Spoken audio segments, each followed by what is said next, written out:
go live.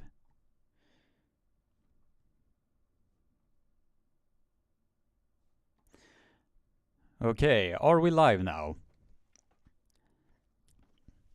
So, are we live? I'm gonna be testing here to see if everything is good.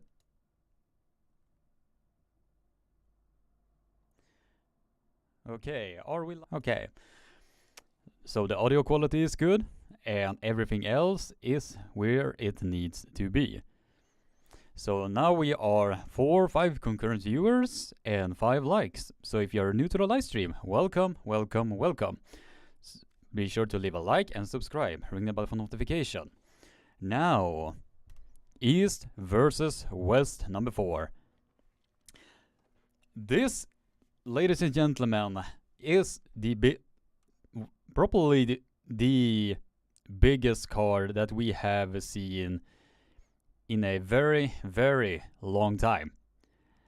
In my 16 years in the arm wrestling world, I have not seen a card that has been in this caliber as it is right now.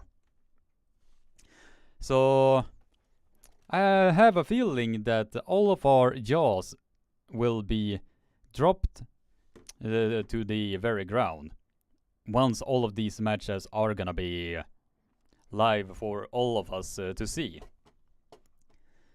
And how long it is left? It is like 42 minutes left. So I'm gonna do a quick recap of all of the matches that are gonna be on this very card. So while I am talking nonsense to myself, I am gonna pick up all of the super matches that are gonna be live on Core Sports. I have the timer right in front of me, and it's like 41 minutes and 40 seconds left. So now we are 4 concurrent viewers. Welcome, welcome. So if you are new to the live stream, stumble on my words there a little bit. Be sure to leave a like, subscribe, ring the bell for notification, and welcome, welcome. I am very happy that you are being a part of this mega live stream. So yeah, I'm gonna check over the list. So I have everything in place. Where are all the matches?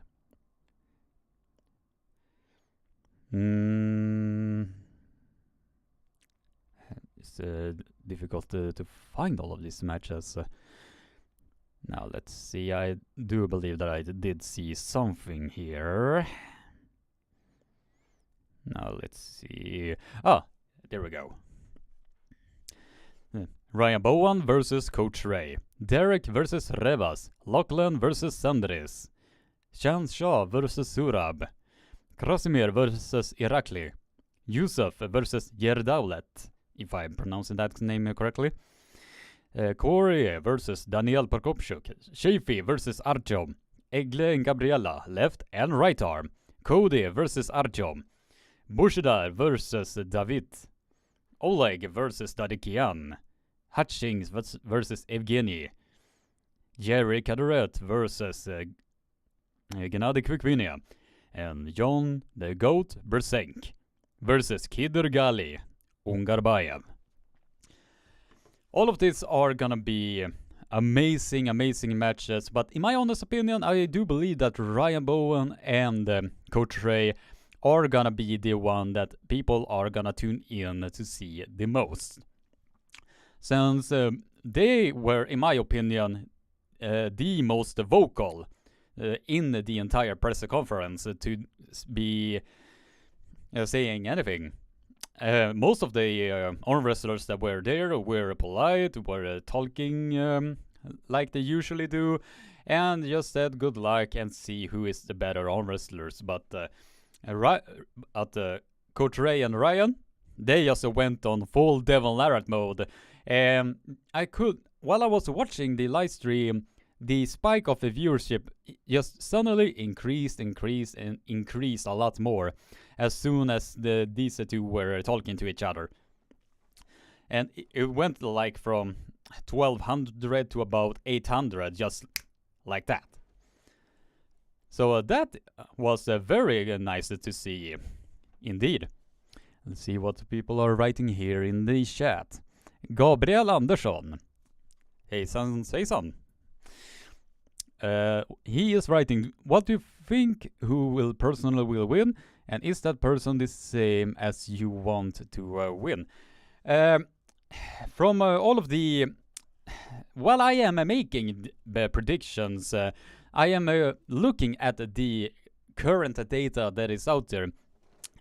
Like, for instance, I did pick Ryan Bowen to win, although I was betting on Coach Ray to be able to drag him down at least once. And the reason is that the data that Ryan Bowen has is slightly above what Coach Ray had. And what do I mean by that? Ryan Bowen has wins over Alan Guerra, let's see, Dallas Langston, who has 2 legitimate pins over Stoika Bogdan. And he has wins over Jordan Davis, who also did get a pin over Stoika Bogdan. While I do believe that Coach Ray will make it very, very difficult for Ryan Bowen, I do believe that Ryan might pull this off if he is coming in as prepared as he has been saying to thousands of people. So, yeah, and this is a Corona beer, so I might as well share a drink with you guys. So, cheers. I'm just gonna put it right over there. So right now we are 13 concurrent viewers. Welcome, welcome. I am very happy that so many people are joining in. If you are new to the live stream, be sure to spam that like button so that we can get at least 25 likes. So this live stream will get boosted in the algorithm. So I am very curious how many viewers this live stream is gonna get, since Ryan Bowen, who usually drags in like thousands of people to join in for a live commentary. Excuse me. So it will be interesting to see how many concurrent viewers this live stream will bring. So yeah, it's gonna be very interesting indeed. By thinking about the other question, while I and with the super match with Derek versus Revas, I did Revas. I picked Revas to be winning this one. And it's mostly because of his recent performance against Monster Michael Todd. And Derek Smith, although he had a magnificent performance against, let's see, Tim Bresnan, the recent super match that he had was the main reason why I picked Revas to be winning against Derek Smith. 3-1, 3-0. I don't know how what my pick was, but it was somewhere in that direction. Yes, Yasin from Turkey is saying hello from Turkey. How are you saying it? Turkey? Turkey? I do believe that is how you're pronouncing it, and if I butcher that pronunciation, I am very, very sorry. And now we are 8 concurrent viewers and 6 likes. So if you're new to the live stream, welcome, welcome. I am very, very thankful that you decided to tune in to this live stream and be a part of this amazing community. So if you're new, please spam that like button so we can get at least 25 likes, so this live stream will get boosted in the algorithm. Turkey. Oh, that is how you pronounce it. Okay.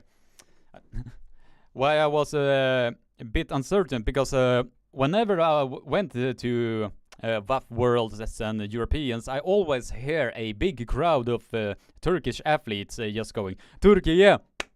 Turkiye! Turkiye! And they always bring the atmosphere with the camaraderie that all of those arm wrestlers are having with each other. And it's always amazing to see. Genuinely. Let's get not backtracked for too much. And with Sandris and Lachlan, it is mostly because since Sandris has a lot more wins and how do you call it? Notoriety on the board. If you are comparing that the data to Lachlan Adair, although he has great super match wins against Pablo and some other American dude. I can't remember what his name was. I am very, very sorry about that. Lachlan has not been doing well so internationally, although he did get a couple of wins at the Slaughter. No mistake about that. Sandri say this is on a different level entirely. The only scenario that I do believe that Lachlan Adair is capable of maybe be pinning, as Andre say this, is when he is being dragged into a tight hook and his wrist is not exposed, and as Andre say, this is like this extended. So that is how I can see Lachlan Adair maybe get a pin or maybe 2 pins. So, but in this instance, I think Sandris is gonna play it very smart and be continuously staying outside and keeping Lachlan Adair away from his power. So, although Lachlan Adair did say that he has a magnificent press, and he certainly has it, he did use it against, let's see, what is it called? At the over the top final against Matriangi, I do believe that is his name. He managed to do the flop wrist press against him, but in that instance, he did use a king's move against Lachlan Adair, and I don't believe for one single bit that Sandra Saydes is gonna pull off a king's move against Lachlan Adair. And if he does that, then that is gonna definitely surprise a lot of Europeans. And I do believe that Sandris is gonna get roasted as fuck. Well, if he is even considering doing that. Let's see what people are writing in the chat. Shilmaya Das, welcome to this live stream, brother. Hope you are well. Good to hear, Mr. Kriggy. Hope you are doing good. I appreciate your enthusiasm and pure joy for what to do. Yes, I have a pure enjoyment for what I do, since arm wrestling in its entirety has not only helped my life, but helped a lot of individuals' private life in some extent. Like, for instance, for me, I had trouble with communicating with people, like, literally at all. If you were gonna talk to me like, I don't know, maybe 10 years ago, I will not be so social about this in a regular scenario like this. And I will not even imagine that I will be talking to a lot of people in these types of live streams. So I am genuinely thankful for all of you. And I do, from the bottom of my heart, I do honestly believe that is the case. Shemaya Das are writing, people who try to watch it for free are the reason the sport doesn't grow, and it does not even that expensive, so stop being greedy. buy the pay-per-view and support arm wrestling. Agreed, 110%.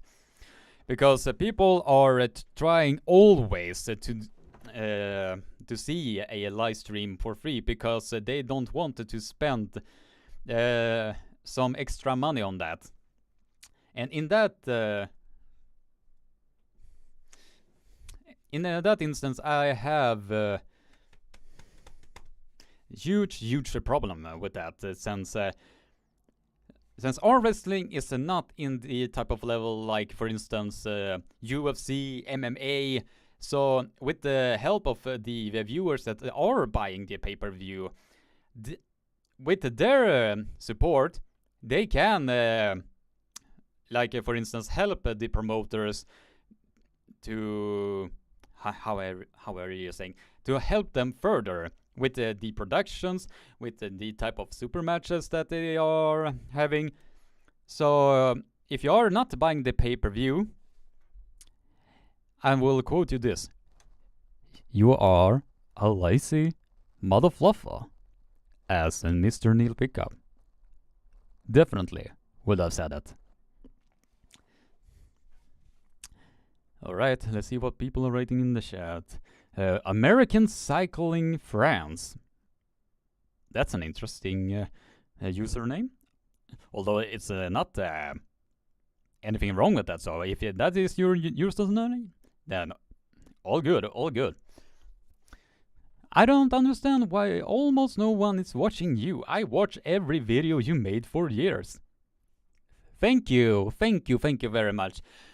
I do believe that has to do with maybe the popularity, because Aussie arm wrestler Jake Ward, he has worked his ass off to have the viewership that he is having.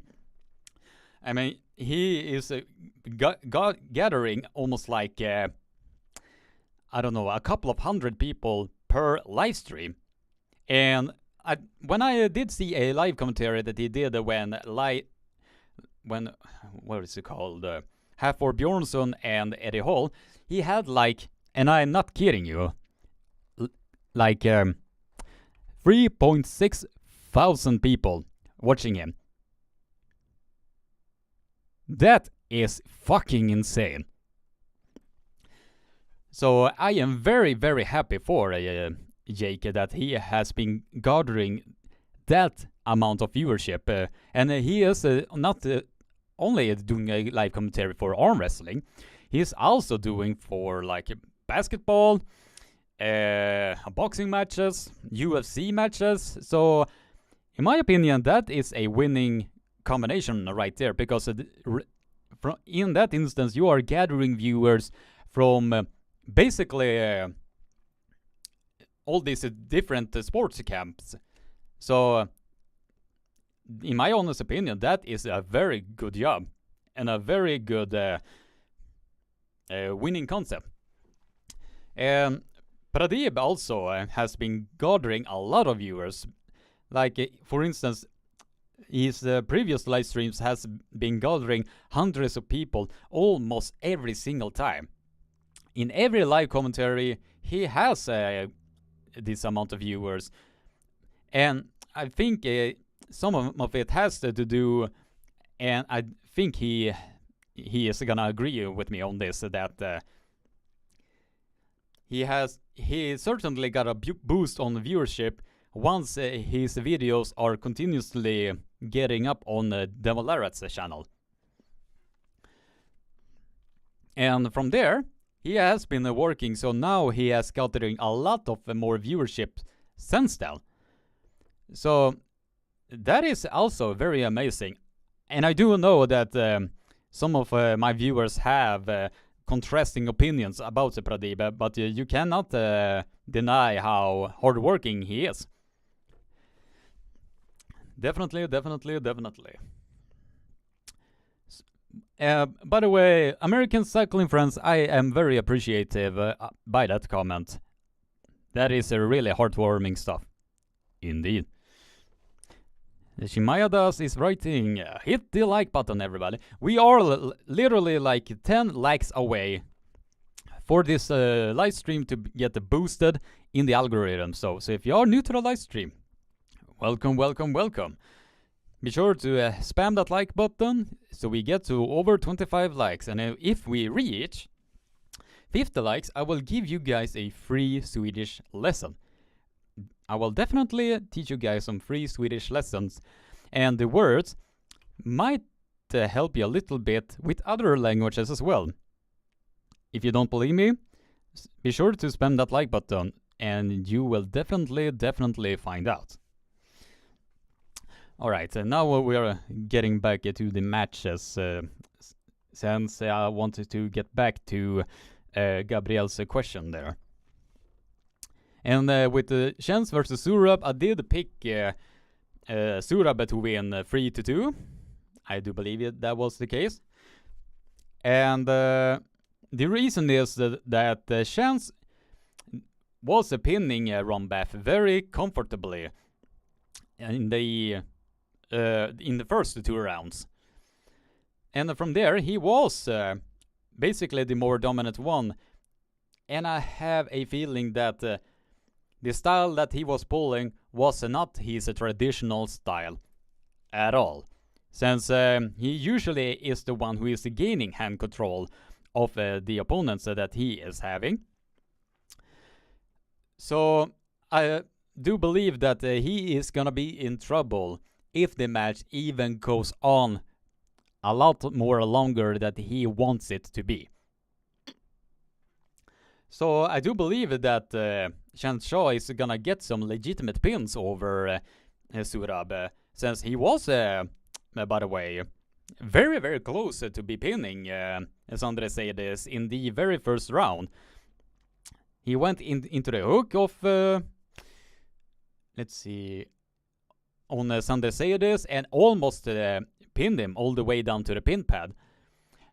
And from there, Sandres realized right away that he does not want to get in arm to arm against Chance Shaw. So he decided to shift back to the top roll.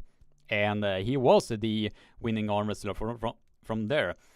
And that is why also I have a strong ass feeling that he is gonna avoid the hook of Lachlan there in all costs. At all costs. So that is why I think that he is gonna do the top roll and the top roll only. And he is gonna avoid that hook of Lachlan there at all costs. So yeah, that is how I am seeing how the match are gonna go. The next match was Krasimir versus Irakli. And in this instance, I think, honestly, that Krasimir is gonna get ran over. Although his pulling style might not be in the same tenacity as Sasha Andreev, I do believe that he has... Let's see. I do believe that Irakli will be too much for Krasimir's wrist to handle. Since I have been seeing Krasimir's wrist being bent back like that in the past. And I have a feeling that that Irakli might do the exact same scenario yet again. Irakli is gonna have too much strong back pressure. And in this, I think that, that Irakli is gonna be too much for Krasimir's wrist to handle. Although I am rooting for the guy to be able to pull it off, since Krasimir has been on a losing streak against the super heavyweights. So in this instance, I think it is good that he is stepping back a little bit and pull arm wrestlers that are in his weight class. If he even gets a pin over Irakli, I am gonna be impressed. So I am definitely hoping that Krasimir can be pulling something off.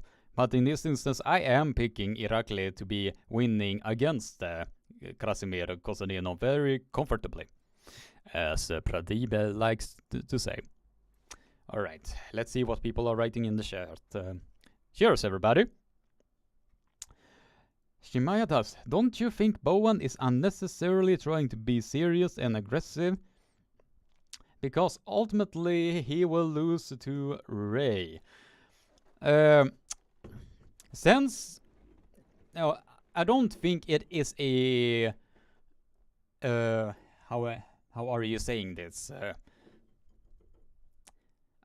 I don't think it is a very new news that Ryan Bowen is aggressive, because he has been aggressive trash talk wise in the past before, and I don't know how many people are recalling it, but he was putting out so much trash talk videos against Lachlan Adair that he was gonna be pinning Lachlan Adair 6-0, and ultimately he lost 6-0.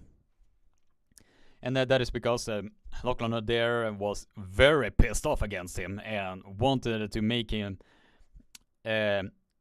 wanted to make the match so dominant that Ryan Bowen ultimately has to step down and go back to his traditional weight class.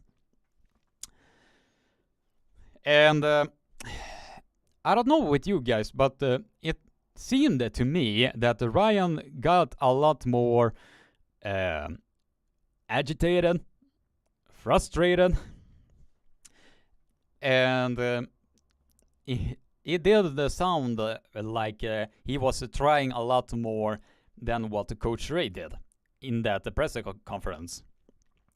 And in that instance, it was a very good job of Coach Ray to just remain cool and just treat the press conference as a fun time.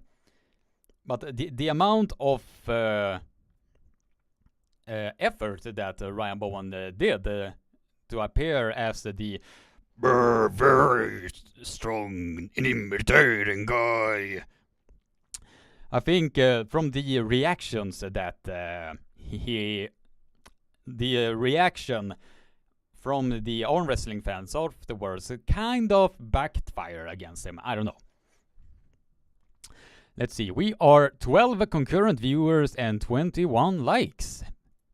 Very nice number. We are literally 4 likes away, so if you're new to the live stream, welcome, välkommen. Be sure to spam that like button so we can get this live stream boosted in the algorithm. And let's see what the people are writing. So we are waiting. There are like 16 minutes left before East versus West number 4 are gonna start. If the live stream fails again today, I will be speechless. Yeah, I am definitely gonna be surprised if that happens yet again. Since for those of you who did not catch the press conference live, the live stream just ended dead on its tracks right then and there. So, despite having this huge satellite truck, I do believe that lagging and stream failings are inevitable to happen. Since the Wi-Fi that that hotel is having from the previous East versus West has been having, they used the Wi-Fi of that hotel, and when you're comparing the East versus West, comparing to like I don't know, King of the Table, there is a huge difference in streaming quality if you are comparing the two of them. But hopefully, with the help of the satellite car or whatever they are using to increase the quality of the live stream, I do believe, hopefully, I am crossing my fingers that the live stream is not gonna fail on us. Especially, I mean, imagine it like this. Imagine if the stream lags in the middle of a great battle. That will honestly throw a huge wave of angry viewers like, where is it? Where is it? Where is it? Almost like that. I do honestly believe that the reaction is gonna be similar to that. Indeed. Rick Hero, welcome to the live stream, brother. East versus West, 14 minutes till takeoff. Yeah, I did also start a poll, and I'm gonna see. We currently have 43 votes, and it seems that Bowen is in the lead, but barely. He is at 55%, while Coach Ray is at, let's see, 47%. I see. Seems that there are a lot of Bowen supporters in this live stream. This is gonna be interesting. We are gonna see how the poll is gonna be after the match itself. And we are 14 concurrent viewers. Now we are 16. Holy shit. This is very amazing. Thank you. We are now 18. Damn. Thank you. Now we are 18 concurrent viewers and 23 likes. 2 likes away for 25 likes. So, and also, if we are getting this live stream to 50 likes, I will give you guys a free Swedish word lesson. And believe me, this word will be used in a lot of similarities, because the word I'm gonna teach you is also a different word in another language. So if you are bumping this live stream to 50 likes, I will give you guys that free Swedish word lesson. So thank you very much. Rick Hero, how are you doing, mate? I am doing just fine. Just gonna be sipping on my Corona. Hopefully that will not be shutting my live stream down because I'm saying Corona.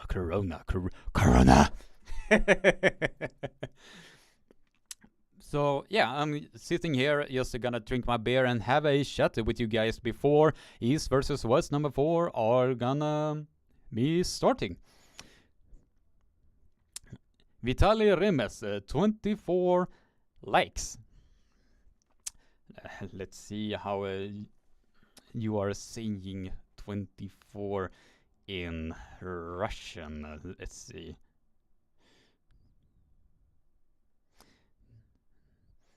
Let's see, 24. Have a feeling it's gonna be similar. 24, I think. So yeah, I'm just gonna have a chat with the magnificent viewers that are gonna be in this live stream. So if you're new to the live stream, welcome. And personally, I am doing just fine. I recently went back to my work, and let me tell you, it took me like 3 days before I could get back to a normal schedule, because in my vacation, usually I am a man with specific routines, and if I get a complete curveball of how my routines are usually it usually is it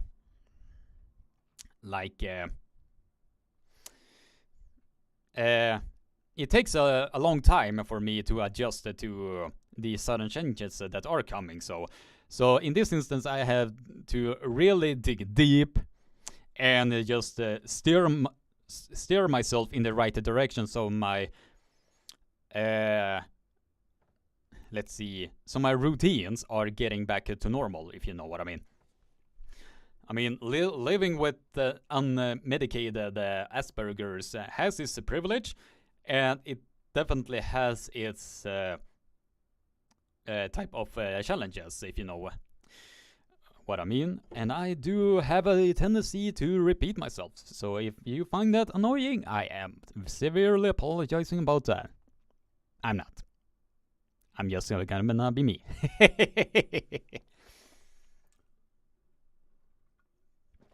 Let's see. We are 15 concurrent viewers and 27 likes. So if you are new to the live stream, welcome, welcome, welcome.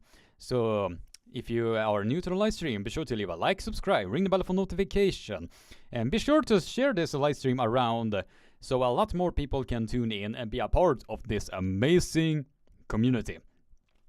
And also, be sure to spam that like button so we get to 50 likes, so I can teach you guys a very interesting Swedish word for you. Oh, you are writing in Russian, I see. 24.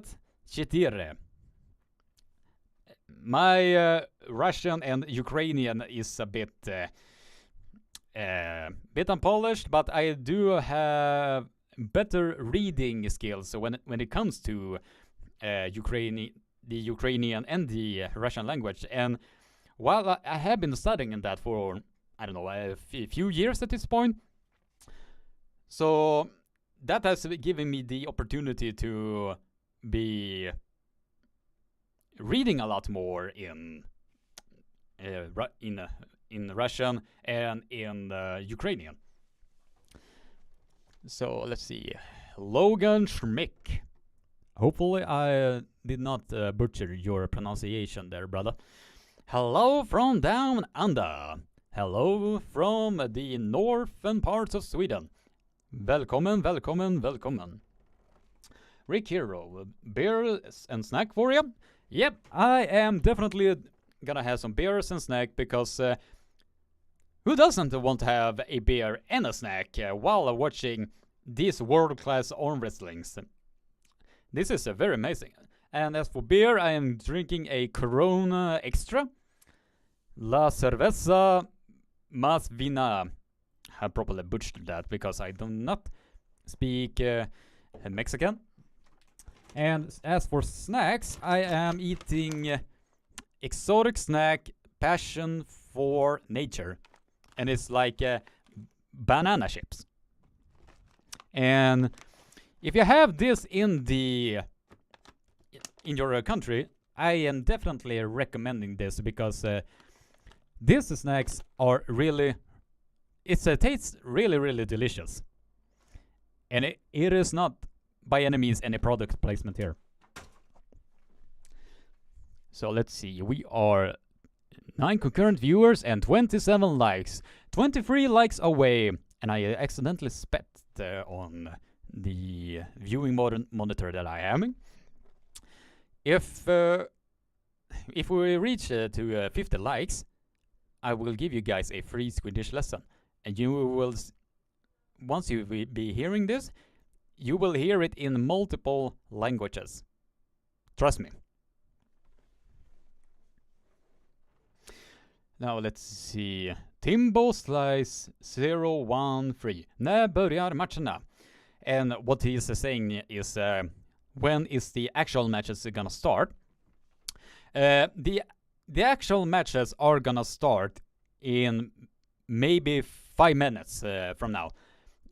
Matcherna kommer att börja om 5 minuter, så om du tunar in till Core Sports så kan du se matcherna därifrån. Så försök inte att se det gratis. Bara köp livestreamen nu. I did say that it will start in 5 minutes and he should buy the pay-per-view and not see it for free. That is basically all that I said there, in case any of you got a little bit confused there. Alright, let's see what the polls are saying. Oh, interesting. There are a lot of Bowen supporters in this. And the polls are saying 55% to Bowen and 45% to Coach Ray. Although it is like a 5% difference, this match is gonna be close on so many levels. And honestly, I do believe that this match is gonna be the most viewed one out of the entire card.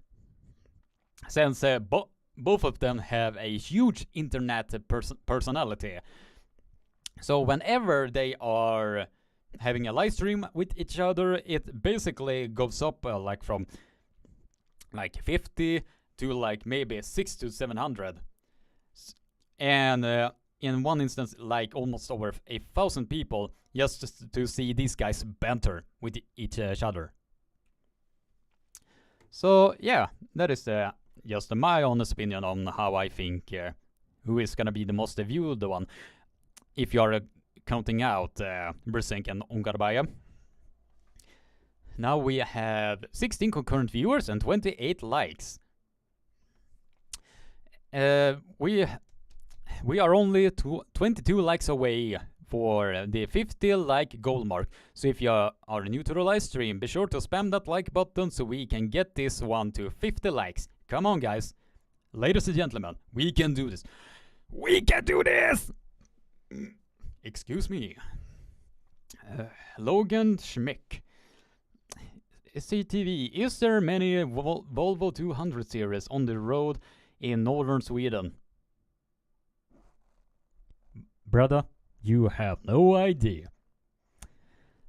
In where I live, you can see Volvo cars, very old models from the Volvo 200 series and even beyond that. So you can see it from the old cars, and I do mean the very old cars, and the brand new cars. So it is like a huge culture shock when you are comparing the two. So Logan Schmick, Coach Ray is very likable. However, I was not aware he is 170 centimeter.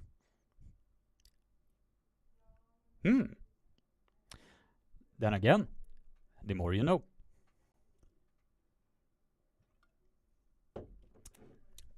Alright, guys. Now we have reached 30 likes. You guys are amazing.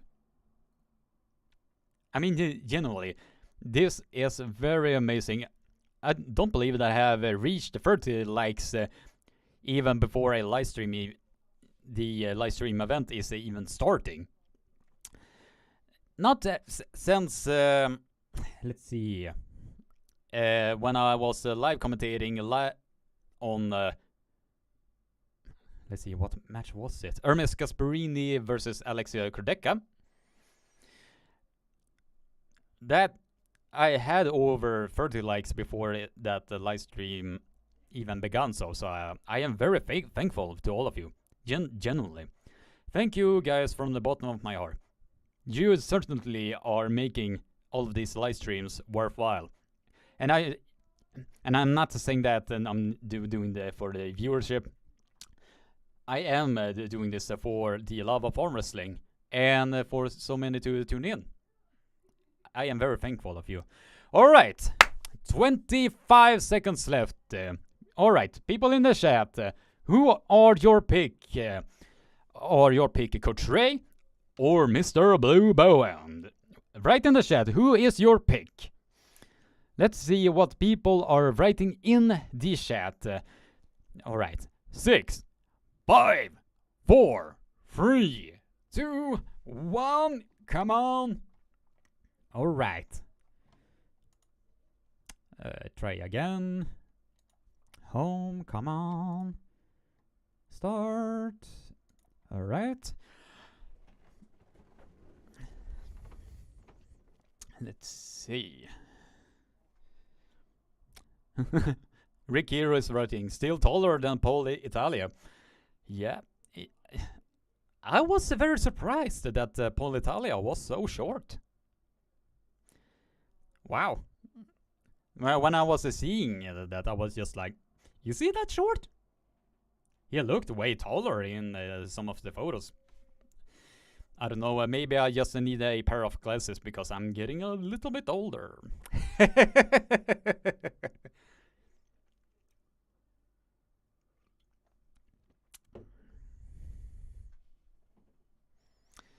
Alright, Shemaya does. Got my laptop Chromecasting to my TV. Good job there, brother. Also, I will listen to SCTV as well. Yeah, that is a good combination to do. David Radovic.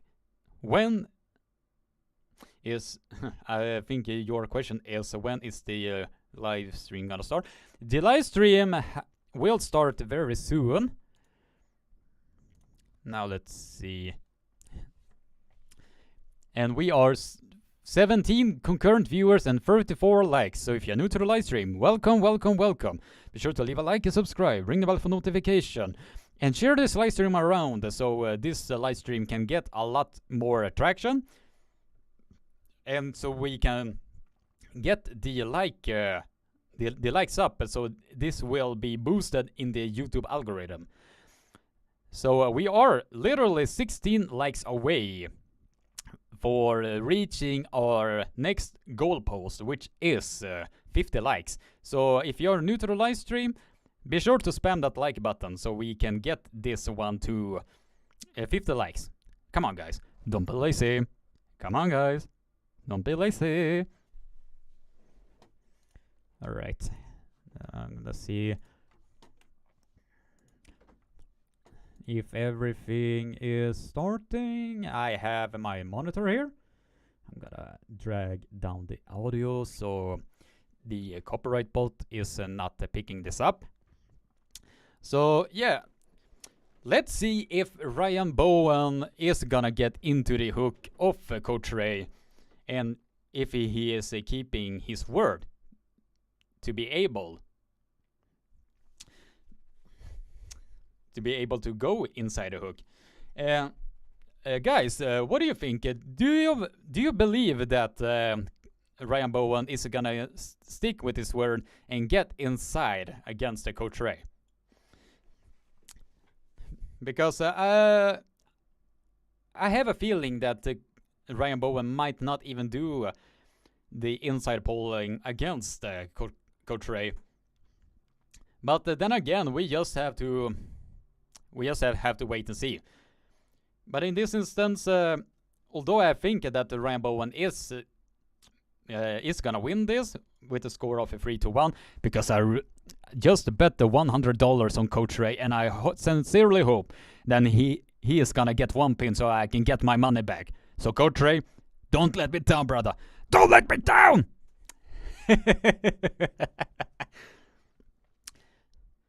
So that is the score that I think that Ryan Bowen is gonna to win 3-1. Hopefully I will have my voice before these before the event is starting. Now let's see.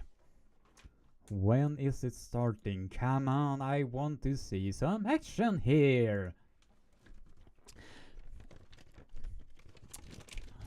Let's see. Logan Schmick, agree. Bowen goes for the ham. Yeah, since Coach Ray is very, very strong on the inside, since he has been pulling against arm wrestlers who are really good on the inside. And since Ryan Bowen just lost a couple of matches on the inside, I have a feeling that he is gonna avoid the hook of. Oh yeah, we are live now. Talk about our rules to give everybody a piece of what's going on the table. Again, we have athletes from all over the world. Referees, please join me at the table for the rules. It seems that they are gonna have a viewing on how the rules are going to be. So we are gonna take a quick listen to this.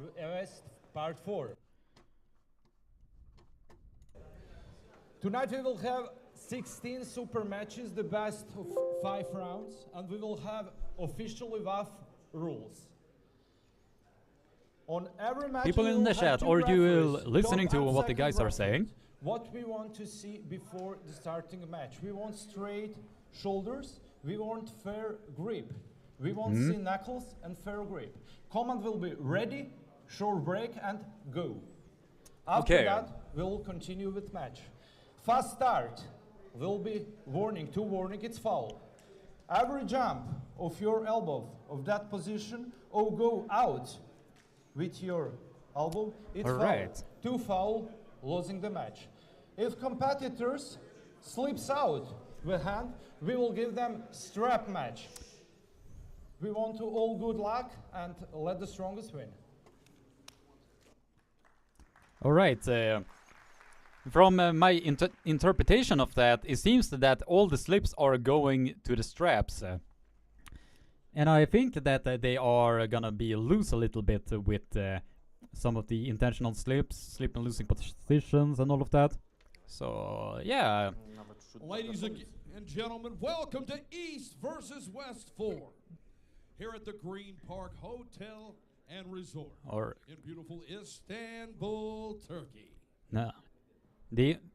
I don't know, guys. The arm wrestling quality, the camera quality is a lot better comparing to the previous East versus West event. So this is a huge accomplishment in my honest opinion. So welcome everyone to East versus West 4 arm wrestling pay-per-view. I'm Chant Shaw in the booth, here to commentate over the first two rounds here. Of course, we have. and it seems that Chan Shaw has the microphone. So now we are getting. I am so excited for this match. Ryan Blue Bowen versus Coach Ray. So, all right, people in the chat, spam the chat. Who is your pick? Ryan Bowen or Mr. Coach Ray?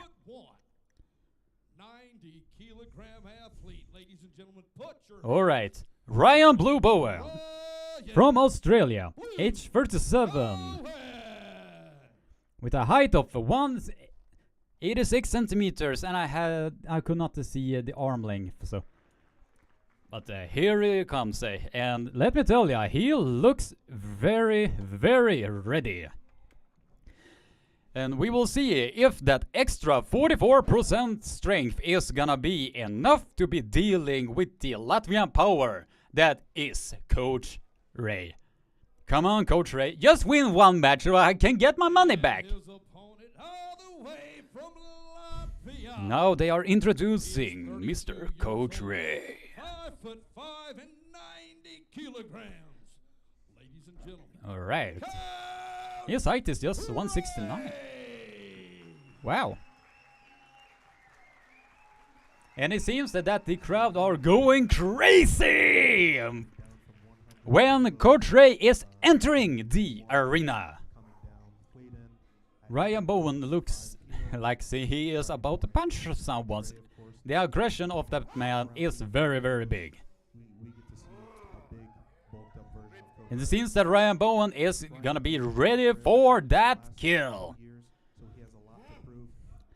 Seems that it is a very contrasting view because Ryan Bowen looks a lot more aggressive and Coach Ray looks a lot more calmer. Like he is taking the calm approach and to save his energy after just about with the ready go. All right, now we will see. Seems that Coach Ray are aiming to the inside, and seems like Ryan Bowen might also go in the inside as well. Coach Ray is slightly supinating in. And we will know, yeah, Bowen are supinating in. He is definitely going for the inside. It seems that he is aiming a lot there. And also Coach Ray is also, it seems that they are both aiming there. Ryan Bowen with one warning. And Coach Ray! Yeah, I just won that bet! Thank you, Coach Ray! Thank you, thank you, thank you! Coach Ray with a quick sideways hit. Right straight down to that pin pad. Taking the arm of Ryan Bowen and just dragged him down, straight down to that pin pad. Coach Ray has arrived at East versus West number 4. Oh, that is no disrespect, Ryan. Probably the easiest money that I have ever gotten. But now Ryan Bowen is talking to the massive arm wrestler that is Ryan. No, that is Lachlan there. Talking to him how to deal with the inside move. But in this instance, Ryan knows exactly what he is up against. So I do believe that he is gonna do everything that he possibly can to avoid the inside game. And I think that Ryan knows exactly what he needs to do. And he is loading a lot more high up. Since he does not want to get into the hook of Coach Ray at all. Since Raimond Sleepins, once he got that inside hook, his arm was dragged down to the pin pad. He was dragged down to that pin pad very quickly. So Ryan, in this instance, he needs to... if I were Ryan, I will drag sideways backwards with the hand slightly dumped. So almost like how Giannis Amelins was beating Coach Ray at Hardanger Open 2022. It was in that instance that Giannis Amelins was dragging sideways but backwards. And while he was doing that, he cancelled out Coach Ray's supinating power. But if Ryan Bowen has that exact type of a pressure that Giannis Amelins managed to do against Coach Ray, we just have to wait and see. And we are 22 concurrent viewers and 41 likes. So if you're new to the live stream, welcome. Be sure to spam that like button and subscribe. The referee's script is being held, and I think a slip is about to happen. And Ryan Bowen almost top rolled the hand of Coach Ray. But he is, the slip happened, and we are getting to the straps. Ryan Bowen has found a lane against Coach Ray. If he just maintains that, a path to victory is available for Ryan Bowen. Since I have a strong ass feeling that Ryan Bowen will do everything that he can to avoid the inside power of Coach Ray. And that, ladies and gentlemen, was exactly what I was describing. But in that instance, Coach Ray realized right away what was about to happen. So he was, when he was feeling that his hand was gonna go, he immediately shifted backwards, and that slip happened at the center of the table. So I think that Ryan Bowen is aiming, he is definitely aiming to keep that pronator locked, and that the Coach Ray will not be able to get into that strong ass hook that Coach Ray is having. Now the referee script is being held, and I think the exact same scenario is about to happen. Ready, go! And Ryan Bowen just has control at the center of the table. Coach Ray is digging hard on that pronator of Ryan Bowen. Ryan has control over the pronator. Now Coach Ray is smiling in the crowd because he feels that he has full control over the pronator. And he is dragging Ryan Bowen down to the pin pad.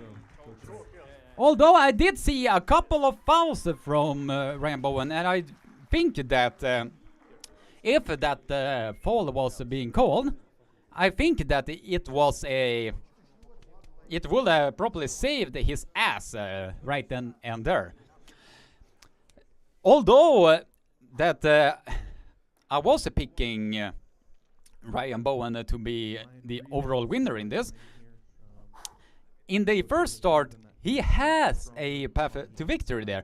If he just managed to just stay on it and not letting Coach Ray drag him open like this.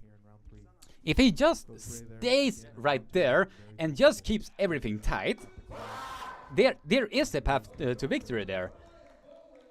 There is a path to victory for Ryan Bowen if he just gets that pronator and let drag locked in. Because from the match that I did see from round 2, he was chopping down hard to be able to control the pronator of Ryan Bowen. And Coach Ray did have difficulties to control the pronator of Ryan Bowen. But once he just continuously drag, supinate, and the pronator was getting more and more aghast. And now Coach Ray just slipped. No, let me rephrase that, because my speaking abilities just went out the window right there. Coach Ray managed to get hand control over Ryan Bowen there. So Ryan Bowen was forced to slip, and he was getting to the strap. And I have a feeling that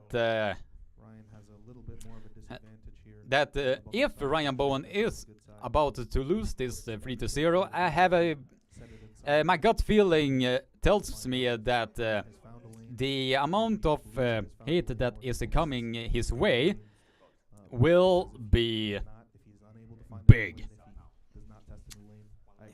Unfortunately, I think the roasting and hate that is coming his way is gonna be big if he is gonna lose this one. But he has a path to victory. All he needs to do is just lock that pronator and keep the pressure on his wrist like that,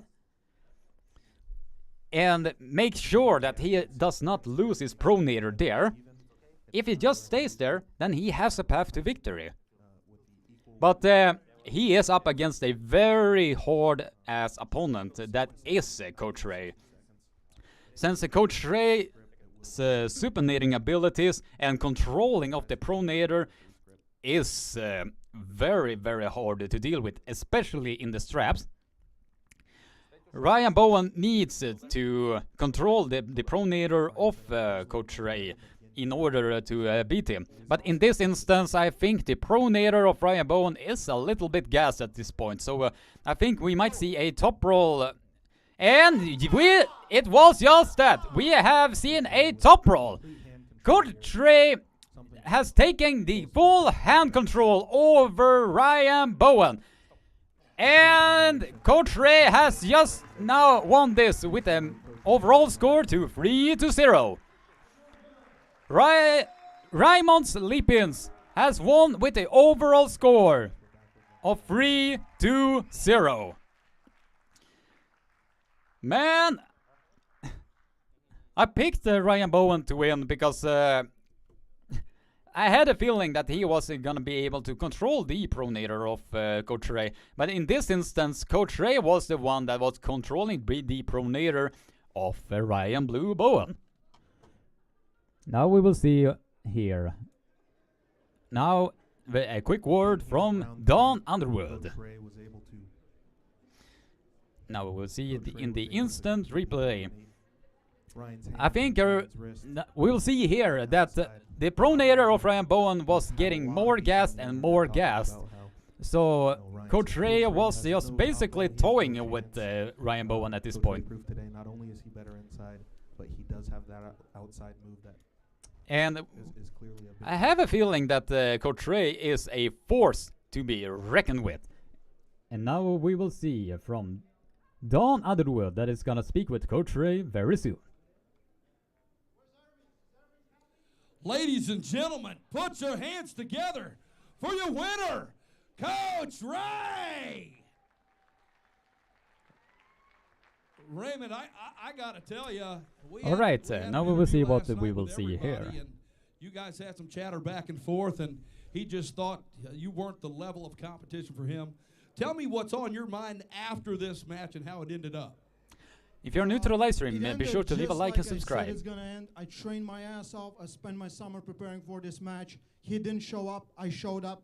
All is buried. Thank you, Ryan, for the opportunity. Thank you, Engen, for putting me here. Stay strong and love arm wrestling. I'll see you next time. Coach Ray, ladies and gentlemen. Coach Ray, the man, the myth, the legend himself, and he certainly backed up his trash-talking abilities. So, yeah, we are 23 concurrent viewers and 45 likes. So if you're new to the live stream, be sure to leave a like and subscribe. Ring the bell for notification. Ladies and gentlemen, our next match. Krieger, you won the bet. Congrats. Yeah, almost like, I do believe, how much, like Ladies and gentlemen, our $100 next extra, I match. believe. From So, USA, yeah, I won the bet. Yay! 6 years old, 6'7", 344 pounds. Ladies and gentlemen, Derek Smith. Now we will see. Derek Smith has now entering the arena with a weight of 156 kilograms, with biceps 53 centimeters, forearm 46 centimeters. Wow. He is a bad dude. And is looking a lot more aggressive and a lot more intimidating. And for those of you who don't know, he did personally contacted me and was saying that I'm gonna prove you wrong, Krieger. I'm gonna prove you wrong. So here it how I feel when people are writing that. I encourage that the people are proving me wrong, because it is fun to be proven wrong when you have been making a prediction. So if that gives the arm wrestler motivations, then all the power to them. I am very happy when the people are proving me wrong. So now we will see. Will the more prepared version of Derek Smith be able to bang with the raw power that Revas is gonna to bring? And for those of you who don't know, Revas busted the handbag of Levan Saganashvili at WAF Worlds at Turkey 2018. So now we will see if Revas, a much more heavier version than Revas, will be able to dominate Derek Smith, or Derek Smith might be able to pull something off that the arm wrestling world is not prepared to see. Looks like neither of these men are happy with the setup here. Guys, I want to see knuckles, okay? Now we will see exactly what will happen right here. And Derek Smith looks a lot more... come on. No lagging. There we go. Now we will see. Can Derek Smith prove the arm wrestling world wrong? Or is Revas gonna be... And Revas just crushed him all the way down to the pin pad. Revas with a high hook just crushed Derek Smith all the way to the pin pad. And with that, I think it might be a 3-0 victory for Revas, because he just took the complete hand control and pronation control of Derek Smith, and just drove his hand all the way to the pin pad. He just drove Derek Smith's hand all the way down to that pin pad. So I do believe Derek Smith. I do definitely admire the hard work that he is putting into this, and if he keeps this up, he has the potential to become very great in this sport. But in this instance, he is up in a hard task ahead of him. that is Revas Ludice. And at this So, moment in time, it looks like have- that may be true. People in the chat, do you think that this is a mismatch?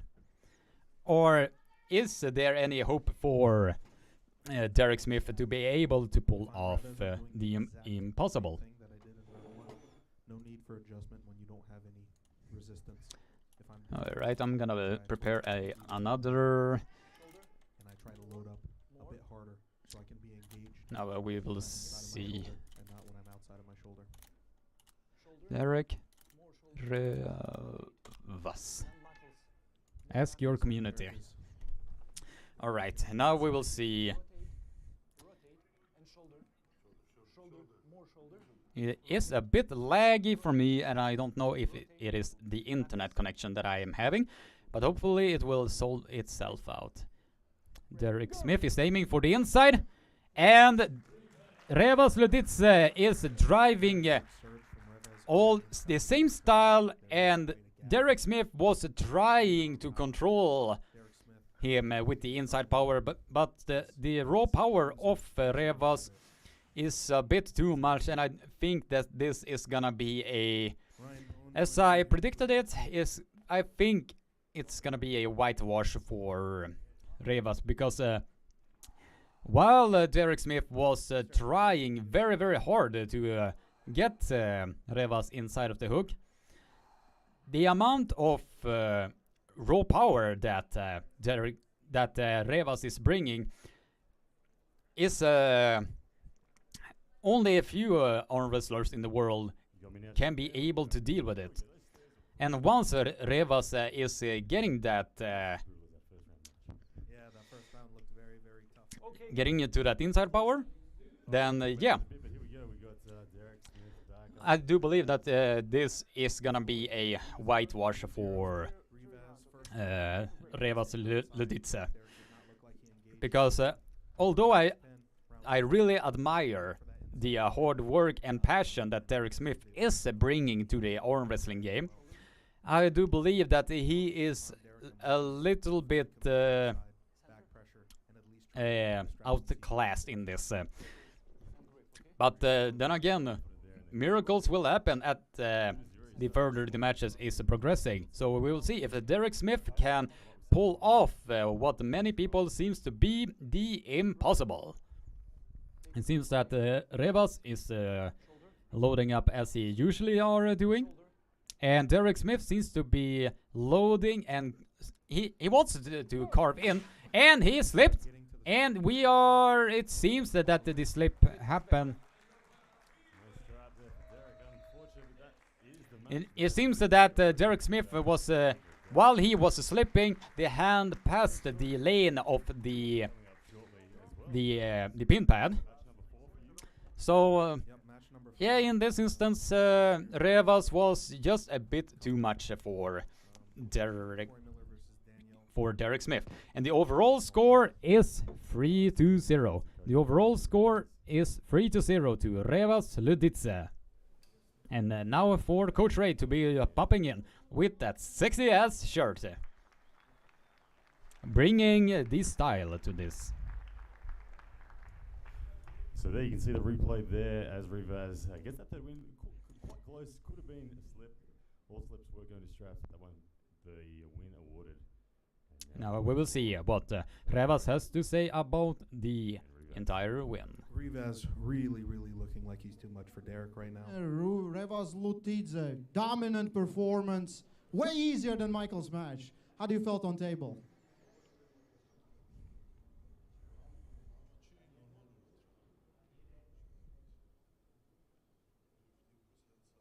Now we will see what they are saying. So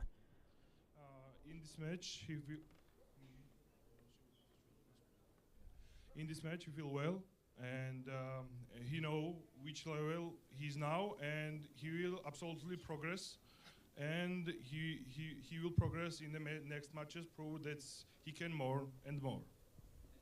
Is there anyone you want to face? I think he is gonna say Hermes Gasparini. I don't know.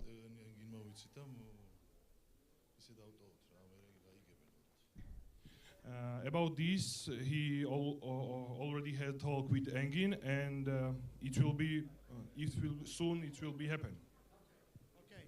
One more time, Revas Lutidze. Congratulations, Revas. We'll see you next time. Thank you, brother. Now we go will back to see. Don Underwood. We are 23 concurrent viewers and 49 likes. Only one like away for be teaching you guys a free Swedish word. So if you're new to the live stream, welcome, welcome. Be sure to spam that like button so we can reach that goal post of 50 likes. Our next match is Corey Miller versus Daniel Prokopchak. Our Corey first Miller athlete versus is Daniel from Prokopchuk. the USA.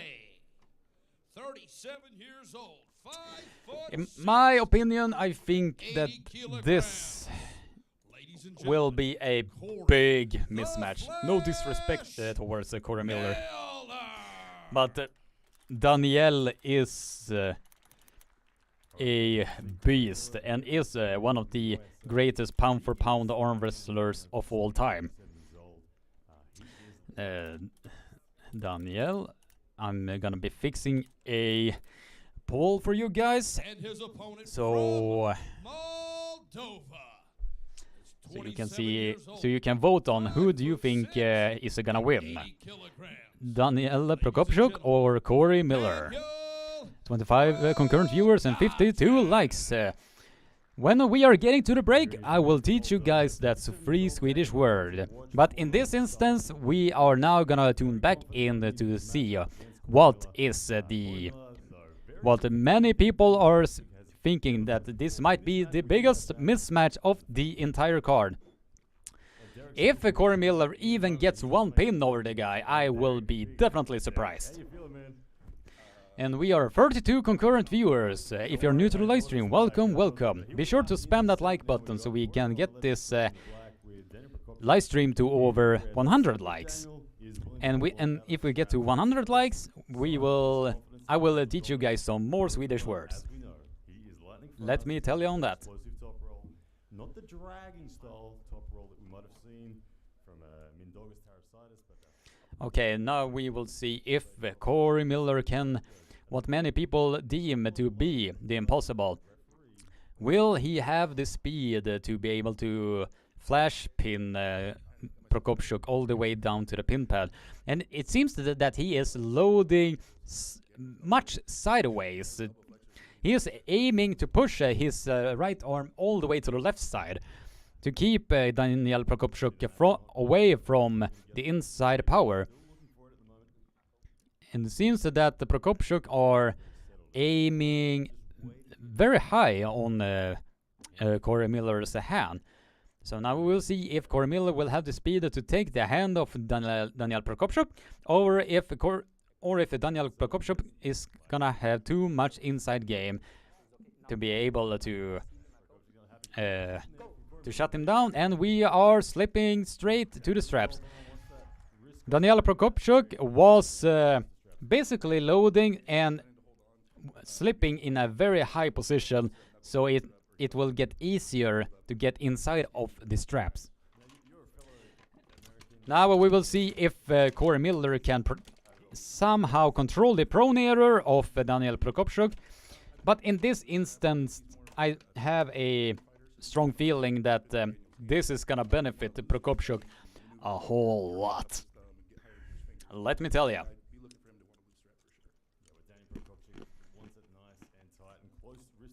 If you guys wondering what I am eating here, I'm currently eating some banana chips.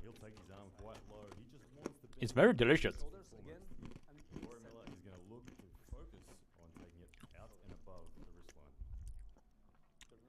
Alright, we will see now if Corey Miller can... And Corey Miller with a very, very nice hit, and he almost flashed Daniel Prokopchuk there, but he receives an elbow foul in the process.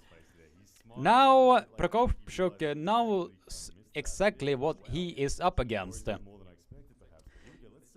If Corey Miller can get a flash pin, then he has a path to victory.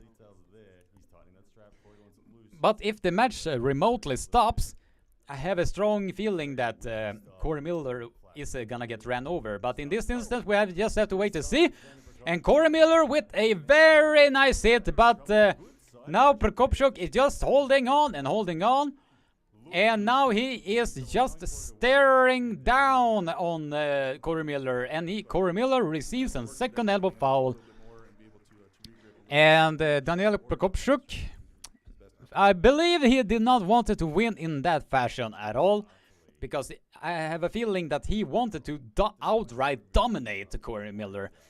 And if the match would have kept on any longer that it needed to be, then it will have exactly been in that case. Because in this instance, although Prokopchuk was keeping his stone face, you can see the veins of Prokopchuk being a lot visible. So he is certainly pulling really hard just to maintain his own pronation against Corey Miller. So in this instance, I think that Daniel Prokopchuk is making this match a lot more interesting, I believe.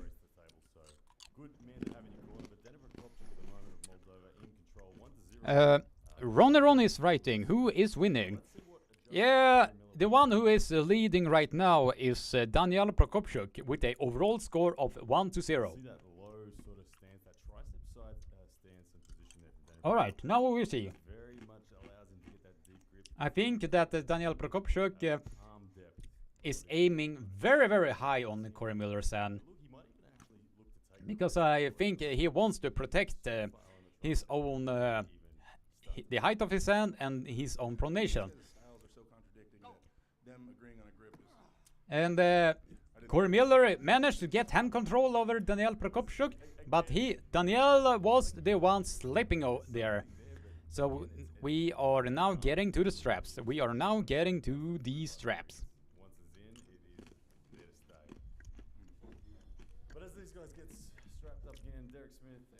Now in this instance, I think that Prokopchuk is the favorite to win in this sense. Since I think that Daniel Prokopchuk is aiming to just wanting to just hold Corey Miller and gas him out, because it does not seem he is not aiming to controlling the pronator of or getting into the inside game against the Corey Miller, because it seems that he is just aiming to keep his hand very high, and that might be the thing against the Corey Miller, since he is driving extremely sideways. And now Daniel Prokopchuk has taken full control over the pronator. Corey Miller is trying his very best to control it, and it certainly has opened the arm of Prokopchuk just a little bit. But now Daniel Prokopchuk are stonewalling Corey Miller. Prokopchuk is now stonewalling Corey Miller and just looking at him to gas out Corey Miller. And I think that Corey Miller might be able to pin himself or get an intentional foul in the process. In this instance, I certainly believe that Daniel Prokopchuk is gonna be the overall winner of this with a score of 3-0. As I predicted when I did my prediction show on who is gonna be winning, and I believe that I will have a massive correct one. And Prokopchuk flashed pin Corey Miller all the way down to the pin pad. Now that he feels that Corey Miller has been completely gassed out, he just went directly sideways and was getting down to the pin pad. I have a feeling that Daniel Prokopchuk was a bit more merciful with Corey Miller, and he just went straight down to the pin pad and just took complete hand control and flashed the Flash himself, to the pin pad with now a overall score of 2-0. With an overall score of 2-0. Alright, now we'll look a little bit in the chat what the people are writing. I mean, at this point in time, it's a practice run for next time as to. Are we live? Are we live? Are we live? Select a new key. Go live here. Ah, come on. No. What happened? Ah! What happened?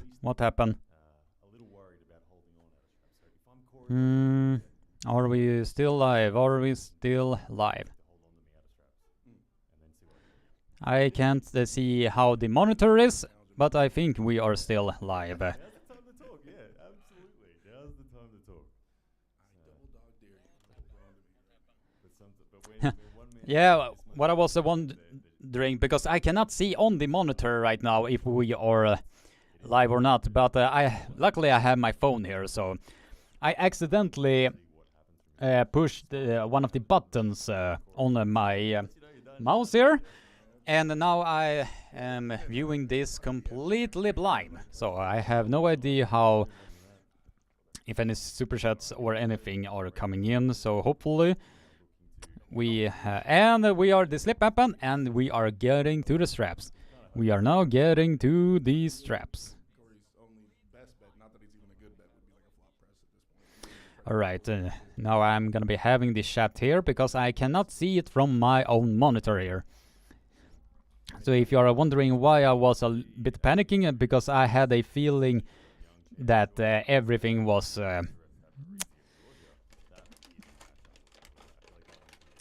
shutting down on me, and luckily the live stream is still going, so for all of the 25 that are in here, welcome. I am very happy that all of you are still here. So, I mean, when a lot of people are predicting this Rob, I'm like having a hard time seeing stylistically how they see it going down, unless, I gotta see how that flop press looks basically from. Alright, we'll see. Sursum. Dude, all of these matches are matches so far. Yeah, the first match, it had a little bit of a battle in it, but the rest of it, yeah, definitely. But I think it's gonna be a 3-0 victory here for Daniel Prokopchuk here as well. And now Prokopchuk has just caught Corey Miller in the inside of the hook, and Corey Miller is digging hard to try to just have a little chance of hope against Daniel Prokopchuk, but Prokopchuk shows exactly why he is one of the pound-for-pound best arm wrestlers on the planet. Daniel Prokopchuk has arrived in Turkey with a bang. And now a quick word from Coach Ray. Well, he is talking to Mr. Daniel Prokopchuk. Here it is, that final round. You see, Daniel Prokopchuk went into the classical deep hook. Yeah, he is definitely going into the inside there. So let's see. I mean, who thought Derek had a chance against Revas? Yeah, why I believe that he was gonna get ran over is mostly because of Revas match against the monster Michael Todd. But that is basically the only reason. So. Daniel Prokopchuk, what? Oh my God, that was impressive. Like, you felt in full control. You didn't feel him. You felt like you could pin him at any time. You just made him work, and you felt total control. Did anything surprise you in this match?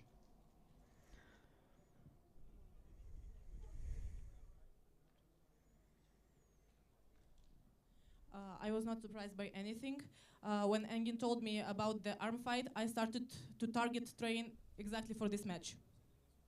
He started to train the hook. But when he saw that Corey is like flash puller, he decided to train more top roll. Yeah. So clearly you weigh you pulled at 80 kilos, and today is the title match, I think, under 85. And who would be your next opponent that you want to pull and you think you can beat? Now this will be interesting. What is he gonna to say? He would like to pull somebody from United States, 85, 90 kilos. Daniel Prokopchuk, round of applause. It seems that he wants to be pulling against, I think, this is a wild guess. How does a match with... Our next match is let's Chance see. versus Zurab. A match Ladies with and Paul Lynn versus From the USA, Daniel Prokopchuk. That sounds really amazing to me. Prokopchuk versus Paul Lynn. That will be a very interesting match. Ladies and gentlemen, Now we will see. Chance Shaw is now in the house. Now we will see if he will have the horsepower to be able to bring it against the endurance powerhouse that is Zurab Taveberidze. Sursum, do you think Bowen lied about being prepared, or he really thought he will be enough for Coach Ray? Yeah, I think that he is a very confident man, although how he is confident can be how do you call it? Contrasting with opinions. But I think that he was seeming himself as prepared, but he had the arm power was not enough to be dealing with the raw power that Coach Ray was bringing to the table. And we might see a complete Chance's main style is to go away from that, is to yeah. attack hands and bend. I think he will make a video that he will say that he loves cats. Now, obviously, there's a weight difference, but That is what I certainly believe. well established in East versus West. In the Now world. we will see if Things and Chance is still on the up and coming. So now we will see if Chance Shaw will have raw power to be at least be pinning Zurab Taveberidze. Now we will see. Hopefully he will have enough raw power to be dealing with Zurab, since he did legitimately pinning down Rombef twice and was close the third time. And yeah, it seems that we are getting to the referee's grip. We are getting to the referee's grip. And while I am live commentating this, I am really sweating my back off, since it is very, very hot under these lights. But I am still doing this because I love every single one of you, and I will do this live commentary for you guys. Sursum, I think he hates cats even more now. Maybe so. And I do believe that Coach Ray is gonna roast him for a long time for this. But back to the match, and the referee's grip is being put on, and I think that Zurab might even do the underhand slip. And Chance Shaw has taken hand control of Zurab Taveberidze, which is expected. But now we are getting to the straps, which will be the main approach that he wants himself to be. Alright, now I have the view back here. Alright, hopefully I did not miss too much of this. Alright, I'm just gonna quickly end the poll here. And I'm gonna be creating a new poll. Chance versus Zurab. Chance Zurab. Ask your community. We are 22 concurrent viewers and 54 likes, so if you are new to the live stream, be sure to leave a like and subscribe. We'll ring the bell for notification. Make sure to spam that like button, guys. Come on, don't be lazy. Don't be lazy. And I have a feeling that Shanshaw is gonna bust the handbag of Surab Taberitze, and we will might see a career-ending death war. And Shanshaw flashed pinned Surab Taberitze all the way to the pin pad. Shanshaw just flashed pin Surab Taberitze all the way down to the pin pad. Man, that was a statement from Shanshaw to be doing that against a high-quality polar. That is Surab Taberitze. Did any of you was thinking that this... look at that replay. He had a complete hand control over Surab Taberitze and was flash pinning him all the way down to the pin pad. Honestly, I do believe that a lot of people were not expecting him to be doing that against a high-quality polar that is Surab. Man, I repeat myself, but I don't fucking care. Holy shit, that was a statement. And if Shanshaw can do that in the 2 upcoming rounds, then it will be even more impressive. Seems that Shanshaw was asking for the straps, but seems that Surab was declining that. And I think Surab knows exactly what he is up against. And if Shanshaw keeps this up, he has a path to victory. He will then have a win over one of the best arm wrestlers from Georgia. But he needs to finish the match quickly, because if the match even gets into a grinding death war, then I do believe that Shanshaw will be in trouble. And Shanshaw just busted the handbag off to Surab Taberitze once again. Shanshaw just busted the handbag of Surab Taberitze once again. Well, if Shanshaw can do this, as I've been saying previously, he certainly has a path to victory then. If he only can do that, then it is possible for Shanshaw to do the impossible. But he needs, and I hope that he knows this, he needs to be finishing the matches quickly. Because if he gets in to a grinding death war, he is gonna be in trouble. And that is a huge indicator when his own gas tank was completely gassed out against Rambav, who is known to be having a very good gas tank. Alright, now the strap is being applied, and I think that the Shanshaw is gonna be aiming to that top roll of his. And if Surab can get this into a arm-to-arm battle, then he has a path to victory.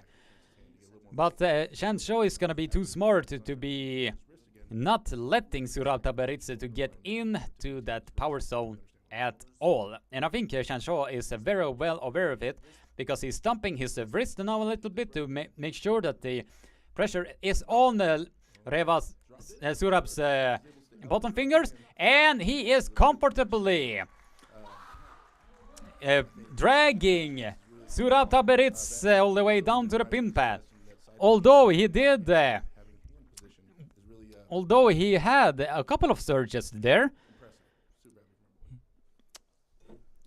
I think that the raw power now... Yeah, that was a beautiful hand control motion. He took the control over the pronator of Surab and just dragged him down to the pin pad. He just dragged him down to the pin pad.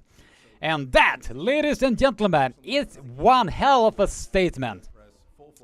To be able to do this against a high-quality bowler that is Surab Taberitze, who had, in my opinion, one of the greatest super matches of all time. is basically getting ran over here now. But hopefully the gas tank of Shanshaw is not completely gassed. And that top roll-off is a very good way to save your energy, especially if your opponent is continuously chopping down on the inside continuously. And you can definitely say Michael Niesler, however you are pronouncing it, brother. The tugboat has arrived. And that was my failed grumbling noise, but yeah, then again. Something wrong with Surab or chance leveling up? In my honest opinion, I think it is the contrast of polling styles, because the style that Surab is bringing against Shanshaw, Shanshaw style is the very kryptonite for a polar that is Surab. So I believe that, yeah, and Surab just slipped directly to the strap. As I was saying there, the contrast of styles are the key factor here. Since the Surab is always aiming to be supinating and control everything in a arm-to-arm sense, Shanshaw is the very opposite. He wants to put as much pressure as he possibly can on Surab's hand and control the pronator. If he does that in round 2, he has a path to victory. Shanshaw has a path to victory. He does not want to mess around against Surab Taberitze. He needs to finish this quickly, or he is gonna get fucked. That is exactly how I view this. Definitely. We are 24 concurrent viewers and 56 likes, so if you're new to the live stream, welcome. Be sure to leave a like and subscribe, ring the bell for notification. Alright, let's getting back to this match. Shanshaw is aiming to get that low hand top roll, and Surab is aiming to get that inside move that he desperately wants to control. But I think that Shanshaw is gonna be the one that is driving the horse seat and is flushing down Surab Taberitze to the pin pad. He has outright dominated Surab Taberitze with an overall score of 3-0. With an overall score of 3-0. Man, that was a statement from Shanshaw. As we can see on the replay, full control of the pronator and the arm strength. Surab Taberitze could not get into his arm power at all. And Shanshaw, with an impressive victory, has now arrived in the world-class scene. Welcome, Shans Tugboat Shaw! Now we will have a quick word from Coach Ray, who is gonna be talking to the tugboat himself. With the winner, Shanshaw. Come on, round of applause.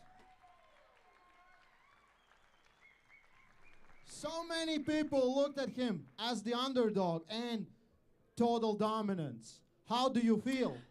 Feels really good. Not very many people believed in me. I was less than 20% in every poll. I was a shutout on State Kings. I feel I proved that I do belong to be on this stage against a great opponent like Surab. Yeah. So, what is next? Do you have set your sights on someone else? Is it Jerry again? Jerry's not ready for this, so I'm not sure who I want next, but definitely not Jerry. He needs to get through Gennady first. Congratulations, Shanshaw. And we are 27 concurrent viewers and 56 likes. So if you're new to the live stream, welcome. Be sure to spam that like button so we can get this live stream to over 100 likes. And now we will see another match. Will this be another upset, or will this be exactly how the arm wrestling world sees it go? Now we have Lachlan Adair, who is going up against Sandris Seidus. Oh man, Lachlan Adair coming in looking serious as always. The Anvil, #1 ranked arm wrestler coming out of Australia. Now we will see if Lachlan Adair can find a sticking spot to be able to do something against Sandre Sedes. Because if you guys thinking about it, Sandre Sedes did not want to pull against the Shanshaw on the inside at all. So I believe that Sandre Sedes is gonna do whatever he can to be able to control the hand and wrist of Lachlan Adair. I do believe that he does not want to be inside against Lachlan Adair. Although it sounded very, very wrong how I just said it in a normal sentence. Alright, but I think that he wants to stay outside on Lachlan Adair's hand and not dig in too much into Lachlan Adair's power. So yeah, we will see right here now if Lachlan Adair will be doing exactly what everyone is thinking, or is... And Sandre Sedes just got a false start. Sandre Sedes just gotten a false start, and we are getting a restart. And for those of you who are just tuning in, spoilers for the previous matches. Courtray won against Ryan Bowen 3-0. Let's see, Revas 3-0, Prokopchuk 3-0, and Shanshaw, to everybody's surprise, 3-0. So now we will see. I think that Sandre Sedes is gonna have the speed, and he just caught Lachlan Adair, and we just slipped, and we are getting to the straps. Lachlan Adair slipped underneath from Sandre Sedes' hand control, and we are getting to the straps. So now we are waiting how the match are gonna go on the inside. Now I definitely believe that he has a path to victory if he can maintain the inside game that Lachlan Adair is very known for. But in this instance, I think Sandre Sedes is gonna have too much hand dominance, and is gonna make sure that he will not get into that Lachlan Adair will not be able to get into the inside game at all. And you can see directly on the setup that Sandre Sedes is loading in a low hand top roll. He is aiming to get that low hand top roll in check, and the start is about to happen. Ready, go! And Lachlan Adair just caught Sandre Sedes in millimeters from the pin pad, but he has lost that match, and Sandre Sedes with a score of 1-0. With a score of 1-0.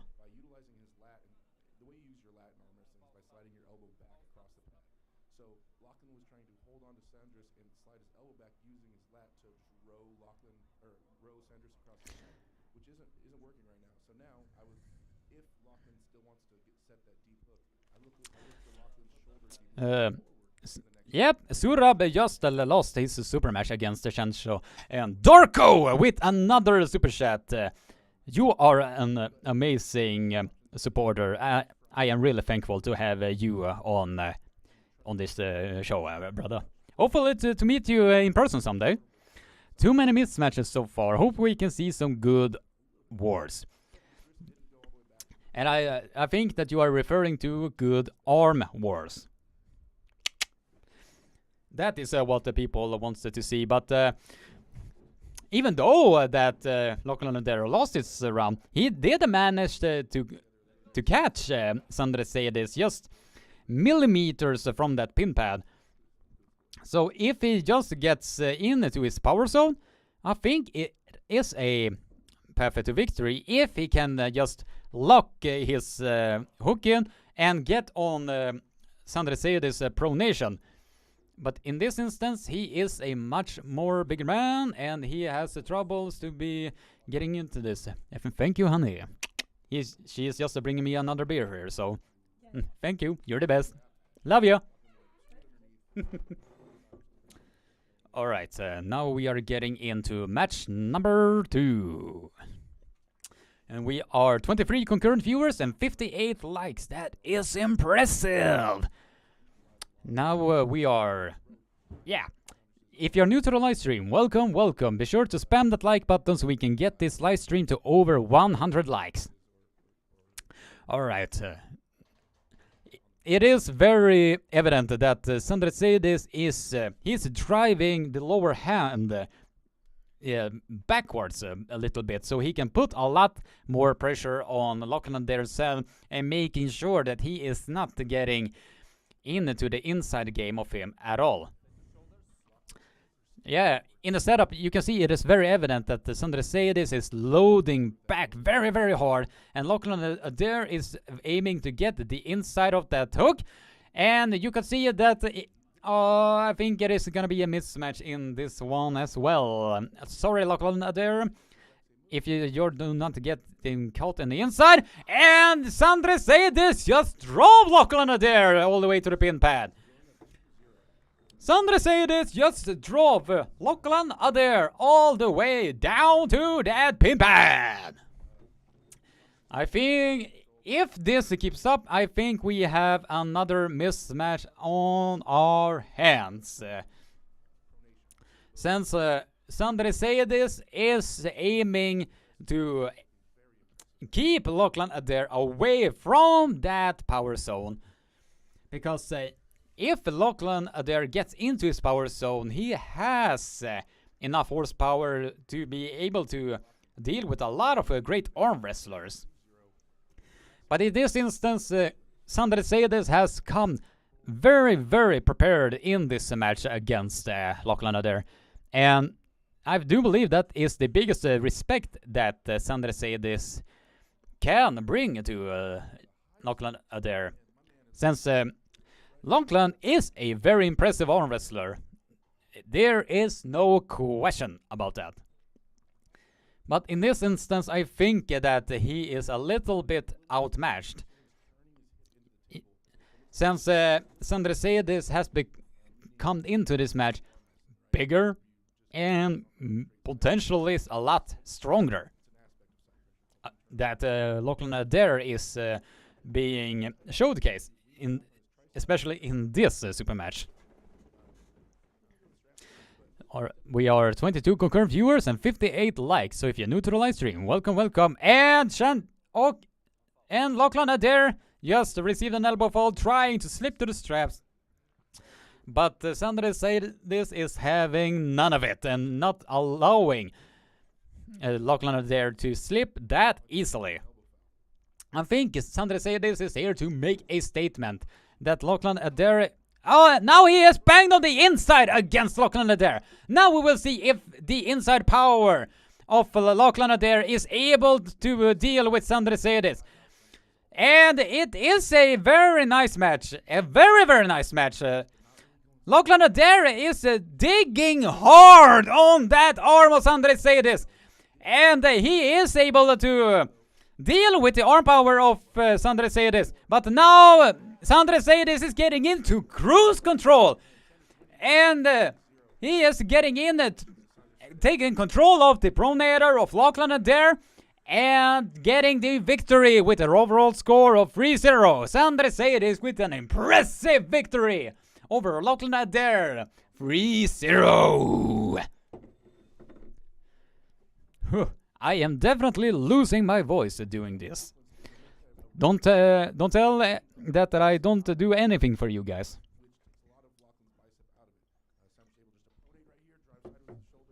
He is that is very impressive that he decided to go directly on the inside, because I did not believe that he was gonna be doing that. But yeah. The winner, Sandresidis.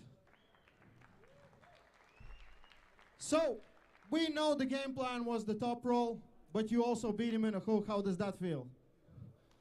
It feels pretty good. The game plan was executed to the 100%. as I told before, first 2 rounds, I will try to top roll, take his hand, and third round going hook, and everything planned out very well. So the class 110 kilos in East versus West is really, really stacked. Is there a name you want, or it doesn't matter, you're just waiting for a call from Engin? Anybody. I don't care, I can pull anyone. Sandra Shades, congratulations. Sandra Shades with an impressive victory against Lachlan Adair. But in that instance, there was there were a lane for Lachlan Adair if he just could get in tight on that arm and just lock in on that pronator of Sandris Chaffee status. But in this instance, I think it was a bit of a mismatch there as well, since Sandris Shades was getting into cruise control against Lachlan there. Now, ladies and gentlemen, we are getting into this quick Swedish word lesson that you can use in multiple languages. The Swedish word that we are gonna be using is tack, and that is the word of saying thank you in Swedish. But did you also know that if you're saying tack, that also means yes in Ukrainian? I guess you did not see that coming, huh? But if you're saying talk, like talk, that is the word, the equivalent word of saying roof on English. So I'm just gonna write it in the chat here. This is how you are writing tack on in Swedish, and this is how you are writing yes in Ukrainian. As you can see, there are a bit of similarities there. And how the word is written, the Ukrainian word for yes, that is exactly how you are writing the Swedish word roof. That is talk. So it is very fascinating how very similar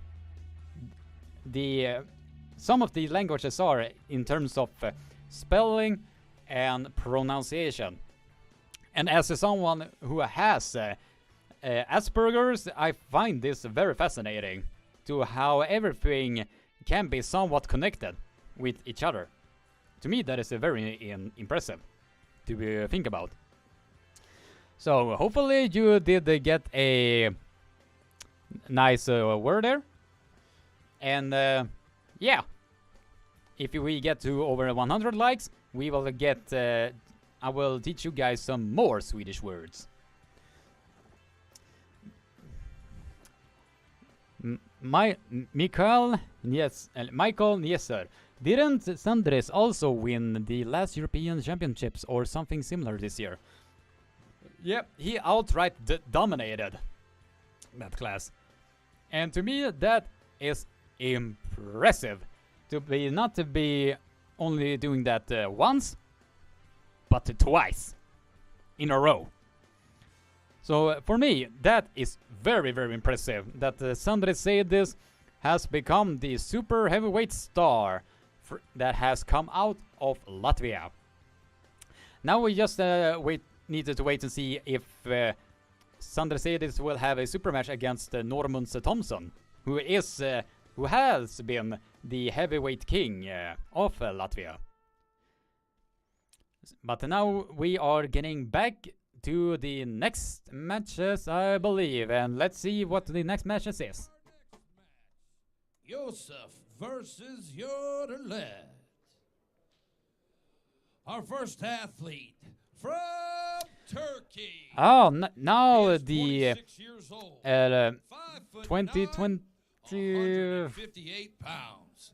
Let's Ladies see. and gentlemen, he will be pulling against Joseph, who has been a world champion in the minus 65 kilo class. I think it was in 2019, I believe, that he was able to get the WAF world gold at minus 65. And his opponent is the famous or infamous, depending on how you view it.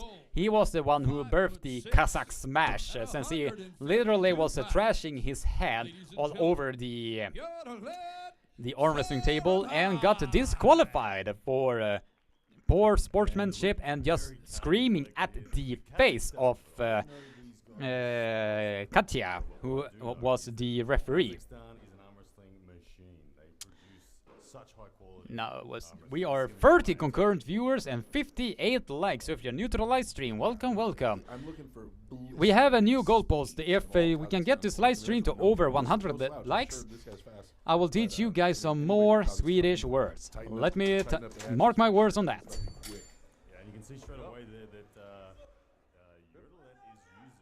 Now we will see. I think this is gonna be a inside hook war, since Joseph and Gerdaulet are both aiming to get onto the inside game. And I think that Gerdaulet is gonna be driving hard on Joseph's arm. But I think the raw power of Joseph is gonna keep him alive and alive in this match. And Gerdaulet, as you guys can see, is driving hard on that supination. He wants to make this battle arm to arm.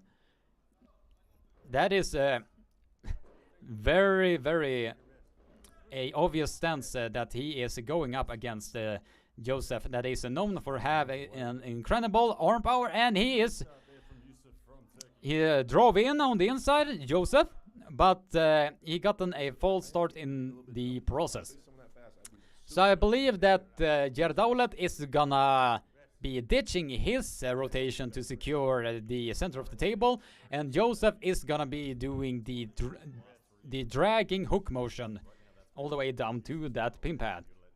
So we will see if I am correct or I am just talking right out of my ass. And it just happened that Joseph just took in the rotation of Gerdaulet, but Gerdaulet, the supination, is keeping him alive and alive. Oh, and he is keeping him at the center of the table. Joseph has total control of the pronation, but now Gerdaulet is waiting, and he just pinned himself. Joseph, the WAF World Champion, has just pinned himself against Gerdaulet Sarubai. I believe that he felt something that he did not want to feel at all against him.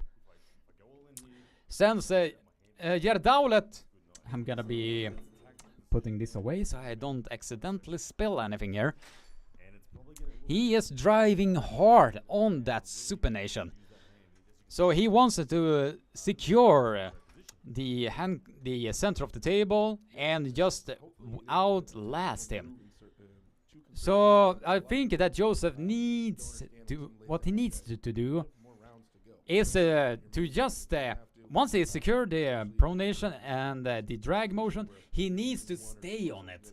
Because if he just letting himself up, he is gonna be losing arm power in the process. So if he just do the drag motion and separate the arm of Gerdaulet, there is the path to victory right there, if he just can get into that at all. Now we are 25 concurrent viewers and 58 likes. So if you're new to the live stream, welcome, welcome. Be sure to leave a like, subscribe, ring the bell for notifications so a lot more people can join in and be a part of this amazing, amazing community. And while I am sweating my motherfucking balls off in this, I am doing this in the love of commentating for all of you guys, all 23 of you that are here.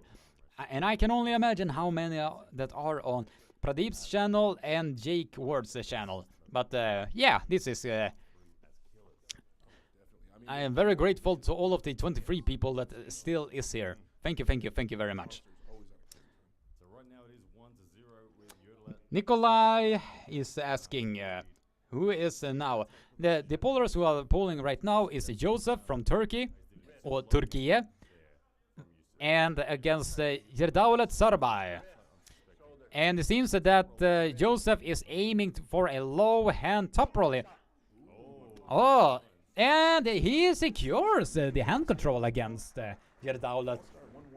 But Yerdaulet gets a full start, and the match is gonna be restarted from there. Yusuf's gonna love what he just felt then. He just changed his groove in round one. He was kind of respecting the press, and he went into that hook and just tried to grind it out and couldn't get there.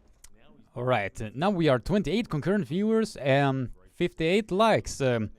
So if you're new to the live stream, welcome. Be sure to leave a like and subscribe and ring the bell for notification. And now we'll see if Joseph is gonna bust the handbag of Yerdaulet, and he gets a second false start. And receives some foul in the process. Because there are a lot of aggression against that it is a lot of aggression on Yerdaulet Sarbay, since he has a tendency to smack the arm wrestling table. And I sounded like an alien there for a while. Alright, so now we will see. Joseph is aiming for that back pressure hit, and I think he's gonna take the hand of Yerdaulet Sarbay, and he has done so in the process. Yerdaulet is forced to slip out of Joseph's top roll power, and we are getting now to the straps. And I think that Yerdaulet Sarbay will probably do the exact same move against Yerdaulet, because once he got into the inside, he did not want to be there at all against Joseph or Yerdaulet. So I do believe that he is aiming very hard to be dealing as much back pressure as he possibly can, since Yerdaulet is very one-sided in how he is in where he needs to go. And once your opponent knows exactly where you are gonna go, then they can adjust from there. So in this instance, I think Joseph is doing it very intelligently to just stay outside of Yerdaulet's hand, so he does not get into his arm power at all. And if he does that, then we have a path to victory for Joseph.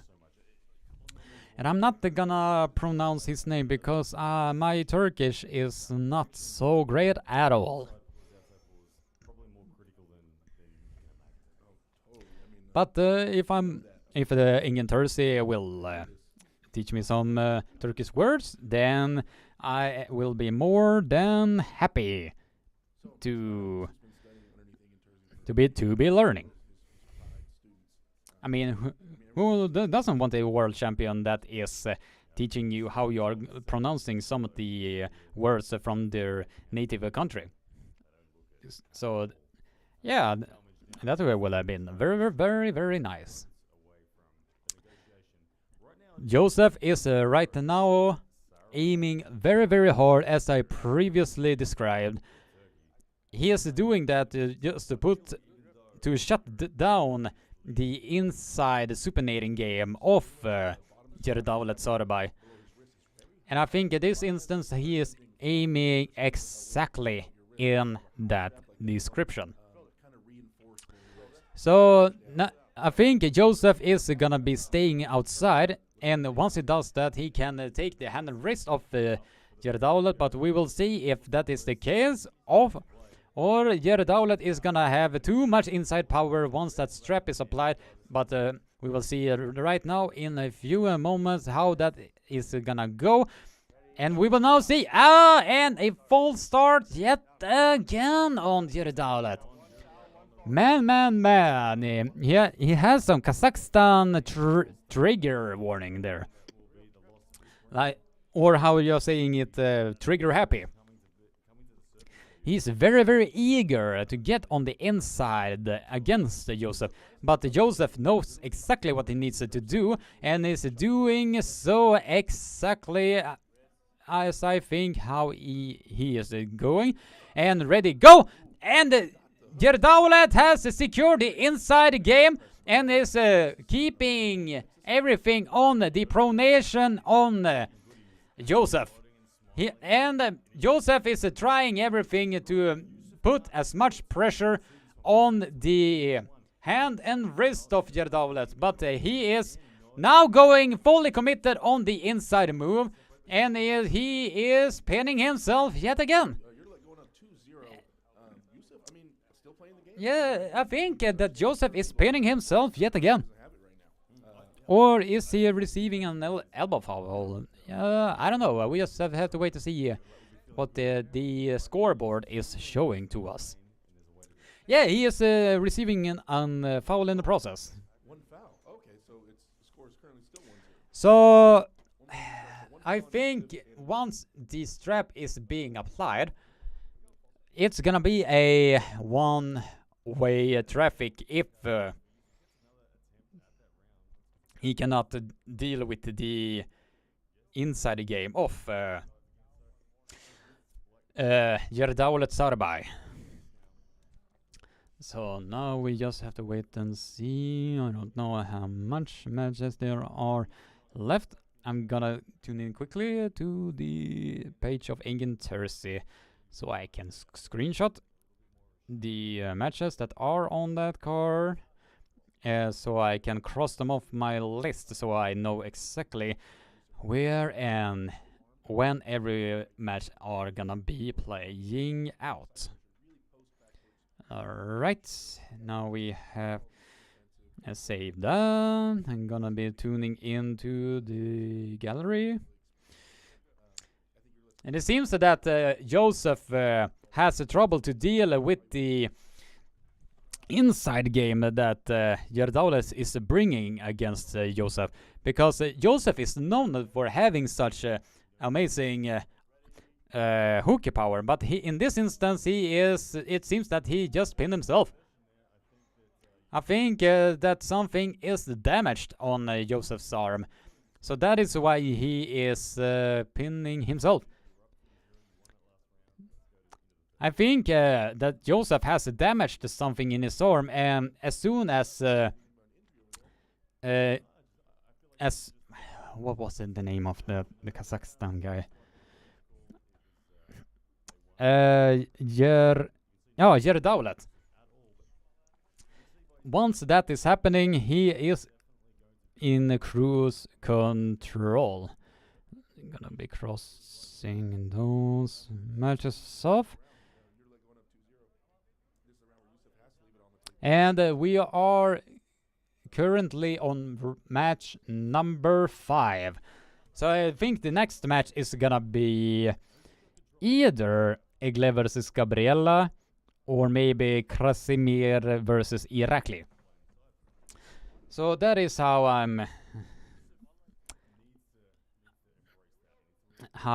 am predicting how the next lineup is gonna be. I don't know, I have not seen Pradeep's video, so I have no idea how the starting order is going to be. So I am merely talking right out of my ass. You could see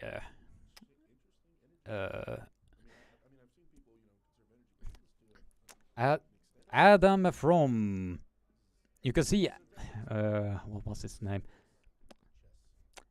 Adam Silver from StrengthNet is in the background and watching the matches from here. I do believe that he is the manager that is gonna be, let's see, looking for potential arm wrestlers to be a part of the King of the Table. But going back to this match, I think that Joseph has damaged something that Gerdaulet is exposing at this point, because it seems that, in my opinion, that Joseph is continuously staying outside, since he has damaged something, I guess, at the outer side of the elbow. Since Gerdaulet is continuously driving sideways, so a lot more pressure is being put on his arm, on the elbow area. Although he is the training partner of Ingen Tursi, I think that's the case in this super match at least.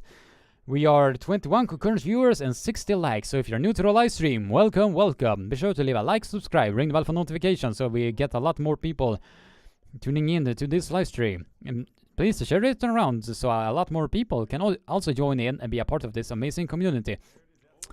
Joseph has taken full hand control, but Gerdaulet is supinating hard to make sure that he is getting into the straps. But I think that Joseph has taken complete hand control, and Gerdaulet is looking to just get into the straps here. And I think that Joseph was trying to press him down to the pin pad, but the slip happened and we are going directly to the straps. The arm strength of Gerdaulet is amazing. Since his wrist was busted back completely, but the arm did not move at all. That's how strong Gerdaulet really is.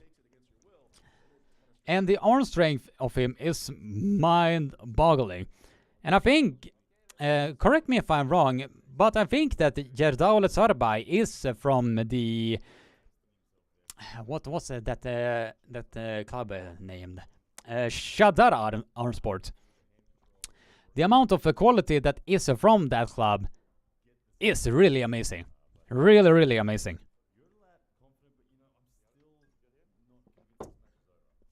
So, yeah. No wonder that he has so much arm power since he is pulling for that club. I don't know. But we just have to wait and see for the next time. But I think Joseph is deliberately avoiding the inside game because he has damaged something there. Since Joseph is not willingly to be pulling against Gerdaulet on the inside, because from all of the matches, all of the rounds that I have been seeing, he's avoiding that deliberately.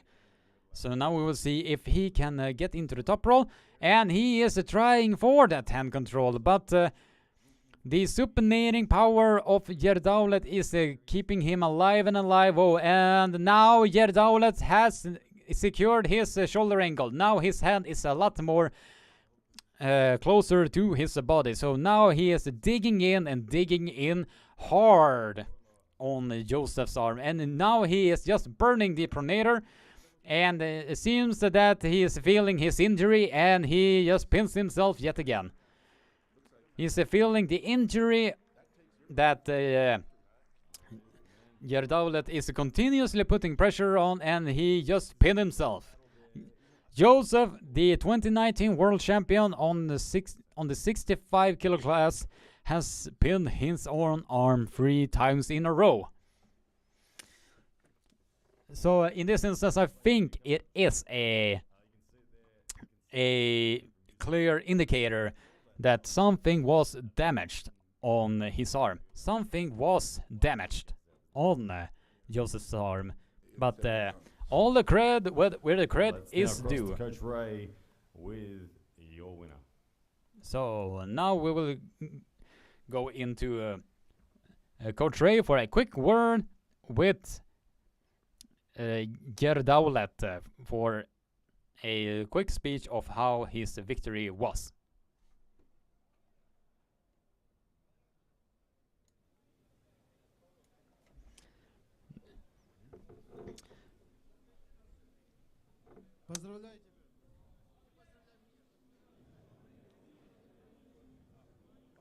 Now we'll see how. Done. Can I go? Now we'll see who is gonna I'm beat. here with the winner from Kazakhstan, Yardalet. Let's give a round of applause. That was amazing, technical, tactical, what we would expect in WAF World Championship final. Как ты чувствовал себя? How do you feel?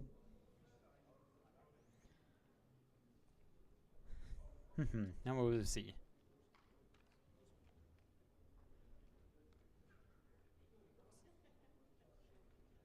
Сначала я хочу сказать спасибо организаторам и моим большим тренерам Арман Агай. И я хочу поблагодарить моему команду, все, кто поддерживал меня. Спасибо большое The всем. current results are 3-0 to almost every single match. Ryan, Coach Ray won his match against Ryan Bowen 3-0. Revas So he 3-0. wants to thank, first of all, his team, his coach, everyone who supported him, his country, and organizers for allowing him to be here. He just beat 65 world champion. Round of applause, Yardalet. Congratulations. And let's see. Thank you for. Арман Агай. That's his coach. The match was Shan Shaw versus Surab. Shans won very impressively against Surab. Lachlan. Match between Sandres won against Lachlan 3-0. and Irakli. Oh! Ladies and gentlemen, from Bulgaria. Now we will see if the Bulgarian freight train will be able to deal with the hungry, Ladies and gentlemen, Krasmir. very, very hungry arm wrestler from Georgia. That is Irakli Sirakashvili. The man from Bulgaria, Krasimir Kostadinov has now entered the stage, and I'm gonna quickly end the poll there because I did not end the poll there. Georgia. Now we will see 24 years Krasimir 6'3" and Mir versus 225 pounds. Ladies and Irakli. gentlemen, Irakli Shagadashvili. Krasimir Irakli Irakli. makes his way. This man is on fire at the moment, and he comes in as the hot favorite in the polls. And people in the chat, do you expect that this is gonna be a arm wars with Krasimir Kostadinov versus Irakli Sirakashvili? Because these two gentlemen has contrasting style with each other. So now we will see if the inside game of Krasimir Kostadinov will be enough to be able to deal with the top roll game of Irakli Sirakashvili, or if he is gonna get ran over and he will not get into his power zone at all. But now we will see if that is the case. Definitely. We are 20 concurrent viewers and 60 likes. So if you are new to the live stream, welcome, welcome. So if you are new to the live stream, be sure to leave a like, subscribe, ring the bell for notifications so a lot more people can join me.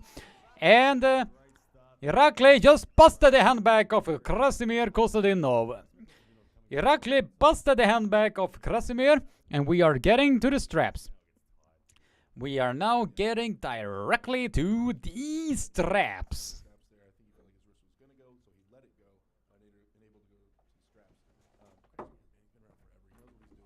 All right. Now, I do believe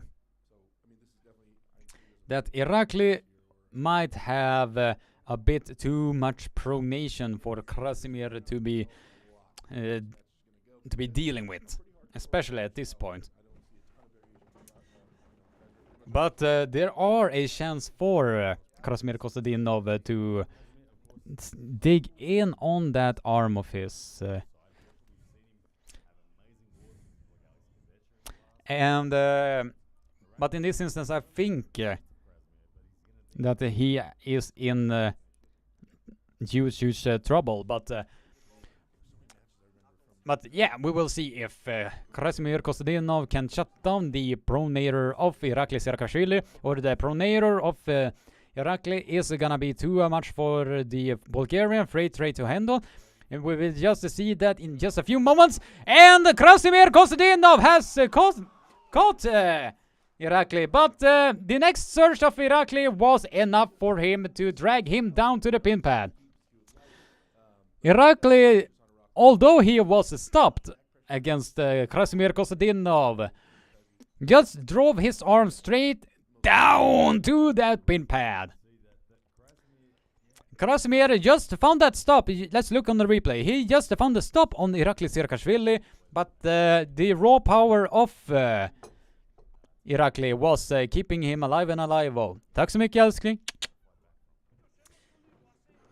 And my girlfriend just came in with a special cake here, so having a supportive girlfriend like her, I am a lucky guy.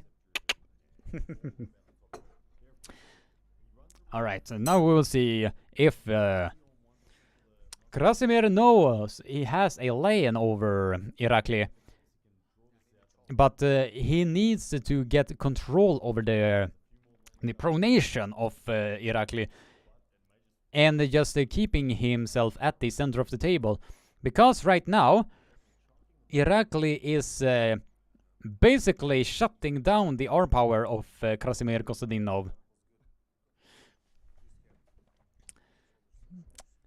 Now I will see if I am correct. And Krasimir Kostadinov tried to get into the inside, but once he felt that his hand was being compromised, he intentionally slipped from Irakli Sirkashvili's top roll, and we are getting now to the straps.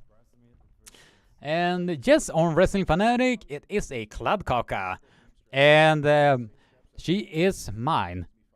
Hands off her, brother. If you're gonna get a girl, go pick someone else.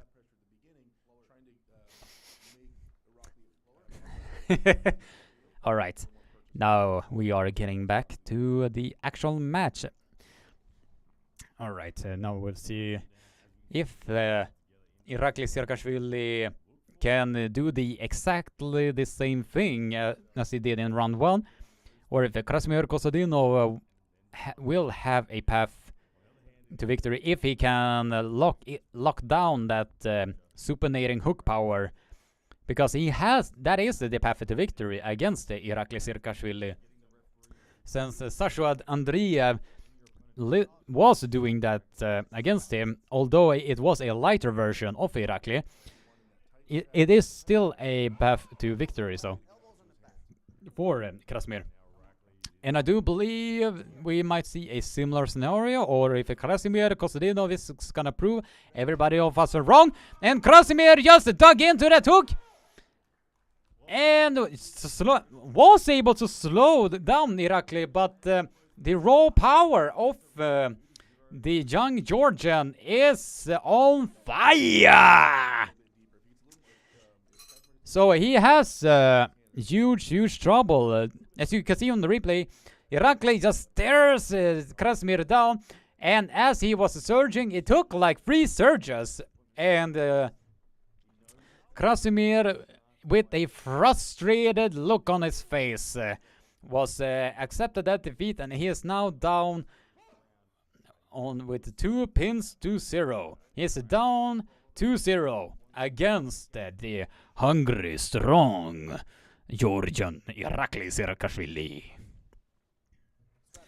And the current score right now is 2-0 to Irakli Sirkashvili, for those of you that are continuously asking that in the chat. Right, now we will see if he has everything. Irakli Sirkashvili's polling style, if executed perfectly, is the nightmare style for those who are pulling inside in a supinated sense. But there is a sliver of hope if Krasimir can just maintain his angle and just keeping the arm tight to his body. There is a path to victory for Krasimir Kostadinov if he just locks down that arm of his. But in this instance, I think that Irakli Serkashvili is a tiny bit too strong, and Krasimir is loading everything that he has got into this match. And ready, go! And Irakli Serkashvili has taken the hand of Krasimir Kostadinov, and with 3-4 surges, and I think it is he's getting an elbow foul in the process. Fuck with those elbow fouls! Come on! Fuck with those elbow fouls! But there is a path. Honestly, I think the path to victory might be a tiny bit slimmer for Krasimir Kostadinov in this. Because in this instance, he just received a get-out-of-jail-free card since when Irakli was surging down to the pin pad, his elbow popped off from either the back or the front. So he received an elbow foul in the process, and Krasimir Kostadinov has one chance left to make this a bit of a battle.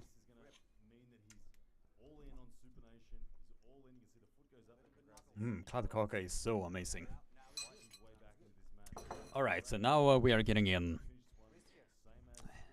Now Krasimir Kostadinov is aiming in, and Irakli is in cruise control. Irakli Serkashvili won comfortably against Krasimir Kostadinov with a overall score of 3-0. With a overall score of 3-0. Oh, that must really sting for Krasimir. Since he has been having a big losing streaks against heavyweights, and now he's just on another losing streak against Irakli Serkashvili. Irakli had huge hand control against Krasimir Kostadinov, and he roars directly into the crowd. Man, Irakli Serkashvili is on another level. Another 3-0 victory. Impressive victory. Classic hook versus top row match. How do you feel? მოხარული ვარ. ერთ-ერთი ლეგენდა დავამარცხე ახლა. ჩემს თვალში კრასიმირი არის საშუალო წონის ლეგენდა. და ნუ ძალიან მოხარული ვარ, რასაც ვიძახდი შევასრულე ის და ვაგრძელებ By the way, if you have not eaten kladdkaka yet, it is very delicious. Because he thinks that Krasimir is the legend. He is the legend in the middleweight category, and he do what he say, and he will continue his winning progress this time. So 110 kilo class in East versus West is really stacked. Who would be the next match that you really want to pull?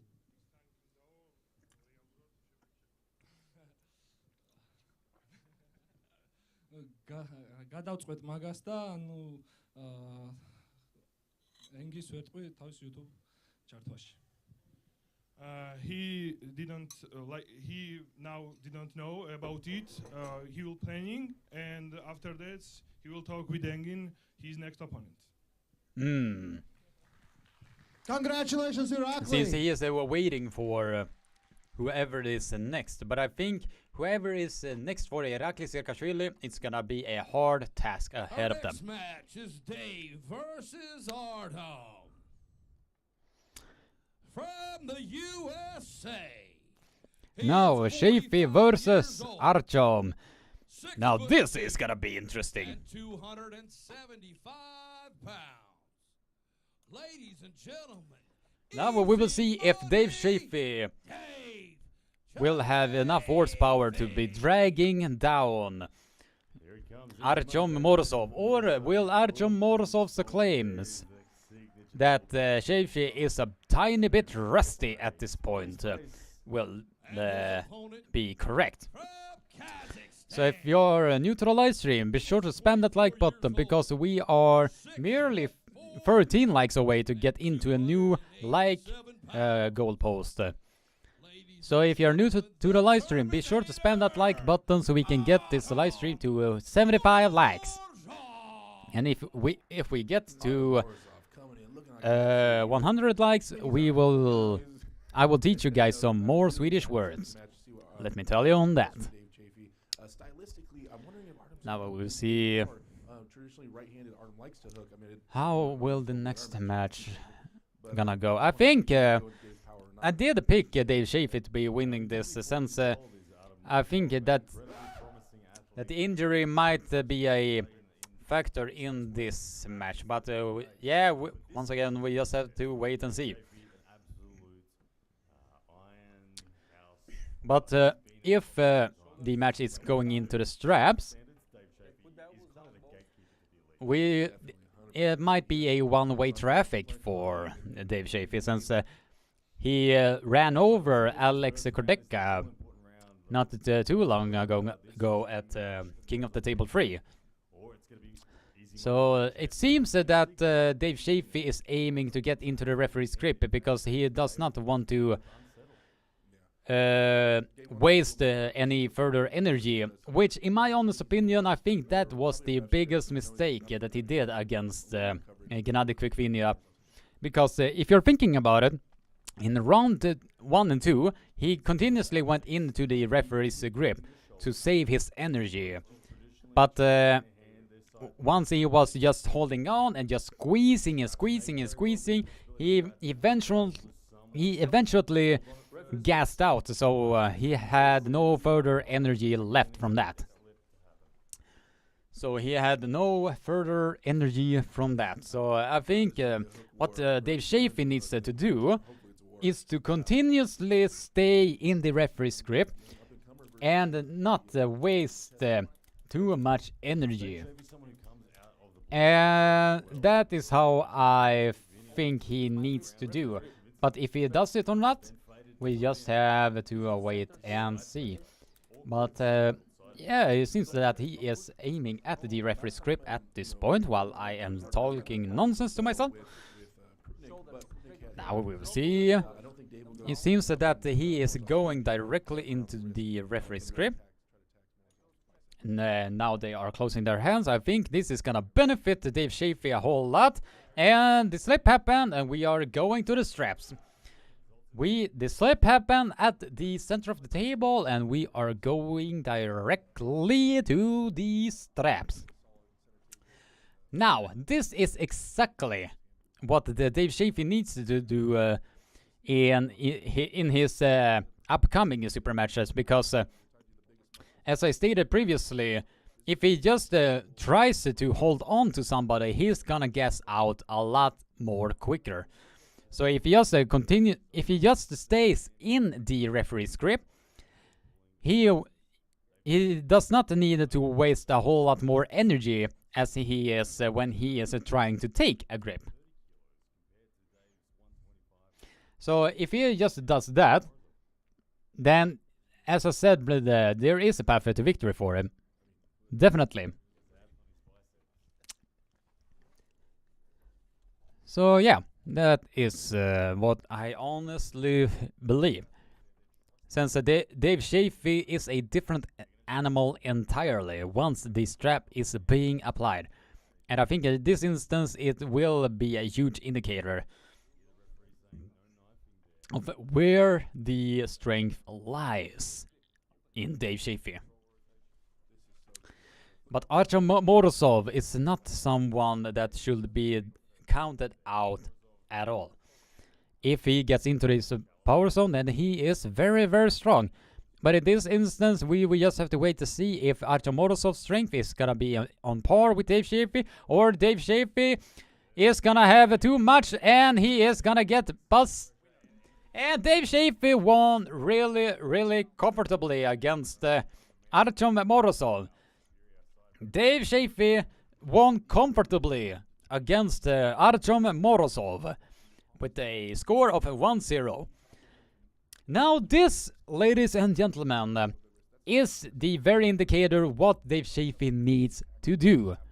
If he just does that, he does not need to waste so much energy against his opponents, and he gets to use a lot more energy once the matches are starting. So in this instance, this is what he needs to do.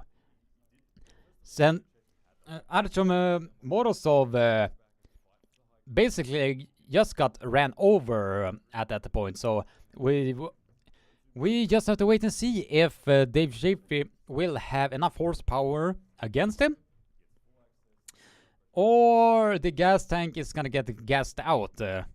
So Dave Chaffee will lose. Will potentially lose, but yeah, we just have to wait and see.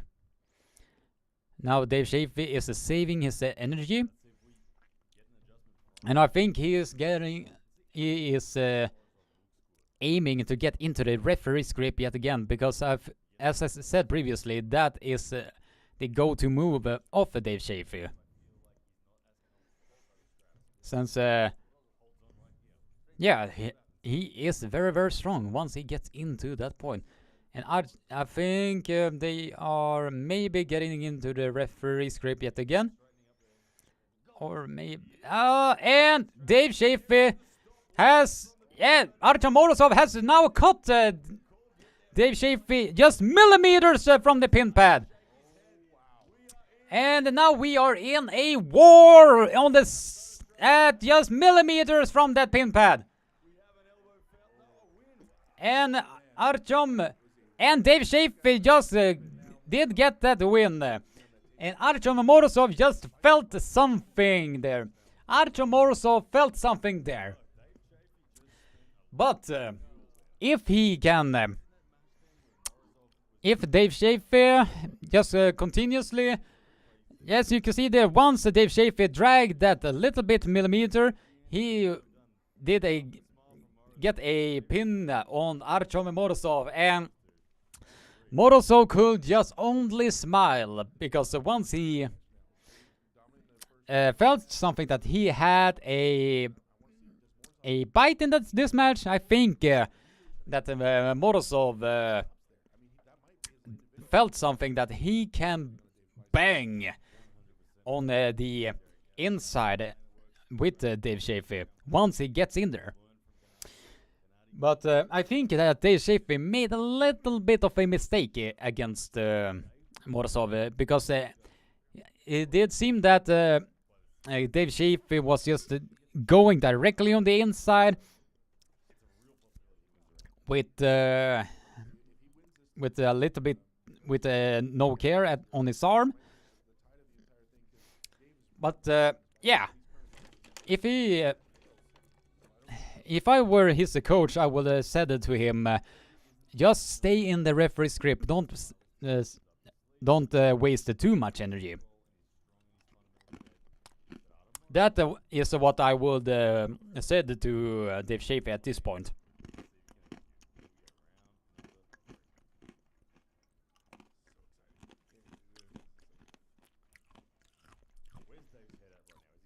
Because then he would save a lot more energy than if he would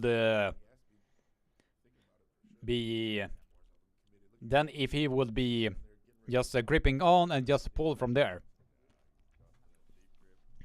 That is just what I wanted to say about that. But yeah, it seems that maybe we are getting into the referee's grip here yet again. Maybe, I don't know. We are 17 concurrent viewers and 66 likes, so if you're new to the live stream, welcome. Be sure to leave a like, subscribe, ring the bell for notifications so we get a lot more boost in the YouTube algorithm, so a lot more people can be joining in and be tuning into this live stream. It seems that Dave Chaffee is... it seems maybe he is aiming for that referee's grip.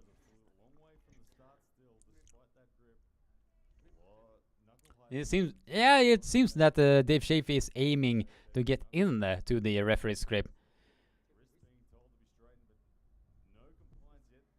Yep, that is exactly what he is doing right here. Because if you're thinking about the contrasting rounds that has happened, once if he was into the referee's grip, then he is very hard to deal with. But if he is on the receiving end, like when he is starting without the referee's grip, it is like night and day of the contrasting styles. But now we will see if... Yeah, and Morozov just top rolled the hand of Dave Chaffee. Archon Morozov has finally gotten a bite in this match. And he just top rolled the hand of Dave Chaffee. Morozov has arrived with a bang. The champion response from Archon Morozov. And he took complete hand control of Dave Chaffee and just took the hand of Dave Chaffee right there. And while Dave Chaffee tried to slip there, Morozov just pressed his hand down to the pin pad and he won that match. Now we will see if the gas tank is gonna be mostly drained from Dave Chaffee, but we just have to wait and see if that is the case. 21 concurrent viewers, 67 likes. 8 likes away for us to be reaching 75 likes. So if you're new to the live stream, welcome, welcome, welcome. Be sure to leave a like, subscribe, ring the bell for notifications so a lot more people can join in and be a part of this amazing community.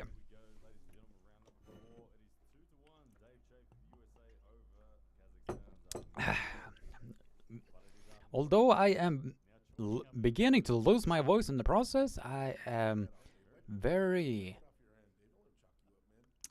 I'm still having the energy to be live commentating in front of all of you guys.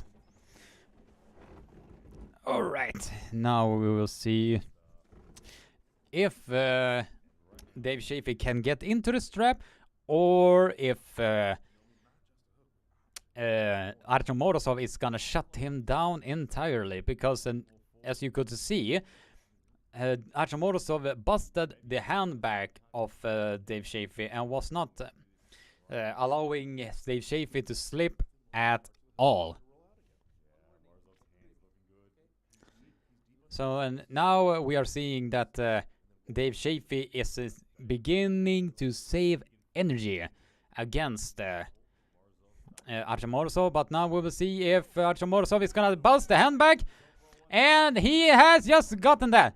And the slip happened, and the slip was underneath the playing line on the elbow pad, and Archon Morozov has now beginning to turn this around. Archon Morozov is slowly turning this around because he is not letting Dave Chaffee get in to his power zone at all, and he is keeping himself alive and alive. And Archon Morozov was looking at the referee and he was like, come on, you know that was a pin. And from there we saw a very dominant hand control from Mr. Archon Morozov. That was a dominant victory over Dave Chaffee once that top roll was being applied. But if he cannot, if Dave Chaffee cannot get into the inside, I have a hard time seeing that Dave Chaffee will keep himself alive and alive in this match. Because from this instance, I think he needs to definitely work on his gas tank. Because if you are watching this, you could see that Dave Chaffee's gas tank, once he extends a lot of energy, the gas tank goes from here to here in a instant. now we will see if I think that Archon Morozov knows exactly what he needs to do against Dave Chaffee. I have a feeling that he does not want to get into the power of Dave Chaffee. But in this instance, I think he is sticking with the safe bet that top rolling the hand of Dave Chaffee might be the easiest path to victory. And Archon Morozov seems to be doing exactly that.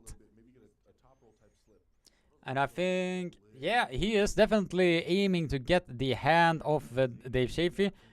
And we might see another top roll. And Dave Chaffee tried to slip there, but was receiving an elbow foul in the process. Archon Morozov did not allow Dave Chaffee to slip at fucking all. And Dave Chaffee received an elbow foul in the process. So in this instance, I do think that there might be another 3-2 loss for Dave Chaffee if this continues in the process that it is continuing in.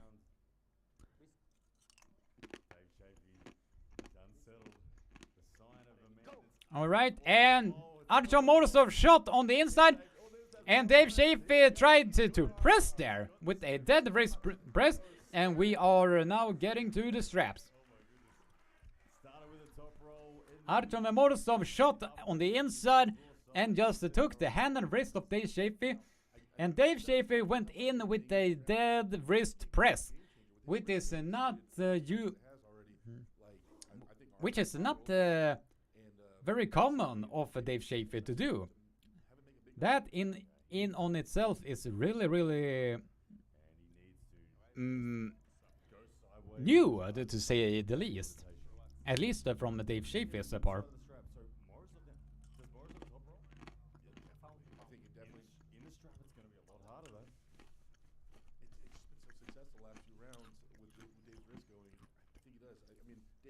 But I do believe in this instance the strap is gonna favor Dave Chaffee if he is able to get the... I can see it like this. If Morozov is gonna take Dave Chaffee's hand and Dave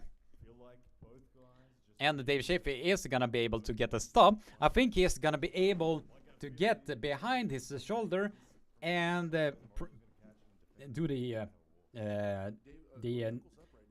tricep press, drag, press, drag, press. At least in this instance, I think that is what I will do in this instance if I was Dave Chaffee. But we just have to wait and see if that is the case, or Dave Chaffee might get completely gas at this point. We just have to wait and see if the ready go is about to happen. Now we will see.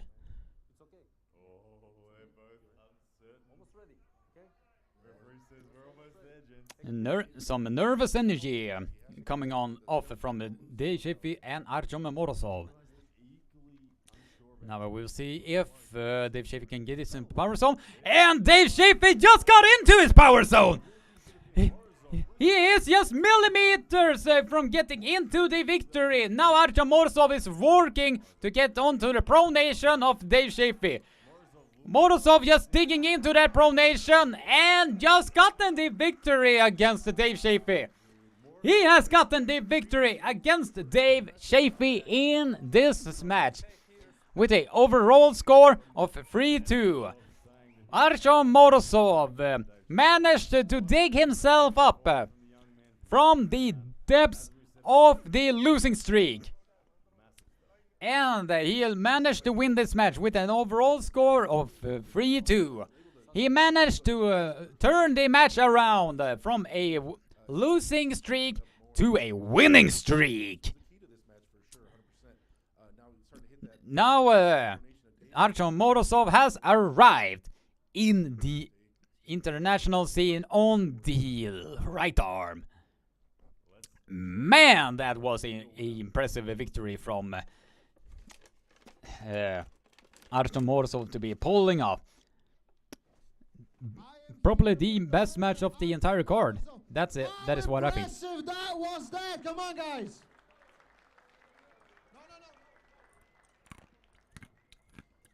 Артем, как ты чувствуешь? Это, по-моему, самый большой бой в твоей жизни был.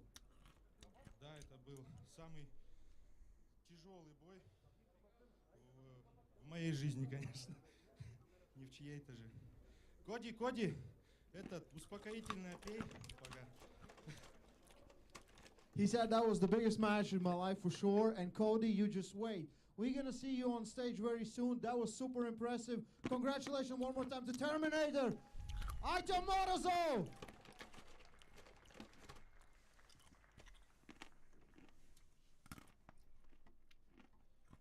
Our next match is Gabriella versus Egle. Ooh! Gabriella versus Egle. Now this is gonna be an amazing match. Ladies and gentlemen, we are now in one of the highlights of the entire card. Gabriella Vasconcelos, the 32-time world champion, is now going up against a living legend from Lithuania. That is Gabriella Vasconcelos, the superstar from Brazil. She is a 32-time world champion. This woman is the most dominant.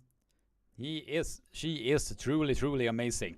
Gabriella Vasconcelos, a 32-time world champion, has now entered this stage, and she is looking focused and a lot more driven to be pinning Gabriella Vasconcelos. What the fuck is that elevator? Oh, that was a elevator. Okay. I did not realize that that was a elevator. Amazing that you were managed to catch that. It seems that the main event match are gonna be just like that. That they are gonna be standing on a plateau, and then they are gonna be slowly going down.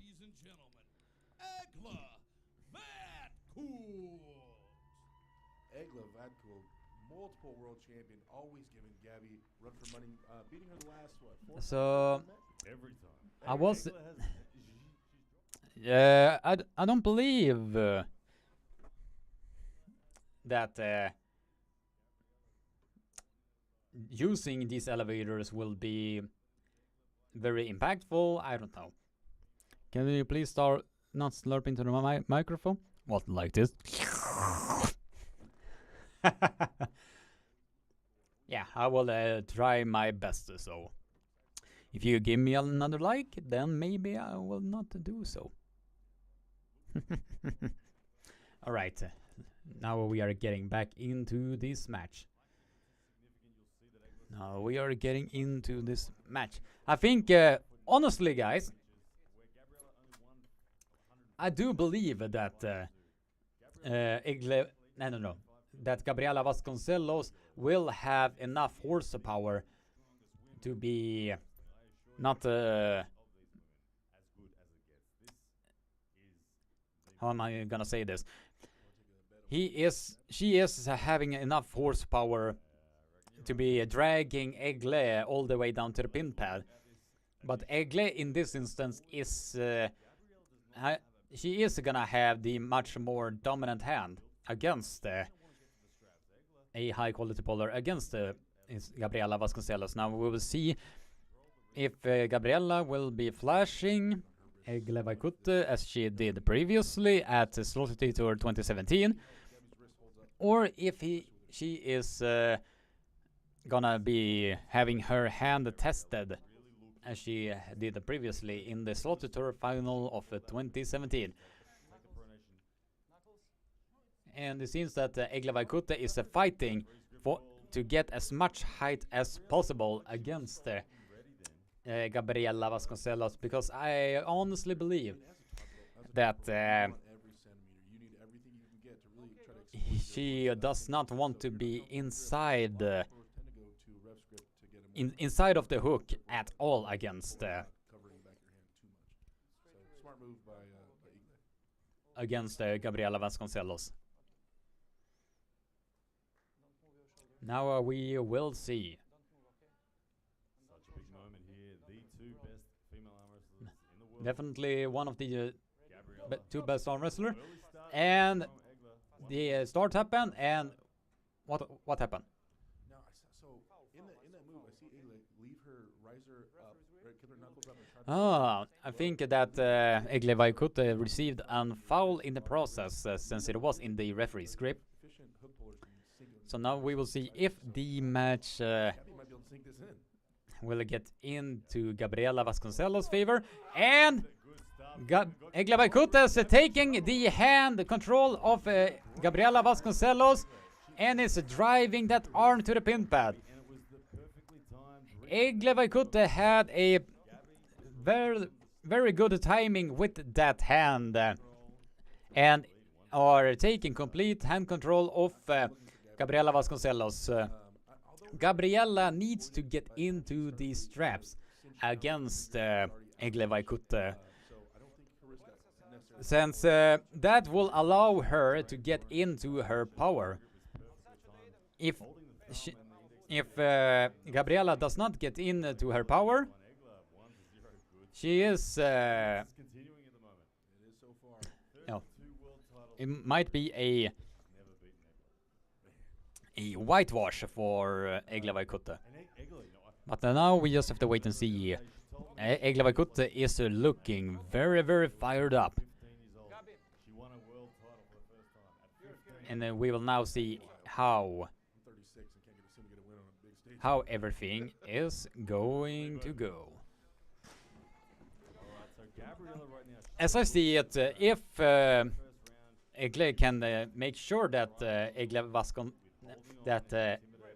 Gabriela Vasconcelos does not get into her arm power, then the path of victory is right there.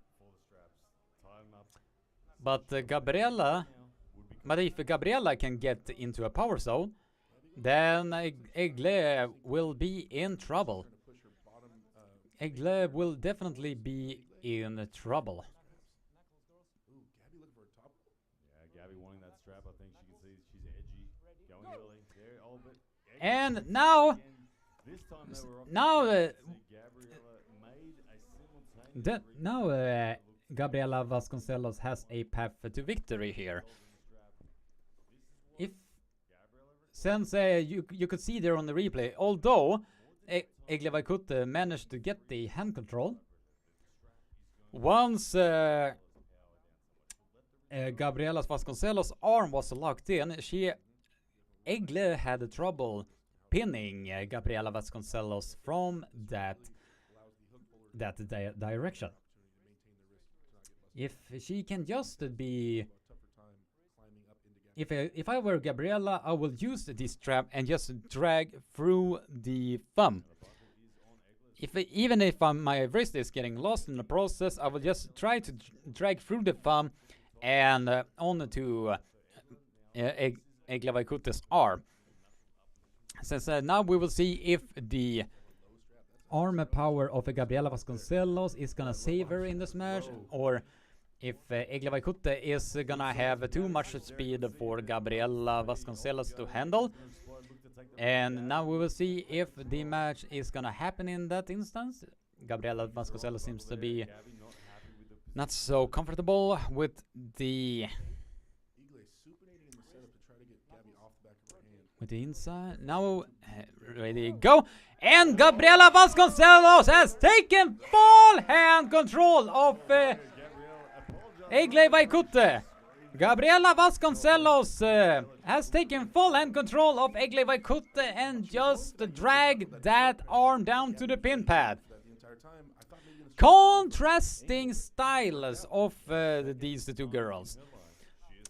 Egle Vaikute can win this match if she managed to keep Gabriela from getting into the straps. But if the strap is being applied, then Gabriela is probably gonna be pulling something incredible off here. On the top roller. So Gabriela Vasconcelos is definitely gonna be pulling off the impossible. done to her arm or If she just gets into the straps, then it's a path to victory there. There is definitely a path to victory there for Gabriela Vasconcelos. As you could see on that replay, when Egle Vaikute was driving sideways, she exposed her wrist and pronation in the process, and Gabriela just drove directly sideways down to the pin pad. That is exactly what happened.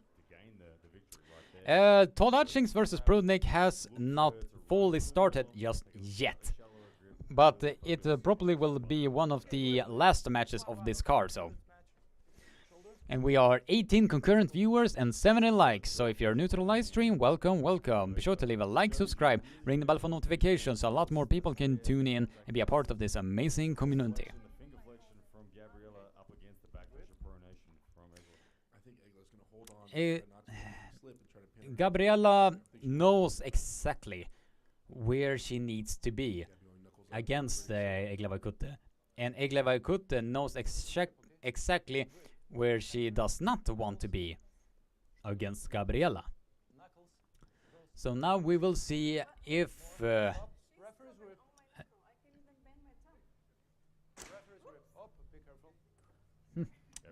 seems that Gabriella is a bit frustrated with the knuckle positionings. She did not get into what she wanted. So she did say that to the referees, and we are now going to the referee's grip. We are going to the referee's grip yet again.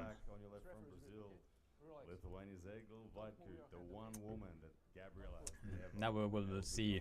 We are one apiece right now. History in the making. History in the making, as Ryan Bowen just said right there. And we will see. Ready, go! And the slip happened at the center of the table, and we are going directly to the straps. We are going directly to the straps. To be honest, it's anybody's match at this point, still. So, yeah, this is... I think Gabriela Vasconcelos knows exactly where she needs to be against Egle Vaikute. If Gabriela can lock her pronator in, she has a path to victory against Egle Vaikute. So if I were Egle, I would just try to take the hand of Gabriela and just stay on that pronator, so Gabriela does not get into her power zone, because in this instance Gabriela gets into her power zone once the strap is being applied. So now we will see. And yeah, Egle Vaikute just did exactly just that, as I just described. So now we will see if Gabriela can still get her arm locked in. So now we will see. Control the height in the grip, and that's important as a top rower. And now Gabriela has taken control of Egle Vaikute. And now Gabriela has taken the victory. And Gabriela is furious at the referees, just telling that what was the elbow foul? She was off the back, as Gabriela Vasconcelos said. But once that pronation was being locked in, she had a path to victory there. Gabriela locked that pronation in perfectly, and she adjusted, and Egle Vaikute with a big massive elbow foul right there. And Gabriela looked at the referees and she was just like, what the actual fuck? I mean, honestly, Gabby should be happy that allowed her to get the pin. But Gabriela was furious at the referees there. Oh, 2-1. 2-1. my, oh my, oh my, oh my. For the first time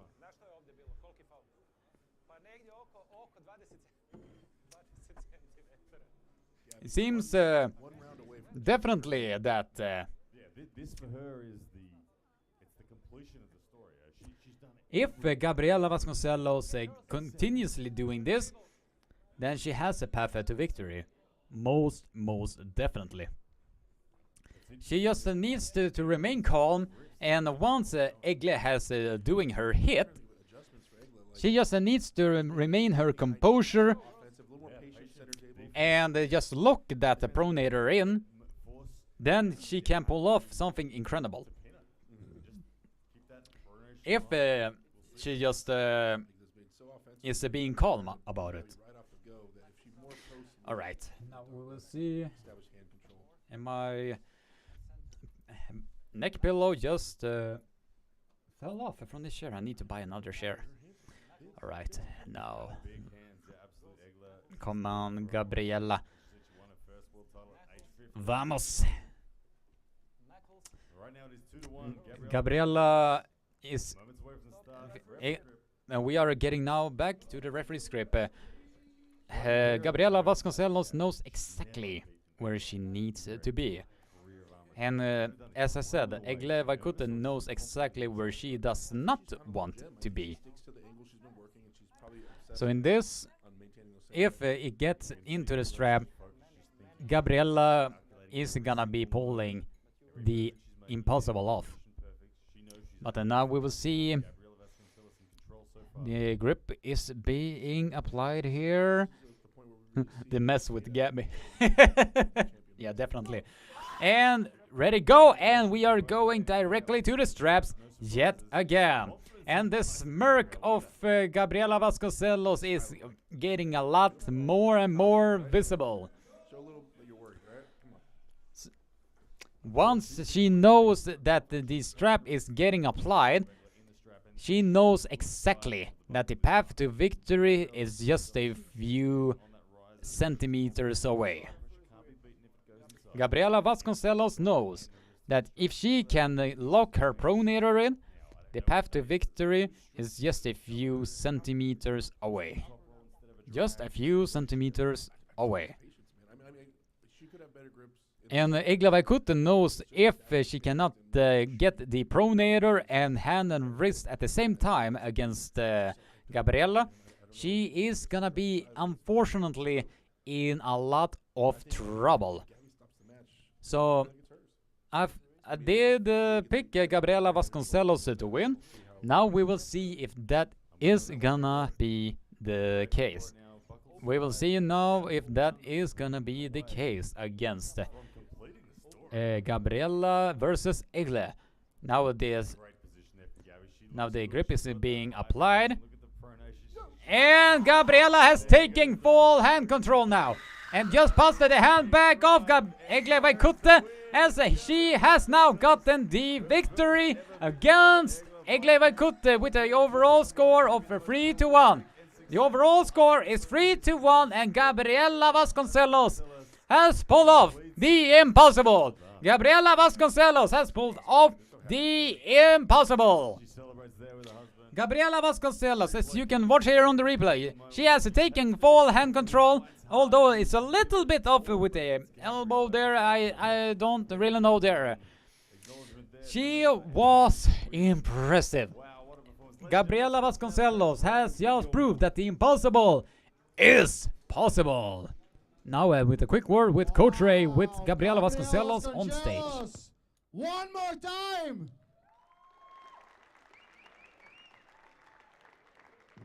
This is the biggest win of your life.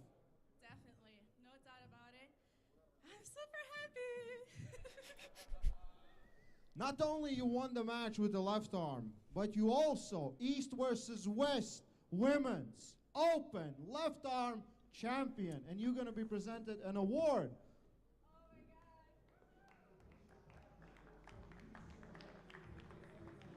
Now we'll see what the reward is, and it's a shield, I believe, and I think it's a helmet. Oh, it's a Turkish war helmet. Now that is very impressive. It's a Turkish war helmet from the, I do believe, the Middle Ages.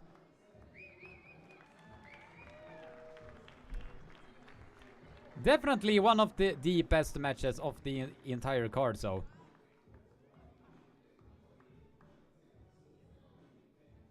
So Gabby, as the champ, your responsibility is to defend the title. Are you ready to defend it against anyone? Looking forward to it. Engin, whoever you bring it, I win it. Gabriela! Engin, whoever you're bringing, I will win it. This evening with right arm versus Egle. Yeah. Alright, now we are 14 concurrent viewers and 70 likes, so if you're new to the live stream, welcome and welcome. Be sure to leave a like and subscribe, ring the bell for notification. We are merely 5 likes away to be reaching our 75 like goal mark. He is 23 years old. Now, after this match, we are like just 5 matches away. Now we are getting into the middleweight battle.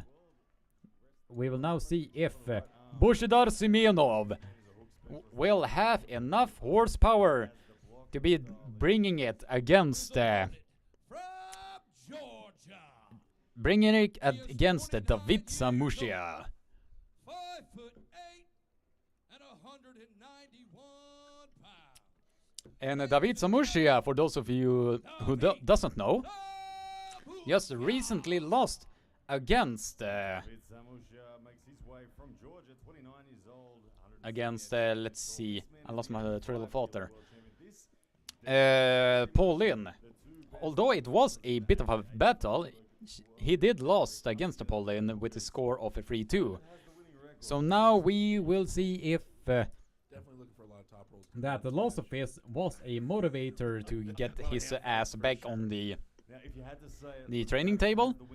So now we will see how this one is going to go. And I did pick David Samushia with the magical 51% of winning this match 3-2.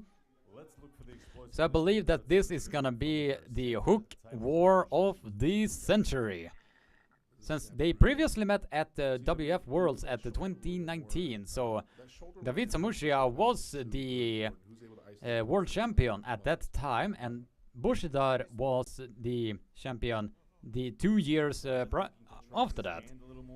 So now we will see if that is gonna be the case, or I do certainly believe that this is gonna be the hook war of the century, since we did just see there that David Samushia is aiming to drive really hard on Bushidar Semionov's arm right there and there. Now, and ready to go, we just went into the inside there. Seems that was a false start on I don't know who. Seems that David Samushia had the control of the pronator there, but yeah, we will see if that is gonna be the case yet again. Now we will see if the hook war of the century is about to begin right there, then and there. Come on, start the match. Hook, hook, hook, hook, come on! In the name of the Coach Ray. Hook, come on, hook! Now the start is about to happen, and ready, go! And Bushidar Semionov has gotten into the pronator of David Samushia and is digging in hard to get into the pronator there. Now David Samushia is getting control back. Now he is getting control. That was a small bump there, but the arm did not move on Bushidar Semionov at all. Both men are not getting anywhere against each other. They are driving. Bushidar is driving really hard. And David Samushia got extended there just a little bit. And Bushidar Seminoff, well, driving really, really hard. And almost busted the handbag of David Samushia there.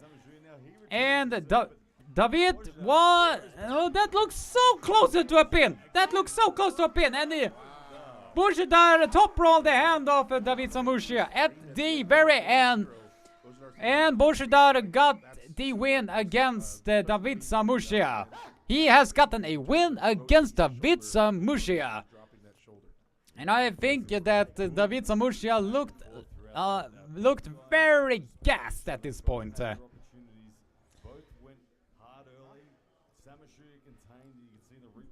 And yeah, you can see it there. Although the angle was a little bit open on the Bushidar, the hand of let's see. The hand of David Samushia got busted back at the end, and I do believe that this is gonna be a huge indicator that David's hand is getting gas at this point. And it seems that the Bushidar is just getting warmed up at this point. He's just getting warmed up against this high quality polar. Bushidar's bicep a little bit more. I like to see him try to open up Bushidar a little bit more in terms of the elbow flexion to really control the table on his side. So now we are getting into round number 2. We are 20 concurrent viewers and 71 likes. So if you're new to the live stream, welcome and welcome. Be sure to leave a like, subscribe, ring the bell for notification, and share this live stream around so a lot more people can tune in and be a part of this amazing community. I can only imagine how many viewers that Aussie Armwrestler and Pradeep is having, so I am very happy for those guys. I genuinely am. The small things that matter so much in a match like this, these small incremental gains that they're making. It seems that David Samushia is getting more and more tired against Bushidar Seminoff. Bushidar's inside game is dangerous.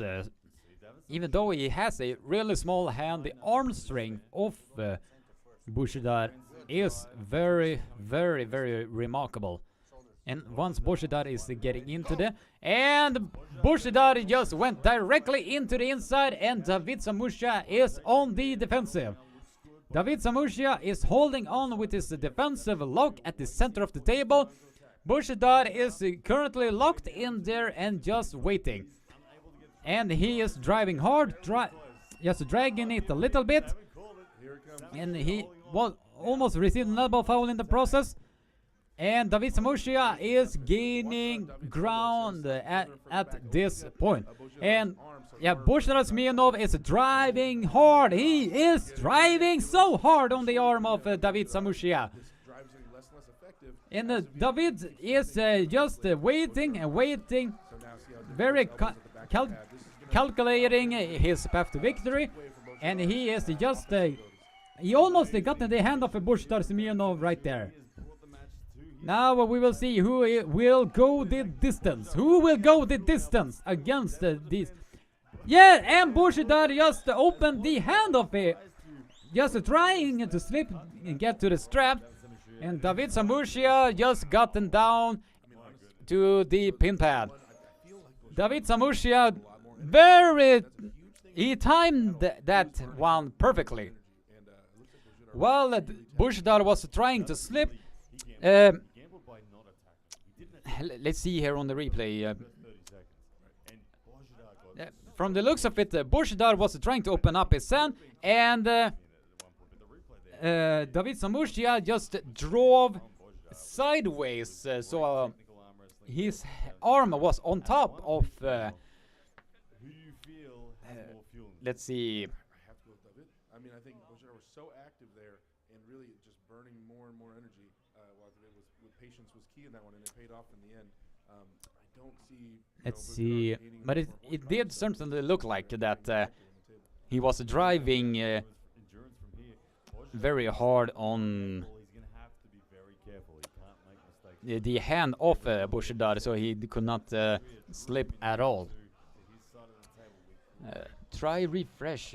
Looks like your stream is quite behind. If it is quite behind, I don't know what to say. I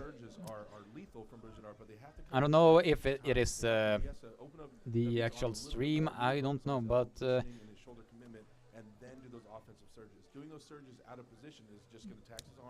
I don't know if it is the streaming equipment that is going back at me. I don't really know. But seems that both men's hands are getting more and more gas, and since Bushidar was the one that had his hand a little bit more gas, since he opened up his hand and was trying to get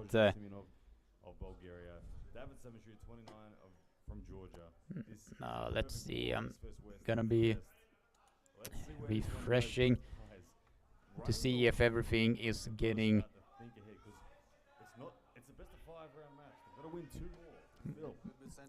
both more plays. How is the match here now?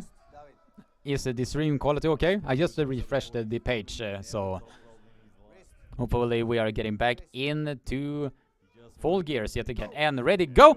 And we are getting into a hook yet again. Who is gonna last the distance between these two? Both men have bit pronator, and both men are, and now David Samushia are driving hard to get towards the pin. But he needs to be a bit more calculated.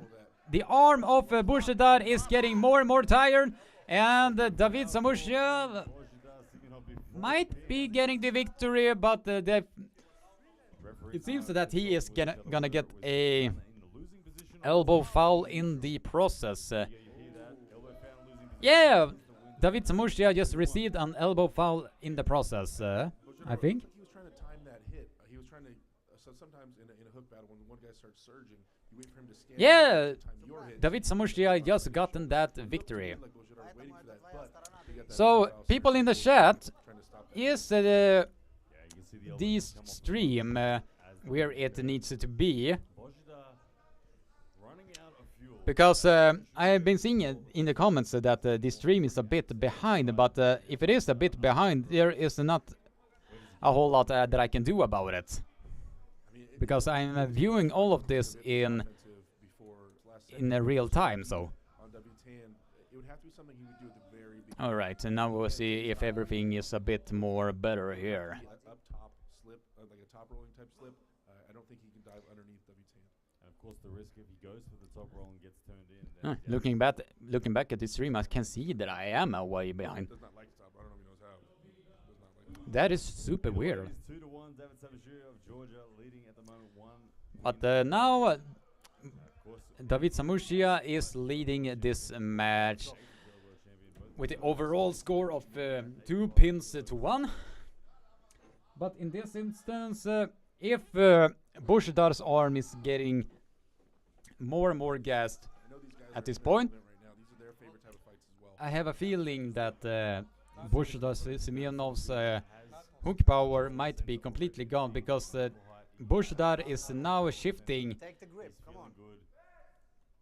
He's shifting more of a top roll at this point. So yeah, if he can do that, then it's definitely.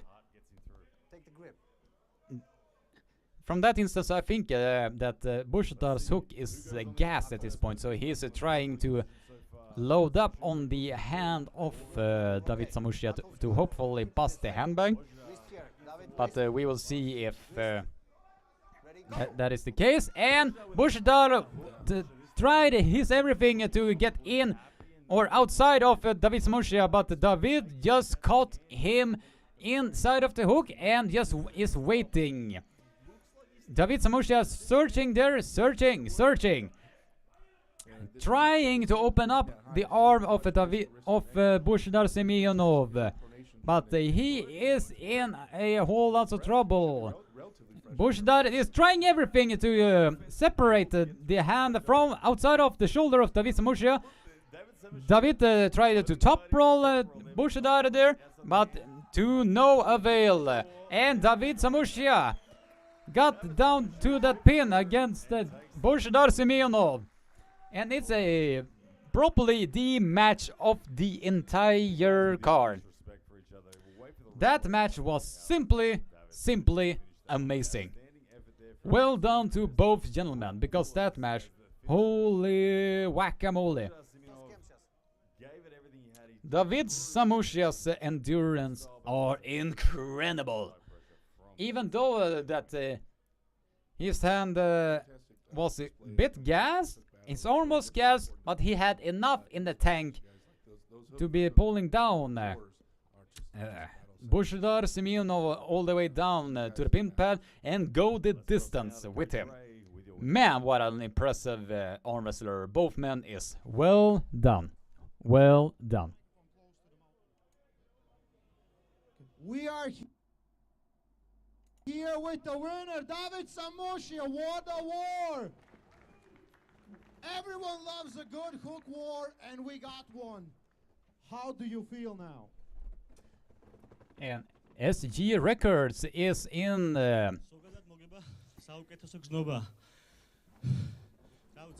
is the translator of David Samushia.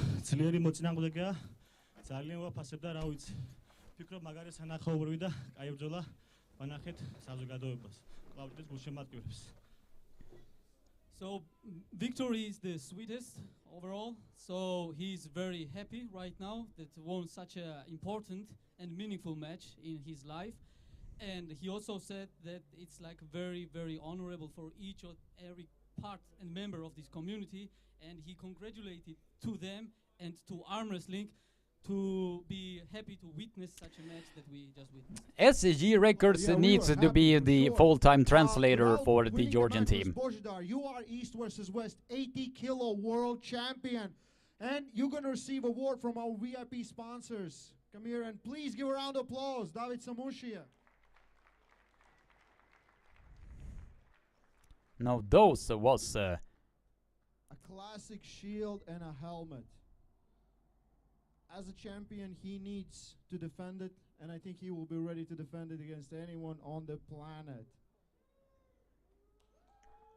Yeah, but the interesting thing is that David Samushia. David Samushia! The interesting thing is that David Samushia just recently lost against Poland.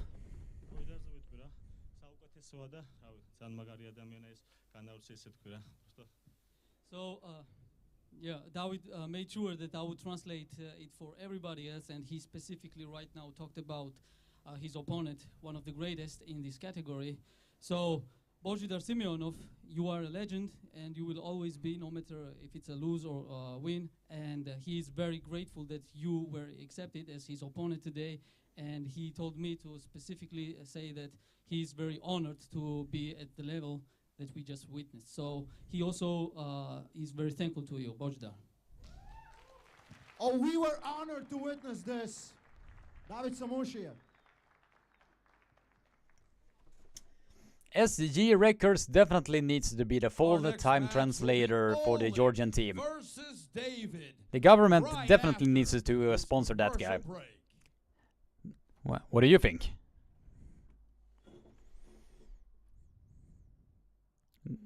Now we are cutting into commercials, and hopefully it is really weird that I am looking at this at real time, but the stream seems to always be slacking off it is really weird. I'm trying to stream this in real time, but the streaming service that I am using is seeming to be streaming a lot more, bit more behind. And now we will have a promo trailer for King of the Table, and we will have a match, probably a match announcing. King of the Table, October 1st, from what I could see there. That might... I have a feeling that I might not be able to...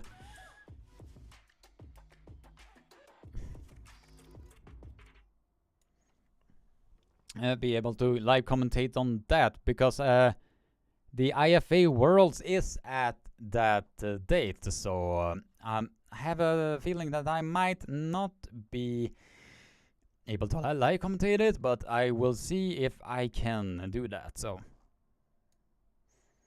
Roman is a fan of Uncle John. Background studio is why he wears that shirt and shorts. Maybe, maybe not. By the way, we are 4 likes away to be reaching our 75 like goal marks. If you're new to the live stream, welcome, welcome. Be sure to leave a like, subscribe, ring the bell for notification. Share this live stream around so a lot more people can join in and be a part of this amazing, amazing community. Alright, now we are getting into the final matches of the evening. Match is Oleg versus David. From Ukraine, he is 29 years of age. Oleg Shok versus David Darikian. Oleg, the left arm all-time legend from Ukraine. Ukraina. Oleg Shok has now entered the stage. Looking very, very confident. Although he is very aware of the danger that is David Darikian. He still feels that the path to victory is just a few moments ahead. Now, after this match we have like 4 matches left, and we are getting closer and closer to the overall match that is Ungarbayev versus John Bresenk, Kidrgal Ungarbayev versus Gennady Kvikvinia, and Hutchings versus Evgeny Prudnik. And by the way, guys, if you're new to the live stream, be sure to spam that like button. We are merely 4 likes away to be getting to that 75 like goal poll. Or however you are saying that.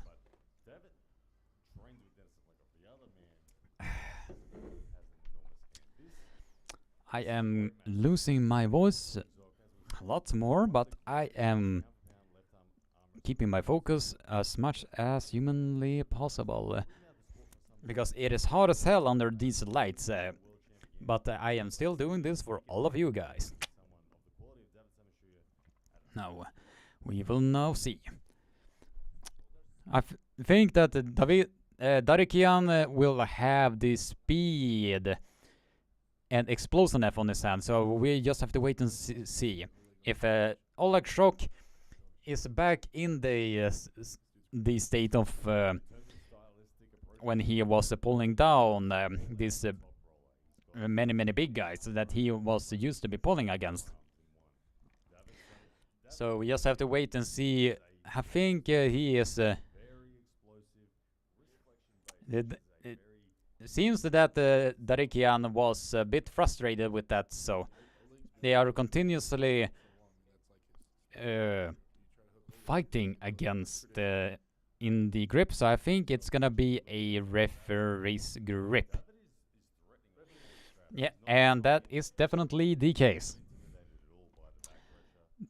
Do you think Jerry has a chance against Gennady, or too soon for Jerry for such high-level match? Yeah,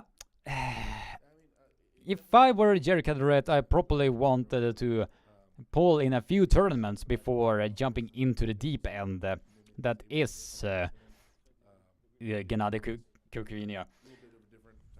But since he just beat a lot of the American arm wrestlers, it was just a inevitability that Jerry Caderet was gonna be the next guy to be pulling against Gennady Kvikvinia. So now we will see if Dadikian's speed will be enough to pulling down Oleg Shock, or if the giant pronation is gonna get locked in. And we are getting to the straps. Was very difficult to see from that angle, but it seems that Oleg Shock was deliberately aiming to get into the straps, and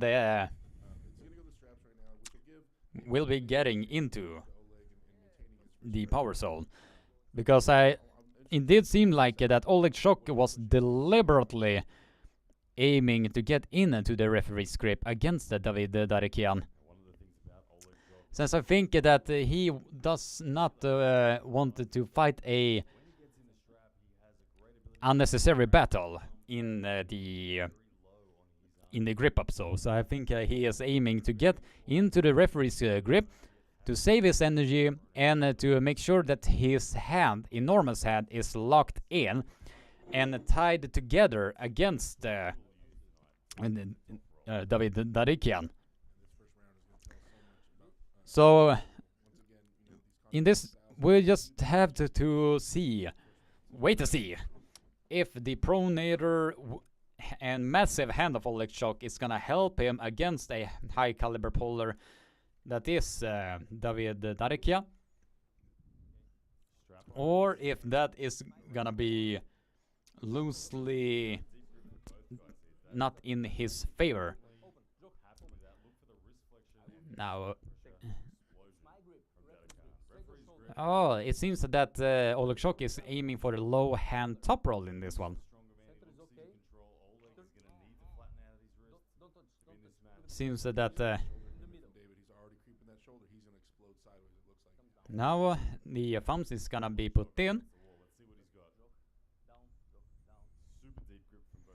It seems that David Darikian is aiming hard to get into the inside, and Oleg Shock just caught David Darikian, but David Darikian is aiming really hard to get into the pin, onto the pin pad, and David Darikian just secured his hook and continuously drove down on Oleg Shock's arm. Let's look on the replay. David Darikian secured his cupping and pronation and continuously attacked the pronator of Oleg Shock, and eventually drove that arm down to the pin pad. Although David was driving on that arm really hard. So the path to victory might not be so easily as people are expecting it to be.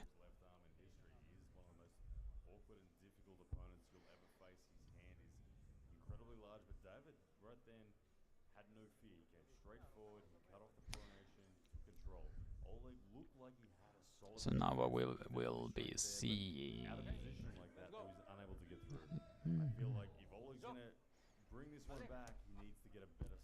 All right. Now we will be seeing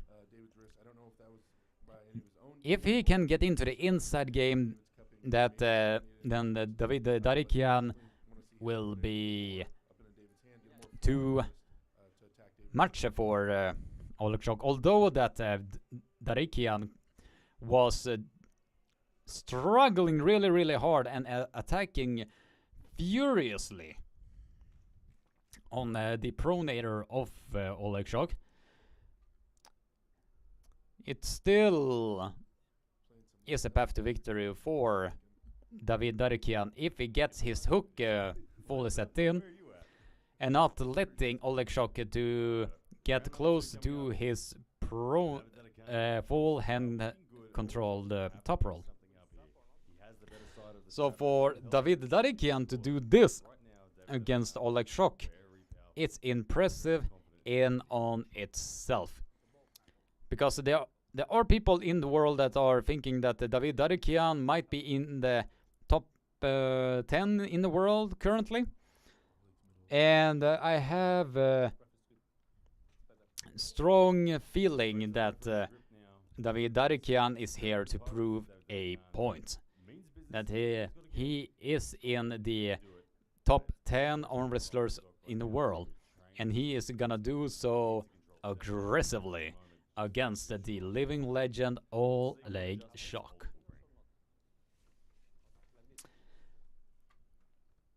So yeah, now we will see how everything is gonna happen. Yeah, it does seem like that Oleg Shock is aiming to get into the straps yet again against David Darekian.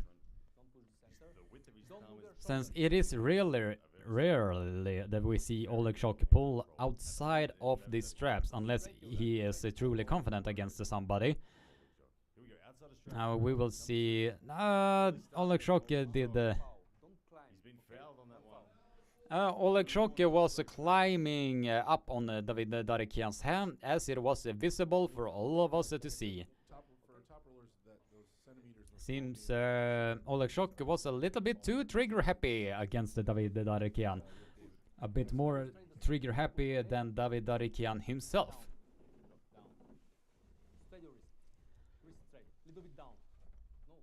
So yeah, now we'll see if Oleg Shock will have what it takes to slip out. And yeah, this slip happened and we are getting back to the straps.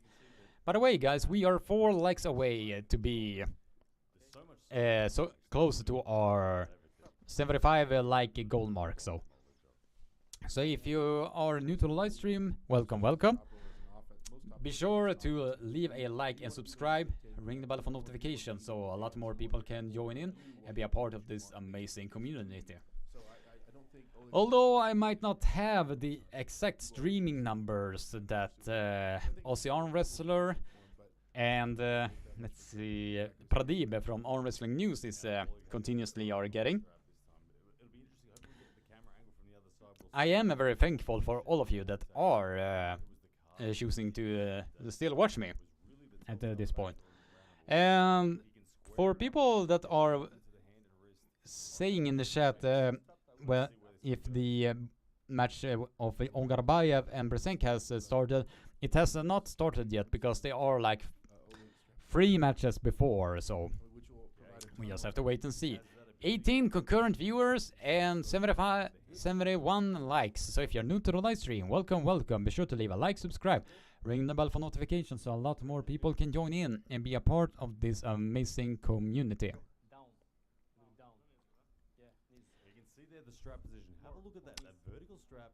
Alright, now we will see how this will go. Alright, okay. Just gonna be shifting so I can see, because I'm looking at the stream and I see that the mic is all over my face. Okay, now we will see. The grip is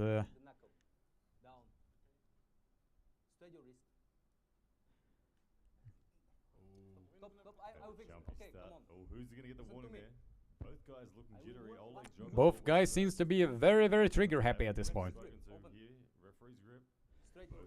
It's still in the referee's grip, and the grip has not been fully set. Can Oleg Shock do the impossible here, or will David Darekian chop into that arm power? And he has done so. David Darekian has driven down that arm to the pin pad yet again. And it seems it's gonna be a whitewash victory. Tack så mycket, älskling. It's gonna be a whitewash victory for David Darekian. Because from the looks of that, it did seem that Oleg Shock did not get into his pronator there at all. Because once David Darekian was able to get into his power zone there, it was a one-way traffic. Definitely seemed like a one-way traffic for David Darekian.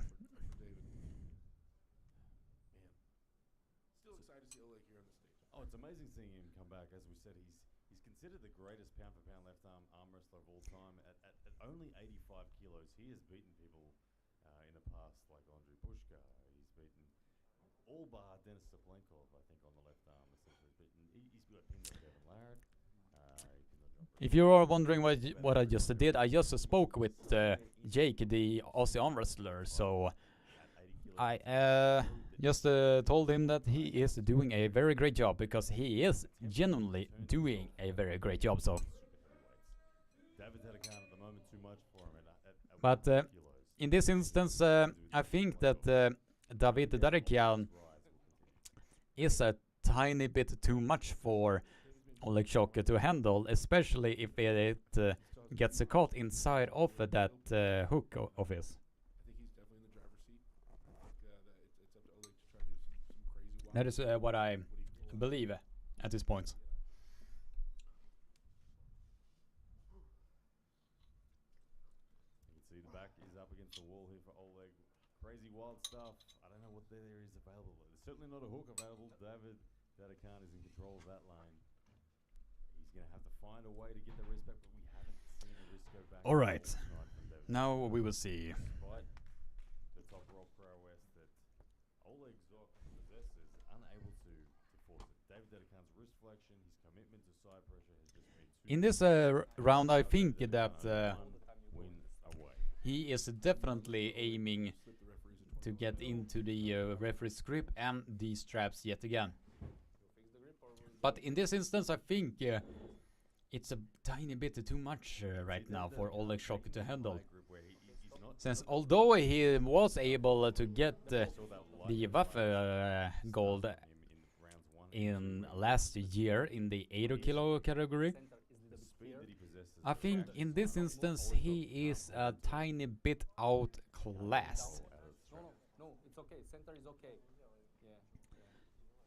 So in this, I do believe that he is a tiny bit outclassed if he gets in to the inside move as he did in the previous two rounds. Now it's definitely seemed like that Darekian was the one slipping over there. Ozzy is awesome and I support his videos, but not my style to really watch. Yeah, if that is not your style, then that's your prerogative, or however you're saying it. Love Neil Pickup style though. Yeah, Neil Pickup has a very good style that could get him a lot more subscribers if he gets in like other guests that are maybe not in the arm wrestling scene. Alright, I'll let you know. Ah, Drew24, I'll let you know you mentioned him. He appreciates you.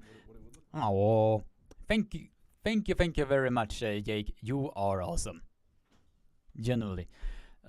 Man, since like my monitor is about to shut down, I'm just gonna do one quick adjustment. So he's still young, he's still got plenty of time in the sport.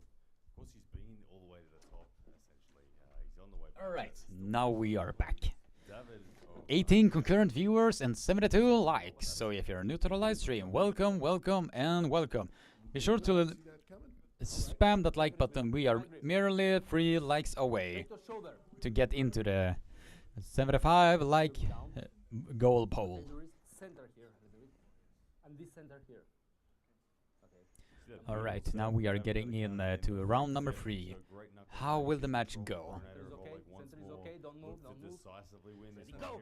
Alright, David Darekian has set the hook and he is trying to top roll Oleg Chok. Oh my goodness, wow. That is one aggressive one.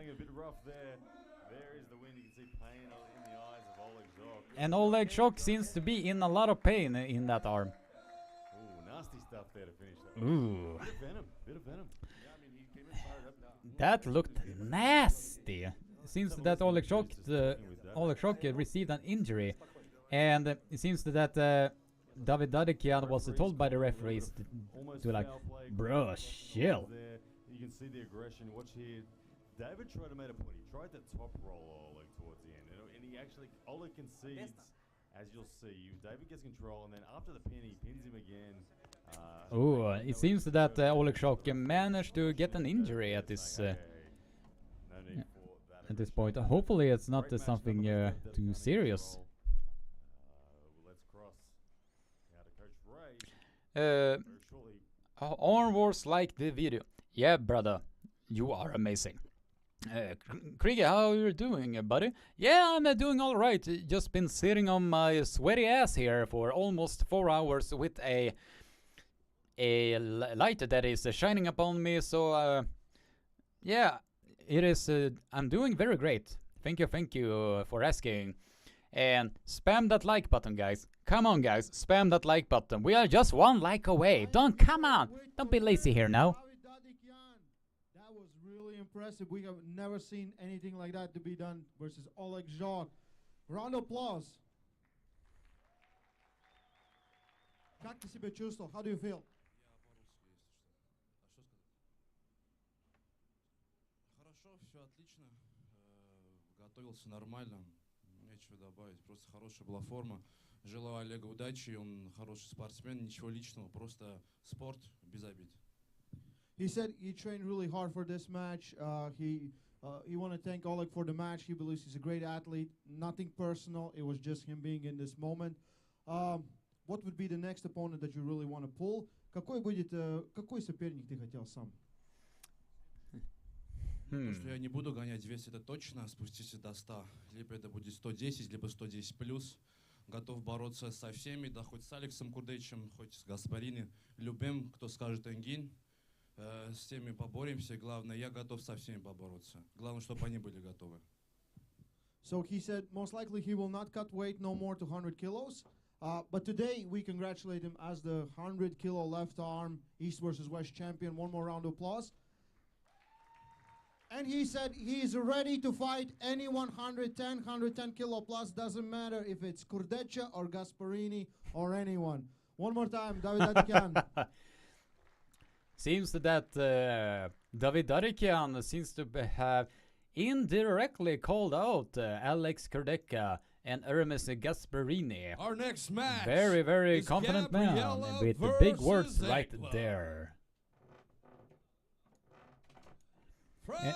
And we are getting into the left arm match that are Gabriela Vasconcelos versus Egle Vaikute. Ladies and gentlemen. And after this, we are just 4 matches away. By the way, guys, if you're new to the live stream, if we can get this video to over 100 likes before all of the matches are over, then that is a very, very good milestone. So if you're new to the live stream, be sure to spam that like button, guys. Spam that like button. Come on, guys. But now, in this instance, will Gabriela Vasconcelos pull the ultimate upset and keep Eglet definitely having something to prove here after taking that loss. And keep Gabriela Vasconcelos to get even close to that victory? I'm assuming it's going to be the same approach, but maybe some more ferocity for sure. So now we will see how the match are gonna go in this instance. So now Gabriela has a path to victory, and that is inside of the straps. If he gets inside of the straps, she has a path to victory. Definitely a path to victory once she is getting that strap applied. Once she does that, the path is open for her. If she just keeps her pronator and not losing it in the process, it is a path to victory for her, definitely. And Egle knows that she does not want to be in these straps against Gabriela Vasconcelos because of the obvious reasons that I just mentioned.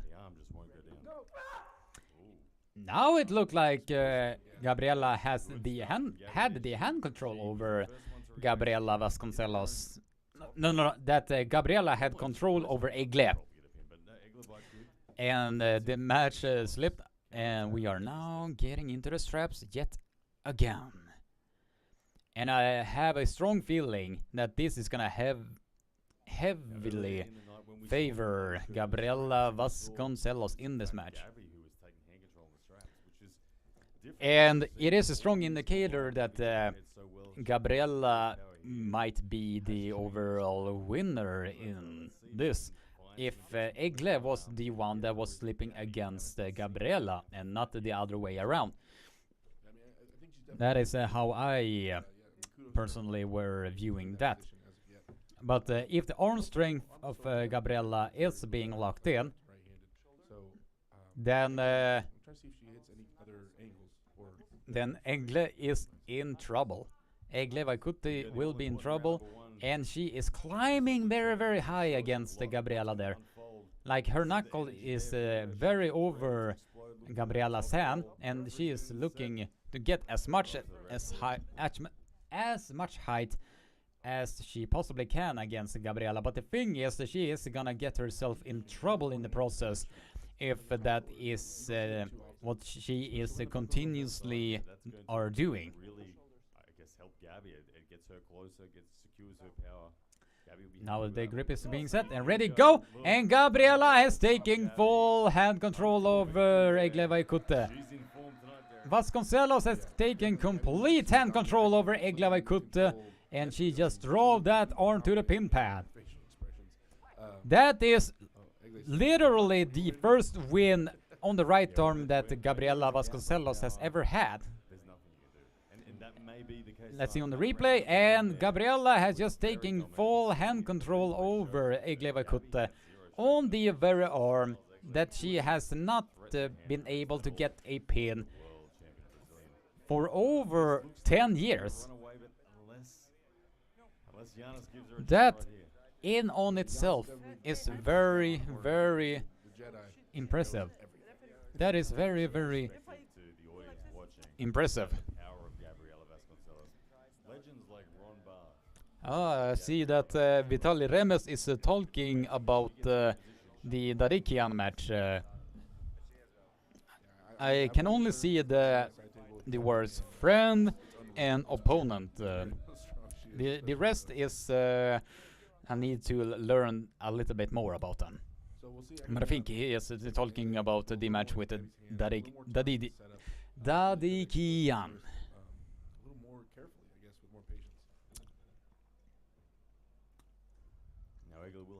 Side of the strap should it end up there again. So this is the round where she all right, now we will see. She's gonna fight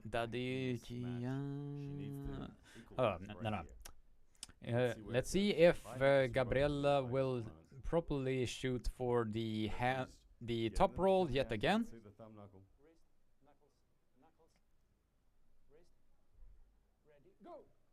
Good control. Now, now Egle has gotten control over Gabriella's hand, but as further the match went on, Gabriella got more control over the hand, and Adam Silver is looking in from the behind the scenes, and he is probably having the best view of everyone that is in there.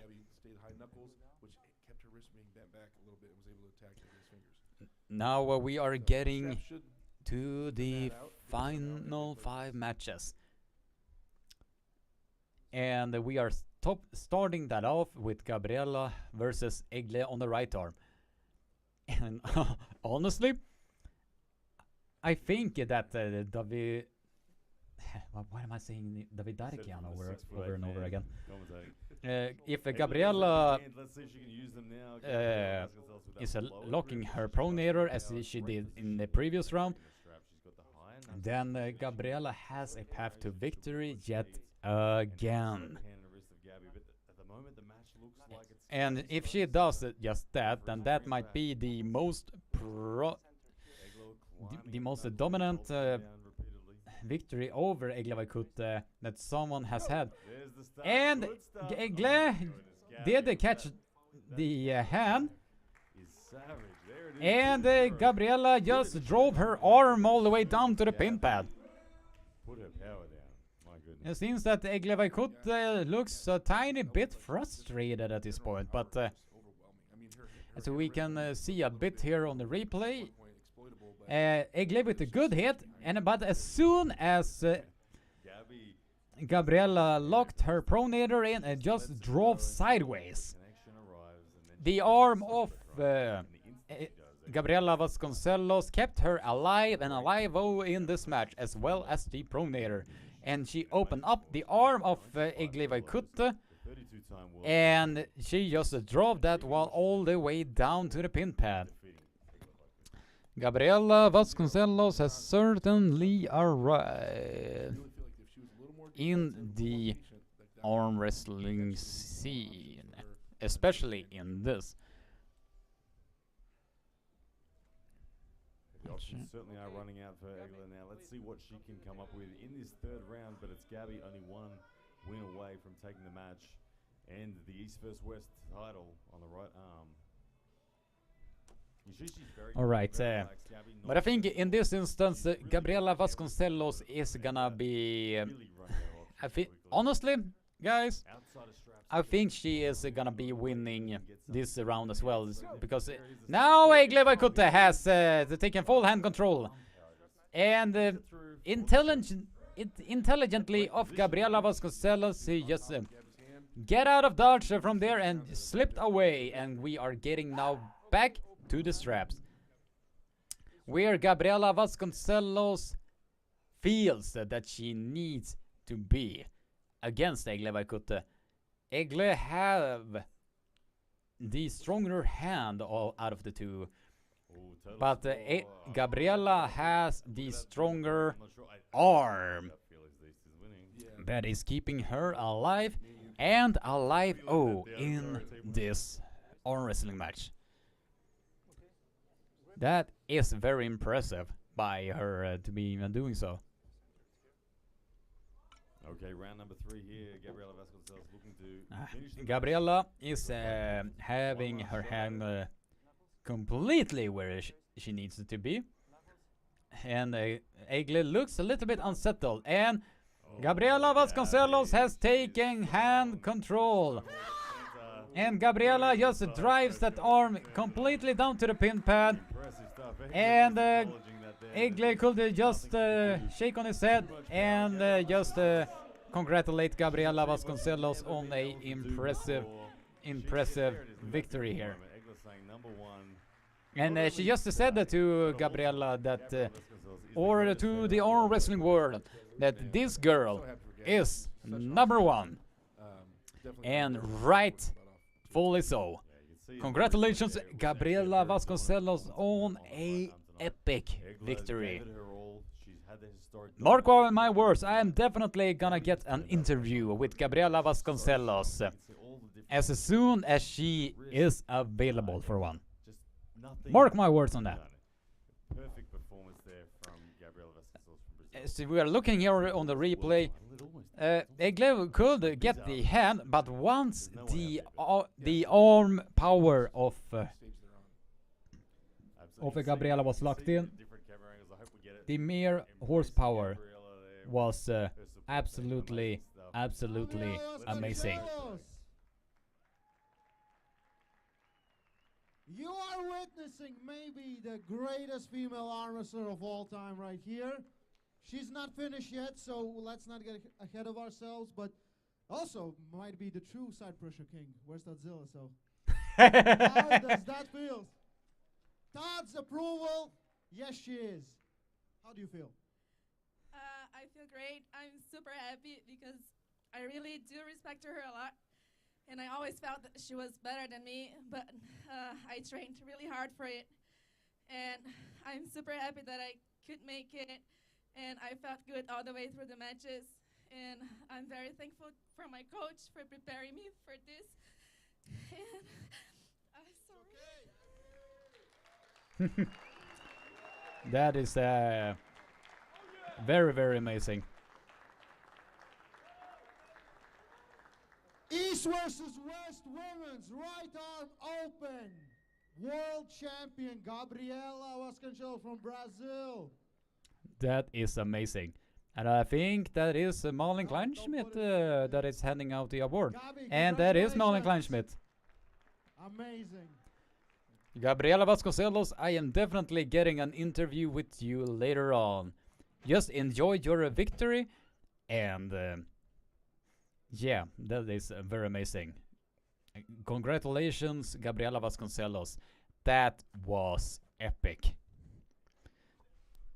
I might as well right to Gabriella. Our next match is Cody versus Artem from the U.S. Now we are getting to the top 4 matches. 6'2" and 350 pounds. Ladies and gentlemen, Cody Spur Man. Now the WF World Champion 2019 has now entered the stage. Cody Spur Merritt has entered the stage, and he is looking almost, if you are taking the costume of Super Mario, then he will look like an exact copy of Super Mario. 6'4". We will see if he has the raw power to keep up against the mighty Morozov on the left arm. How much that right-handed match has taken out of him with Dave, that war he had, but left-handed this dude has proven. But now we will see how, as Derek Smith mentioned in the live stream, how we will see how much of the match has taken a lot of the energy from Archon Morozov, but we will now see how the match is now coming up, and I am really looking forward to see what Cody Spur Merritt has in store for all of us. His reputation already. Oh, definitely. Cody with the power belly. That thing provides gas power. Archon Morozov is loading very up high on that hand, and is aiming to get a lot of pressure on Cody Spur Merritt's hand, as it seems. Now we will see if now the first round is about to go, and I think a slip is about to happen. And a slip just happened, and we are getting to the straps. We are getting directly into the straps for this match. Now we will see. Archon Morozov looks happy and looks very, very confident that he has he feels that he has something against Cody Spur Merritt. But I am a bit concerned of the injury that Cody Spur Merritt received against Robbie Topi. It was the same event when Corey West tore off the bicep from his bone. And for those of you who don't know, Cody Spur Merritt was beating Robbie Topi 3-0 while his arm broke. I wish I was kidding when I was saying that. But yeah, we will see if that injury has fully healed, or if the worst case scenario is that the match with Archon is gonna be potentially reopening that injury. I really hope that that will not be the case at all against Cody Spur Merritt. Seems that Cody Spur Merritt is aiming to mostly go sideways against Archon Morozov from how he is gripping up. Now, and the start just happened, and we are at the center of the table. At East versus West number 4, we are now at the center of the table. Archon Morozov tried to get the hand control, and just gotten the hand control of Cody Spur Merritt. He actually was able to top roll the WF World Champion on the left arm. Cody Spur Merit all the way down to the pin pad. Archon Morozov was very, very patient against Cody Spur Merit. And he adjusted, and then he had managed to take the wrist of Cody Spur Merit. Round number 2, Cody's going to have the good side of the strap, which in a top roll situation is a significant thing. Darko is writing. East versus West is the world championship. We needed to break all the rules from leagues, not allowing athletes competing between different leagues. Yeah, as I said in the interview of with Coach Ray, what Engen Terzi is doing, he is basically taking all of these different leagues, all of these different athletes from different promotions like PAL, WAF, IFA. He is taking all of them under one roof, and for that, for Engen to be pulling that off is very, very amazing. That is very, very amazing.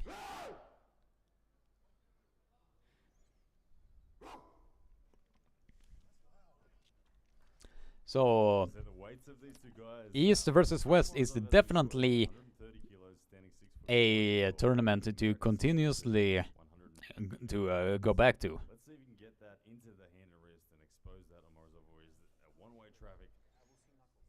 Let's see it outside the straps.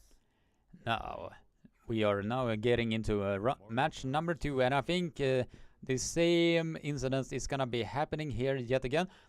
Yep, and Morozov has taken full hand control, driving at the top of the hand of Cody Spur Merit while he was trying to slip. And Cody Spur Merit is receiving a elbow foul in the process. He's receiving a elbow foul in the process. Morozov held on. So I don't know if that's a clear indication of a hand versus hand fight because Cody wanted to relax his hand and escape. But man, if it is, in this instance, I think the next match for Morozov, if he outright dominates Cody Spur Merit for the upcoming rounds, should be, in my opinion, Vitaly Laletin, or yeah, probably Vitaly Laletin.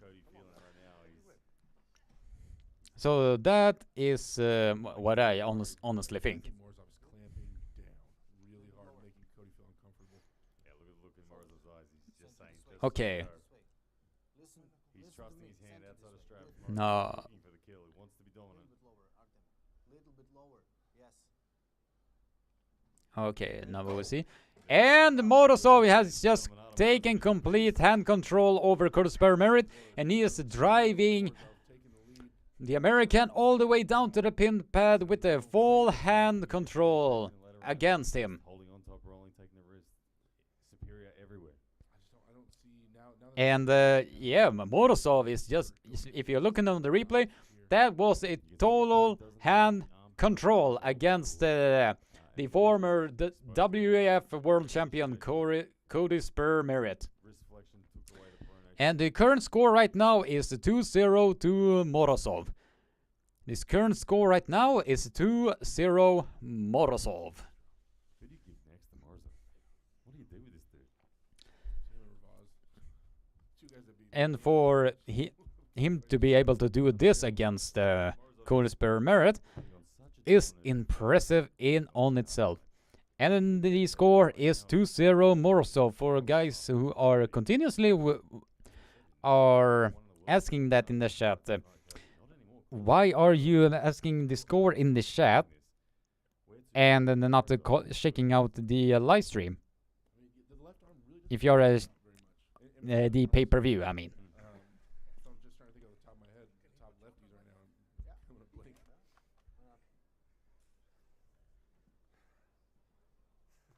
Unless we get the return of Dennis Sablenko. That would be interesting. There's a left arm. You see all smiles and All right, we are 18 concurrent viewers and 75 likes. So if you're new to the live stream, welcome, welcome. Be sure to spam that like button, guys, so we can get at least over 80 likes. We are merely 5 likes away from that goal post. So, all right, and I think that the injury of Cody Spermerit has.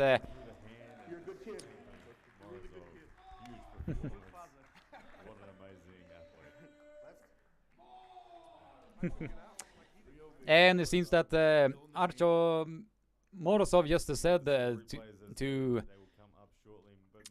Cody Spermerit, and you're a good dad. You're a good dad. Round number 1 was, in my opinion, the most closest one. When Morozov was able to get the pronator off Cody Spermerit, it was a total one-way traffic. Although Cody Spermerit did manage to put the brakes on Archon Morozov, I think that the injury that he received a couple of years ago was the defining factor here, but not taking away anything from Archon Morozov, because he was really, really, really impressive. Dominant victory against very strong opponent. What do you think about the match? Как ты чувствуешь после матча? Чувствую себя хорошо. Бороться пока не хочу больше. Руки болят. Ну, в целом все неплохо, доволен результатом.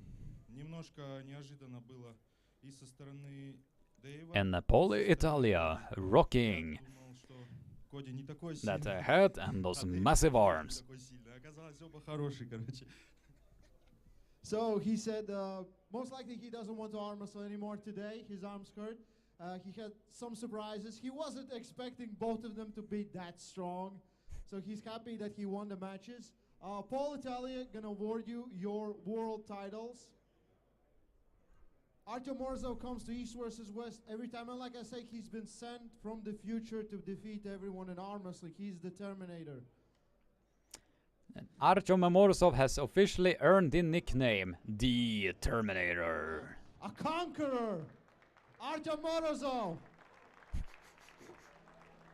Thank you guys. We're gonna go in a small commercial break, and we'll right back with more title matches. All right. As they previously said, they are going in a small commercial break. So yeah, it is very, very amazing that Archon Morozov is arriving in the arm wrestling scene with a bang, and doing that against Dave Chaffee and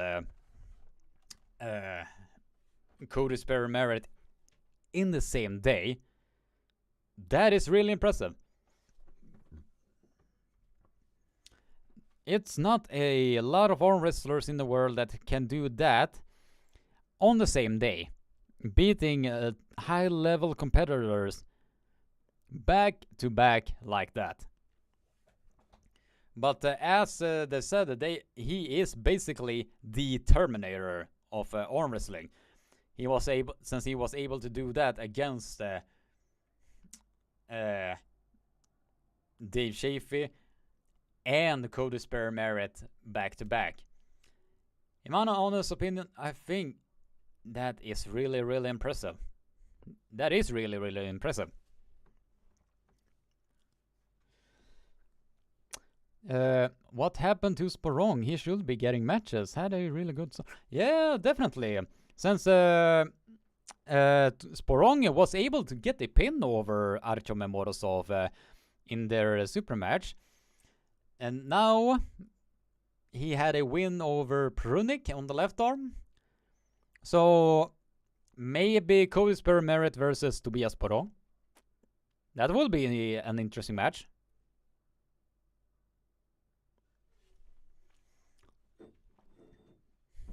Or maybe Hermes Gasparini versus Tobias Sporong. That will be very interesting to watch, in at least in my book.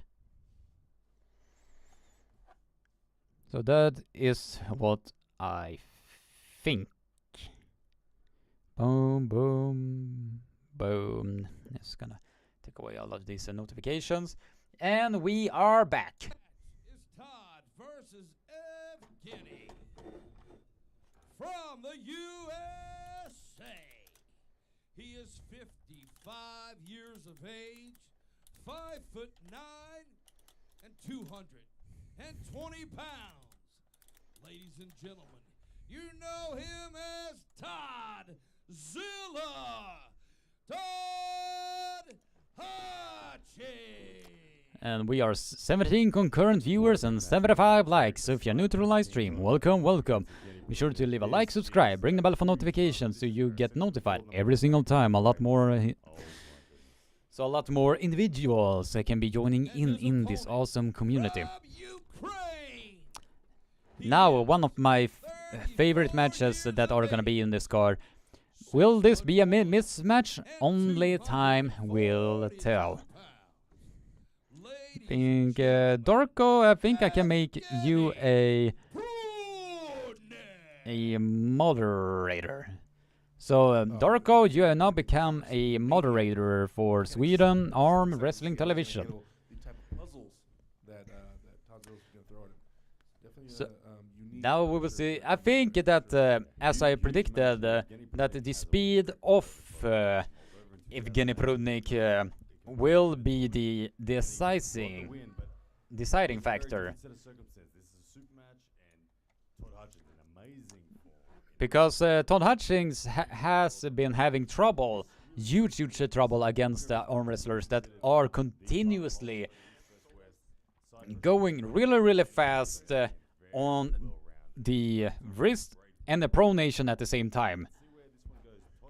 So now we will see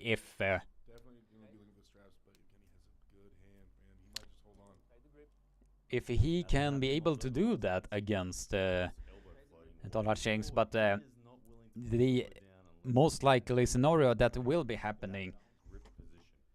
Now we'll see if Todd Hutchings is gonna be able to slip to the straps. And I think Prudnik is making sure that he is not slipping. But I think it is gonna go for the referee's grip, I believe.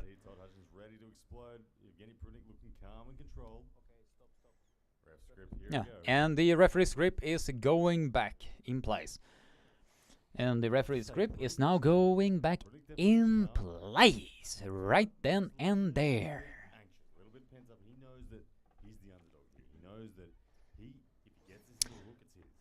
Oh, I think that the referee's grip was inevitable for both athletes.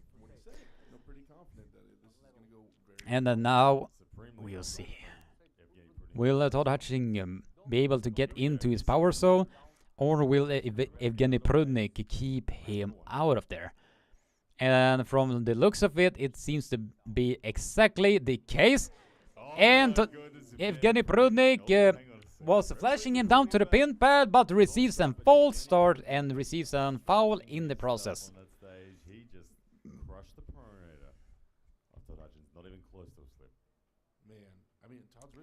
Alright.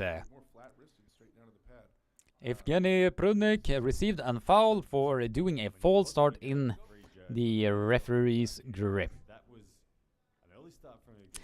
Okay, we are 21 concurrent viewers and 75 likes. If you're new to the live stream, welcome, welcome. We are merely 5 likes away to be going to the magical post of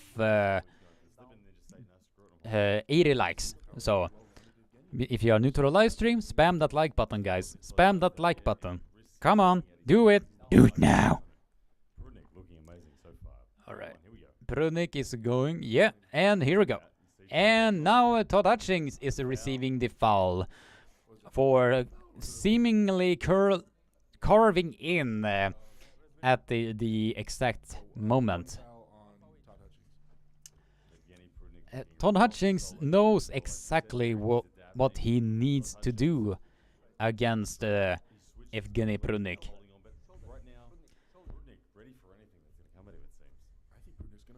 Now we will see how it will be. Yeah? Now the start is about to happen. And ready, go! And Evgeny Prudnik was flashing him down to the pin pad. Evgeny Prudnik just flashed Todd Zilla all the way down to the pin pad. So we will now see how, as we can see on the replay, if the camera managed to catch them, and yeah, that was a quick pin for Evgeny Prunik to flash the Todzilla all the way down to the pin pad. In this instance, I think that Todzilla needs to get into the strap. If he can get into the strap, then it might be a path to victory for Evgeny Prunik, for Todzilla there.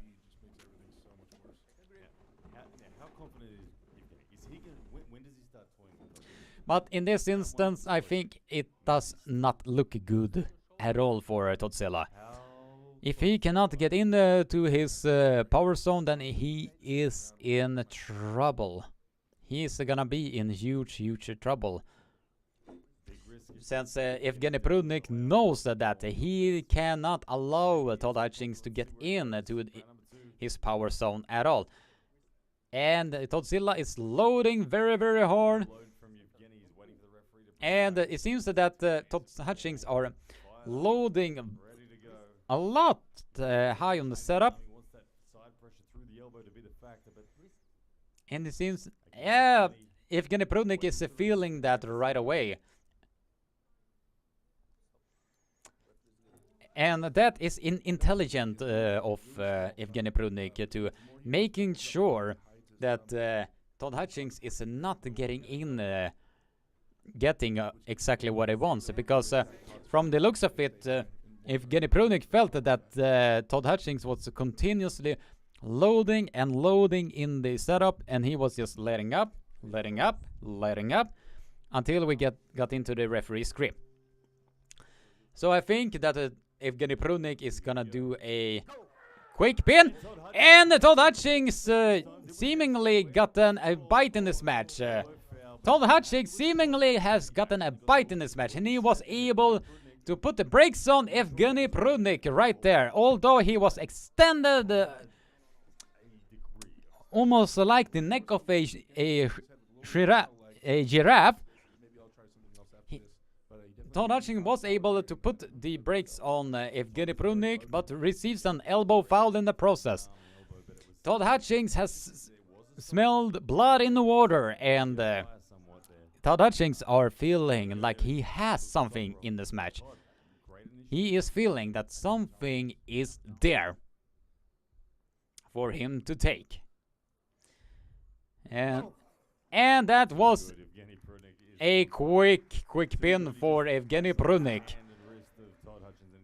And the current score right now is 2-0. The current score right now is 2-0. And he is pointing out, like it seemed like he was pointing out that Hermes Gasparini or maybe even Alex Kordeka. It was hard to see from that camera angle. The drama as a hook puller is when you're against someone like Evgeny, you say, okay. It seems that he is making sure that Todzilla is not getting into his power zone at all, which is very intelligent of. You almost feel like someone from the crowd needs to yell at Evgeny. Which is intelligent of Prunik to making sure that he is keeping Todd Hutchings away from that raw power. Because Todd Hutchings is all about that raw power. If he gets a bite in this match, then we will see a path to victory. I am repeating that word or phrase continuously. Now, if he can get a decent bite in this match, then Todd Hutchings has something. But as it seems right now, Evgeny Prunik's explosivity is what cutting through Todd Hutchings like butter, a hot knife through butter.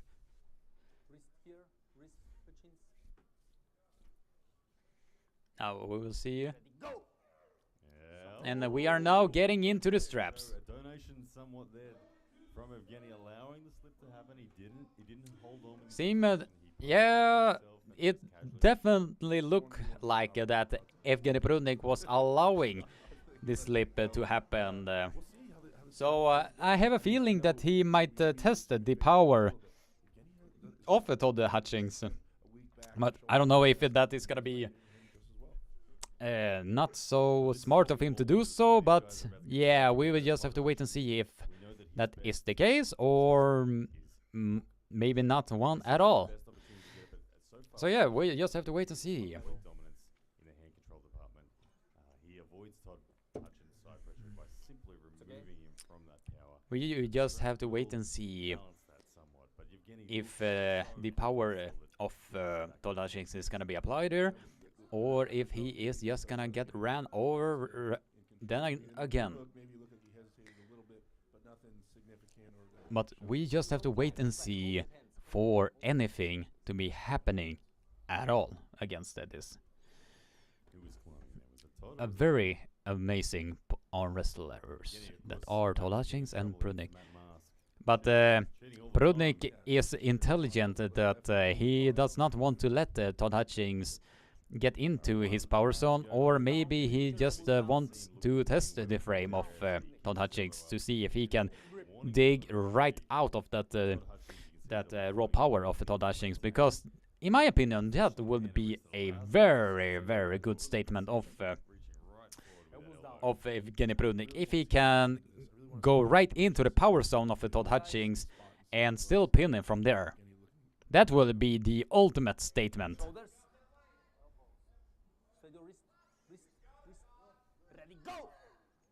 Now, oh my goodness, look at Prudnik, wow. He shrugs that one off. He's gonna rub it, there it is, there's the rub.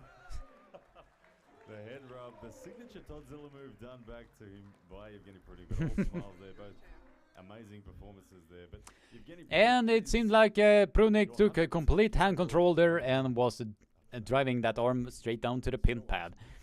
And he did this signature head rub. But that was a statement nonetheless, because he just stonewall Todd Hutchins, so he could not get in to the power zone at all. Very, very intelligent of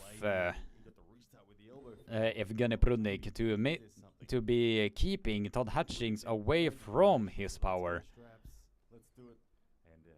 Honestly, I was believing that Todd Hutchins could get a bite in this match, but as it seemed from the match itself, Prudnik was not allowing Todd Hutchins to get into his power zone at all there. Your new East versus West 110 kilo champion, Evgeny Prudnik. Let's see what Coach Ray has been to saying here. You just had a match with an absolute arm wrestling legend. How do you feel? Thank you. It's a very great experience for me, and because Hutchins very high level and very strong sportsman, and so I win. Then I some higher my level higher, and I happy, and thank you all, thank you so much. And song Aeneas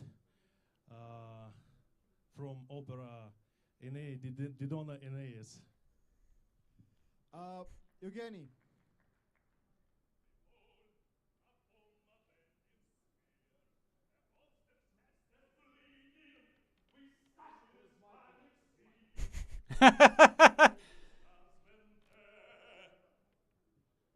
it's a song. Very, very good opera singing from It's a Evgeny song Prudnik there. Like Aeneas winner very hard monsters, and he sings this song, sings his song. so Prudnik, I think you just won the singing contest for sure versus Toddzilla. Also arm wrestling match. Now, who is gonna be next? At 110 kilos, do you think you are the best arm wrestler on the planet?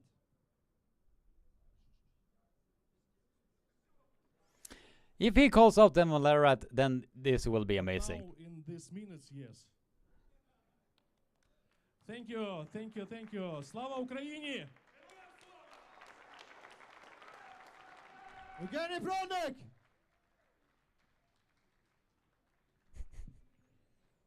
That's some amazing, amazing prices. Those Turkish war helmets. Is Jerry versus Gennady. Oh, I am looking forward to this one. Jerry Caderet versus Gennady Krikvinia. We are in the 2 matches left. Okay, guys. I'm gonna be taking away this poll. Slava Ukraini, Slava Ukraini. Coming back in the game. We get to see his debut here against. Now we will get into the one of the main events. Gennady Krikvinia versus Jerry Caderet. Will we see another whitewash? Or will Jerry Caderet do the impossible against Gennady Krikvinia, who is coming in at a weight of 140 kilograms? 53 centimeters bicep, forearms at 47 centimeters. He is coming in ready against the raw power from Jerry Caderet. I do believe that this match might probably be one of the more intense matches. Jerry Caderet, we haven't seen him in such a long time. He's been a world champion. We will now see. Seen him at the best be incredibly dangerous to so many people. I have a strong feeling that Jerry Caderet will be shooting directly to the press. Or if Gennady Krikvinia will most likely stonewall Jerry Caderet to keeping him away from that power. Yeah, let's see who wins. And I think, guys, I honestly believe that he will be aiming to get into the strap against the Gennady Krikvinia, and that is exactly the case. Gennady Krikvinia just completely folded the handbag of Jerry Caderet, but receives a foul in the process. While he was driving backwards, he received an elbow foul in the process. While Jerry Caderet is staying at the front of the pad and he is pressing straight down, that is giving Gennady a lot more momentum backwards. So it's gonna be exposing himself a little bit right there. Now that was a more controlled motion. I think they are going to the... Yeah, they are going directly to the straps. Look at the smile already. Jerry Caderet was escaping that from the grin of his teeth. And I think that Gennady is gonna dominate Jerry Caderet because that looked scary. Very strong hand control from Gennady Krikvinia against the all-time legend Jerry Caderet. For him to be able to do that against Jerry, we are gonna see some dominations from Gennady Krikvinia at East versus West, number 4. Full of running and explosive dominance. Seems like it's coming up. Jerry not happy with a loose strap there. Wants to be tied closely to his opponent.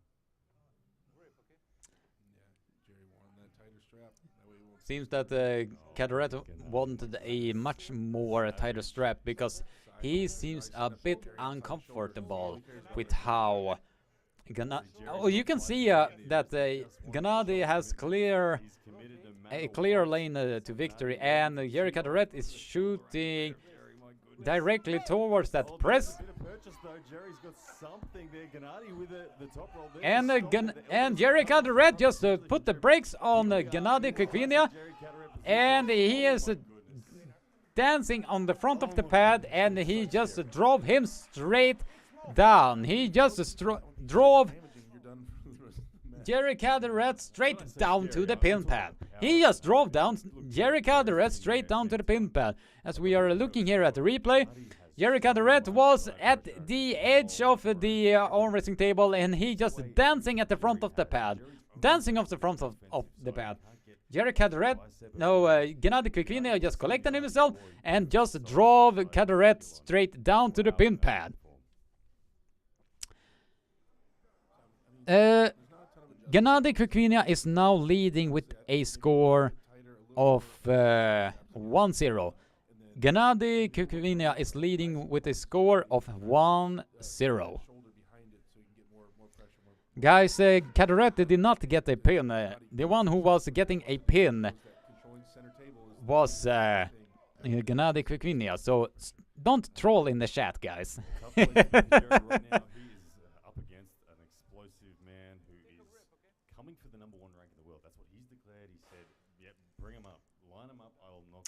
Alright, we are 20 concurrent viewers and 77 likes. We are 3 likes away from 80 likes, so if you are new to the live stream, welcome, welcome. Be sure to leave a like, subscribe, ring the bell for notification.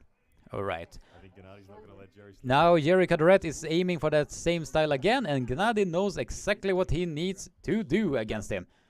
And Gennady has taken full hand control over Jericho the Red, and the slip happened, and we are getting to the strap yet again.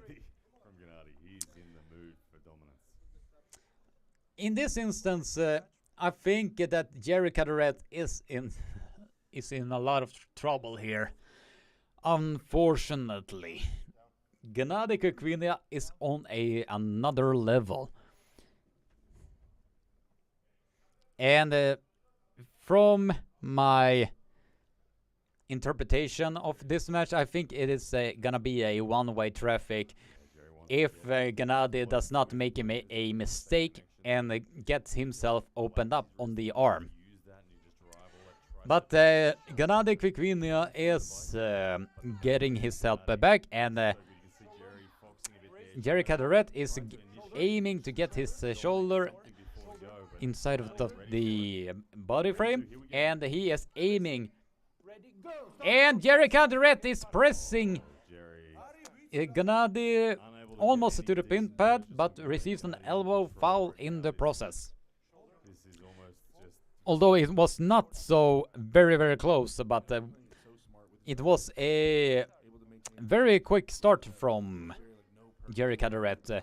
But Gennady Kvikvinia is loading back just to keep the pressure on Jericho the Red's hand, and Jericho the Red is pressing down, and Gennady, we have a stop at the center of the table, ladies and gentlemen. Gennady Kvikvinia is getting hand control, and Jericho the Red is getting a bite in this match. Jericho the Red is getting a bite in this match. Gennady is needing to just get control. And we are in a war in the center of the table, ladies and gentlemen. Elbows has been dancing at everywhere, and Jericho the Red just did the impossible. Jericho the Red, although it was a fucking elbow fest all over that arm wrestling table, Jericho the Red has managed to turn this match around 1-1. The score right now is 1-1. This round started, I thought, no, Gennady's got it, but look at Jerry. He survived the surges, and then he just pushed through. It didn't matter that Gennady was halfway off the table. He just said, I don't care, I'm going through. Jerry Caderet is my name, and I'm an apprentice. Yeah, it is a very late here, and the enthusiasm that just sprung out, that just come right out of me, accidentally woke my girlfriend up, so I'm gonna be a little bit more quiet here. So Jerry Caderet Waggle is about to be on full display. Who's more gas right now? Now this is gonna be interesting. Because not even Monster Michael Todd was able to get a pin over Gennady Kvikvinia. But although the elbows were all over the table there, I don't know what it is, but Jerry is breathing deep. He's sweating. He looks like there's pain in his eyes. I don't know. Jerry put so much into that one. He likes it. He definitely did put a lot of energy on that. Be able to defend for long, but not only did he defend for long, he then left it all on the table and actually got the victory. Like such an admirable round there from Jerry Carteret. That was really amazing there. Really amazing. But oh my goodness. Jerry had to take his shirt off. I don't think that it was a little too restricting. They were going to allow him to hold the tank top now. There we go, Jerry. But that is impressive of Jerry Carteret to get that pin over Gennady Kvikvinia. But I think that he is hopefully he does not get a heat stroke. I don't know.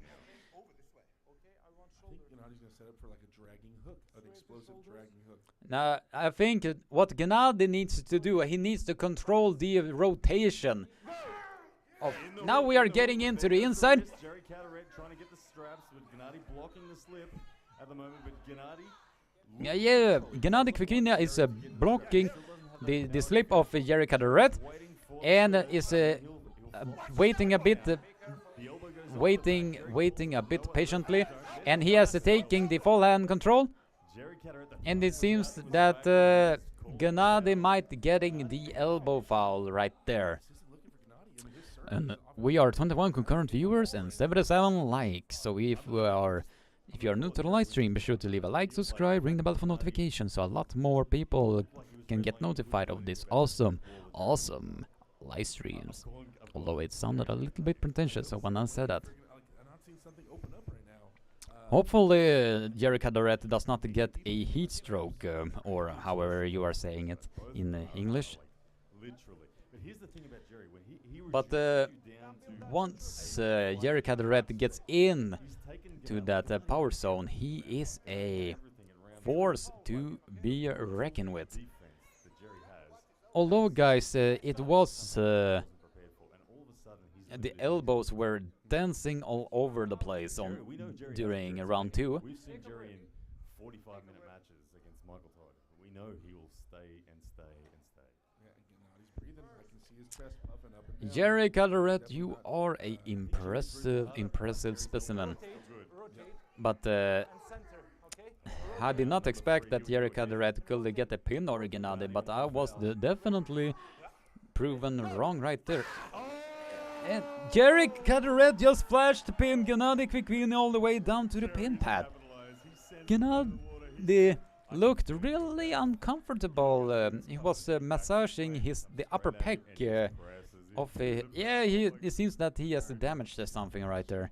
Gennady holding his pec. I wonder if he has an injury, stretching it and holding it. I wonder if something popped. It seems that Jerry Carteret has found a path to victory, and he just flashed Gennady Kvikvinia all the way down to the pin pad and just roaring directly at the face of Gennady Kvikvinia. Oh my god. Jerry, you are amazing. I don't know if Gennady has damaged something there, because it seemed that he was massaging the upper pec of his body.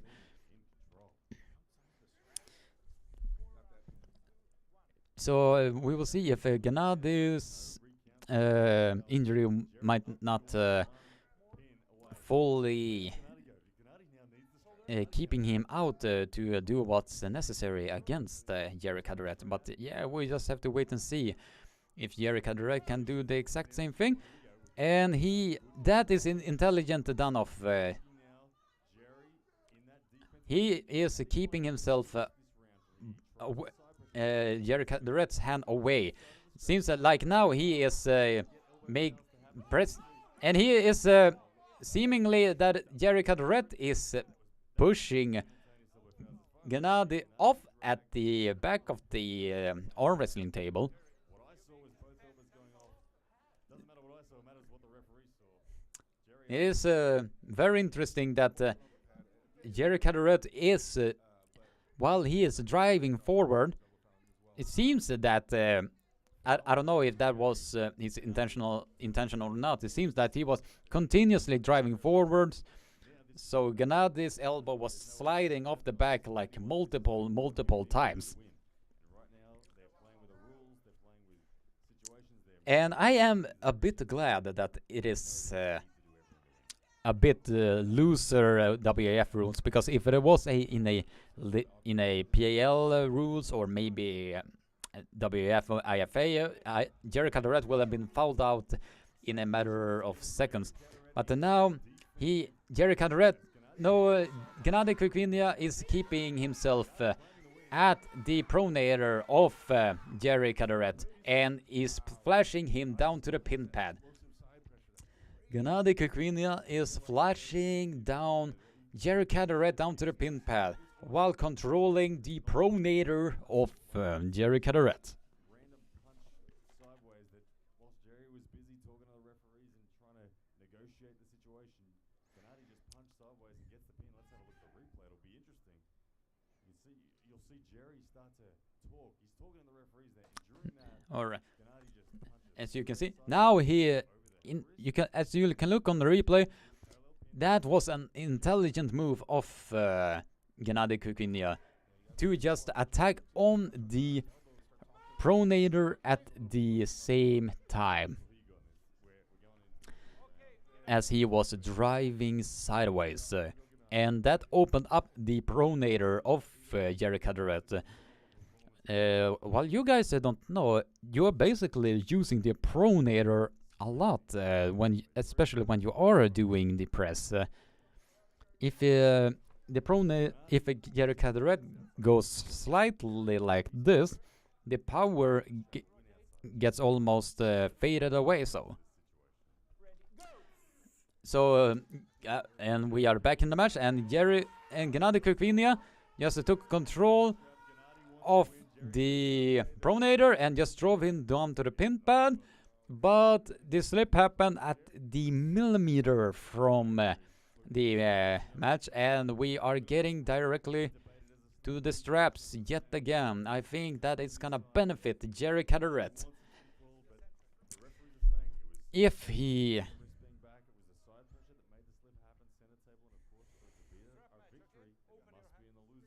Now we will see if Gennady Krikvinia...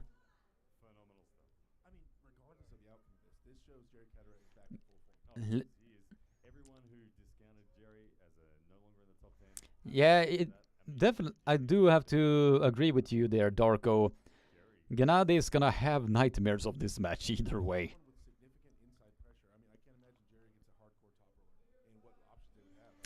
And we have just reached the 80 like marks. Thank you very much. All of you are very amazing.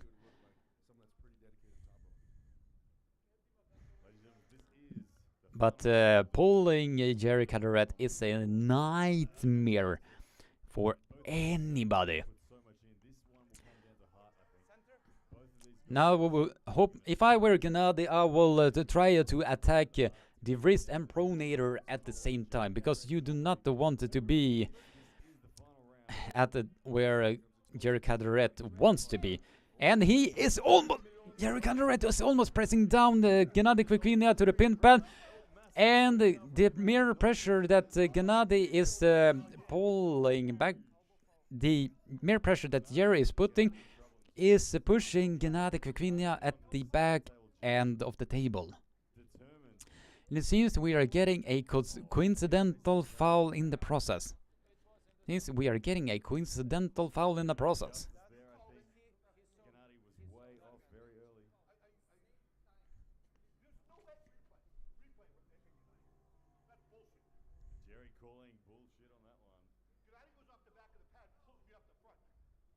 I gotta agree with him. I don't know. I didn't see it. I saw Gennady way off the back. Jerry may have come a touch off the front, maybe. It was. I need to see the replay on that, because it seems that Jerry Caderet is complaining to the referees that what about the elbow foul on the back? He was way off before I did. It was like that from how I interpreted from what he was saying to Gennady.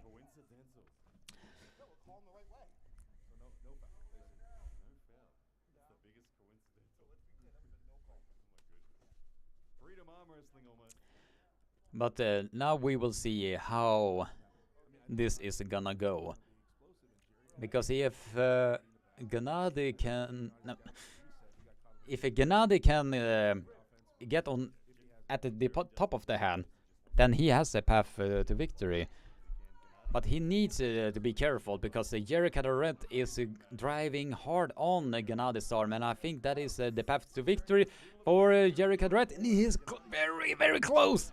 He is very, very close. He is Gennady is pointing at Jerry Cadorette. So just look at his elbow. It's front of the pad.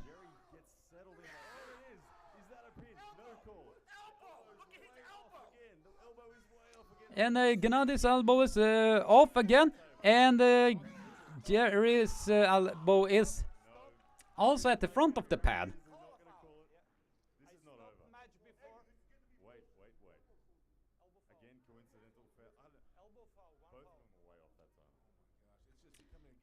I don't know, that seemed...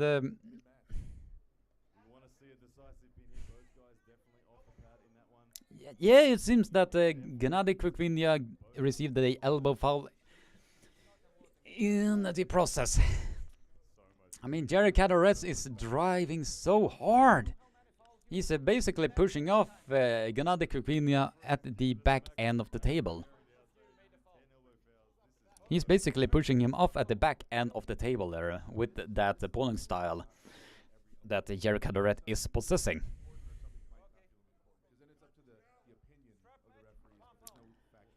But I do have to agree that this match definitely gets the match of the night.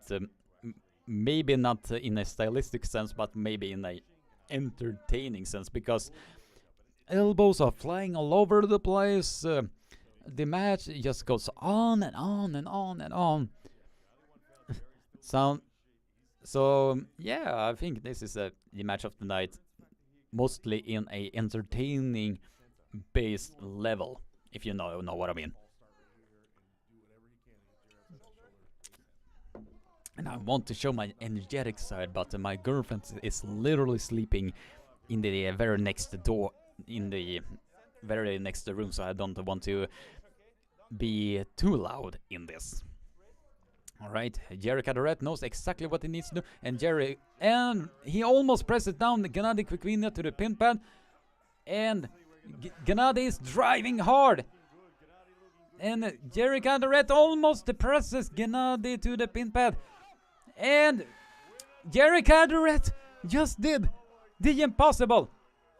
Jerry Cadorette just did the impossible. Jerry Cadorette, wow! Wow, that is amazing. That is really, really amazing for Jerry Cadorette. Although that the match is questionable with how the elbow is going around. Jerry just managed to do the impossible. And right, so do you, Langley, I am not gonna dump my girlfriend. Never, never, never.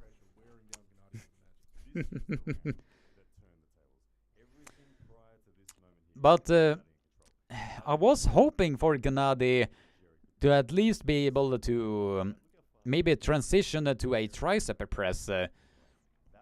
But that was not... The fights were going all over the place, and yes, I do agree that it's gonna be, this match is definitely going to be controversial. No, by no means this is definitely gonna be controversial. Elbows were dancing all over the place. literally were back and forth. Not only And yeah, the calls were made, the refs were getting involved. Both guys I think it was gonna be a lot of crowds that are gonna be saying this, Jerry, Jerry, Jerry, Jerry. The elbows in this match was dancing all over the place. It was a very, very strange to see so many elbow falls in one match. almost gets it. But Jerry Cataract finds the ability to just drive for the win, and it's crazy. Here comes look at this freaky stuff from Jerry Cataract. But that one seemed to be a legit pin over Gennady Kvikvin, and we will now see what everybody is saying. Champion, right arm, Jerry, Big Daddy Cataract. What an amazing performance right here. Oh man, just tell us what you think. First off, I don't even need one, man. You got a big mouth. First off, Gennady is a fucking warrior, right? Just a beast. You get up on, let's give it a hand to Gennady. I knew it was going to be a challenge coming in. I knew it was going to be tough, and I know that I have the endurance, but my mindset was there. I knew I had it. I didn't think it was going to be easy at all, so it played out exactly the way I planned. And it came down to endurance, and I showed I had the endurance. So to all the haters, fuck you. to everyone that supported me, Chance, what was the percentage? Like 30% picked me. So thank you guys. And I want to thank my kids, the wife, Paul, my family, all for putting up with the training. All right? Thank you guys.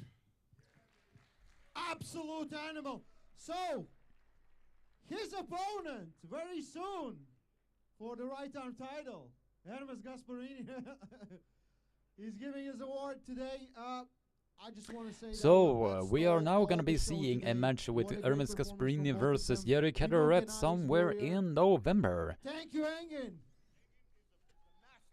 But this match was... We've never seen one. This was like an all-star tournament. Unbelievable job.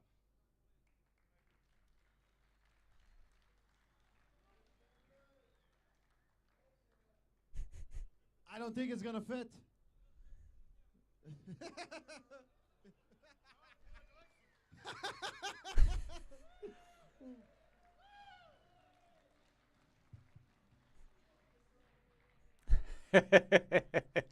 Engin Jersey looking very, very happy with that match. But yeah, I do believe that this match is gonna be the most controversial match of the entire card. From the USA. But I like Jerry Cadarez's comment. To all the haters, fuck you. 6'1" and 200. Now the GOAT himself is coming in against it's my pleasure to the Alpha of Kazakhstan. That is Kudergali Ungarbayev. Oh man, John Brzezinski, the GOAT, the greatest to do it, blessing us with his appearance here. To be honest, we're all lucky to watch him arm wrestle. Alright. See what this dude has. I have personally seen John Brzezinski himself in person, and I was trying so hard to keep my inner fanboy away,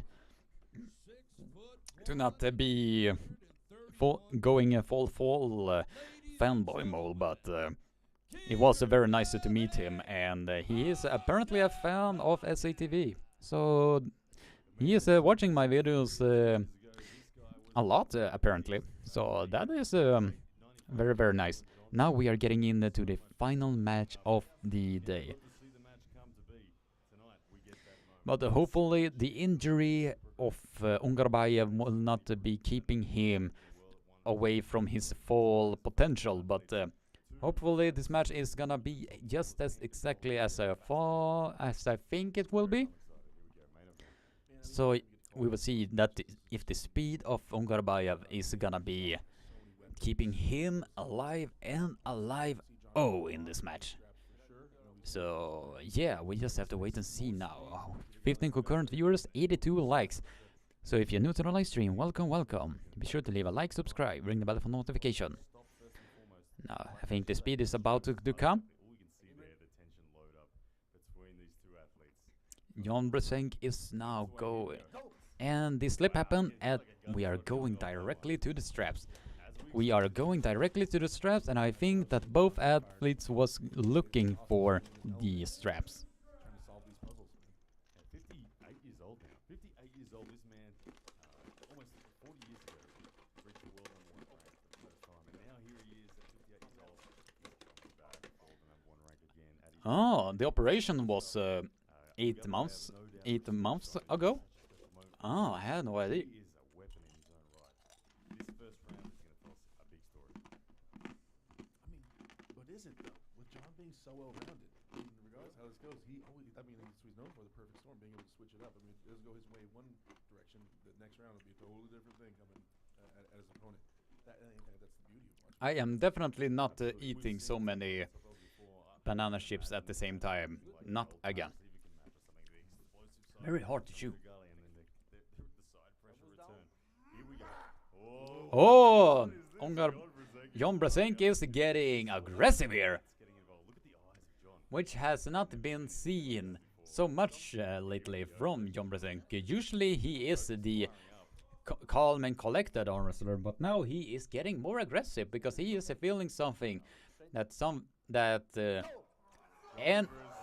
Jon Bresenk took complete hand control and just drives Ungarbayev comfortably to the pin pad. He just drove Kidurgal Ungarbayev comfortably to the pin pad. The grizzly goat right now, looking in full control, dominance right now. Wow, That hand control of Jon Bresenk was dominant. If you can see on the replay, Jon Bresenk took control of the pronator and just stayed on it, and Ungarbayev tried to get into the inside, but the pronator and hand control was simply too much.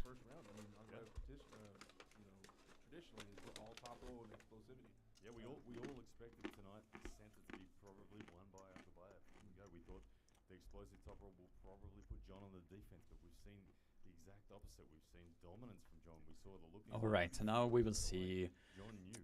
If this keeps up, then we will see another white wash from Jon Bresenk.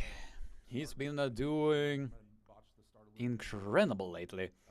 But I mean, he's also known for someone with a ton of heart that's not going to give up. So I don't think he's necessarily out of the match. But I think that Jon Bresenk is getting better and better with all of these matches that are coming. And the slip happened. We are going directly to the straps.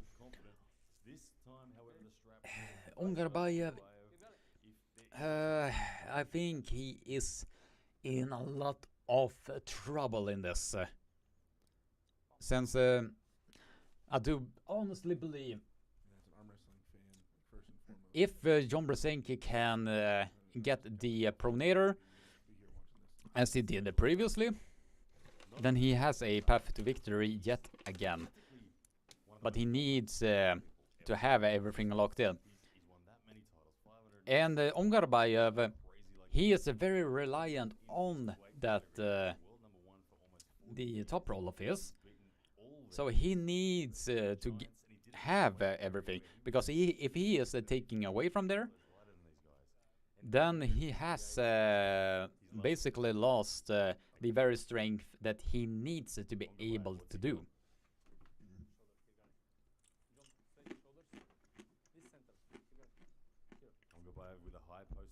Alright, and now we will see how everything is going.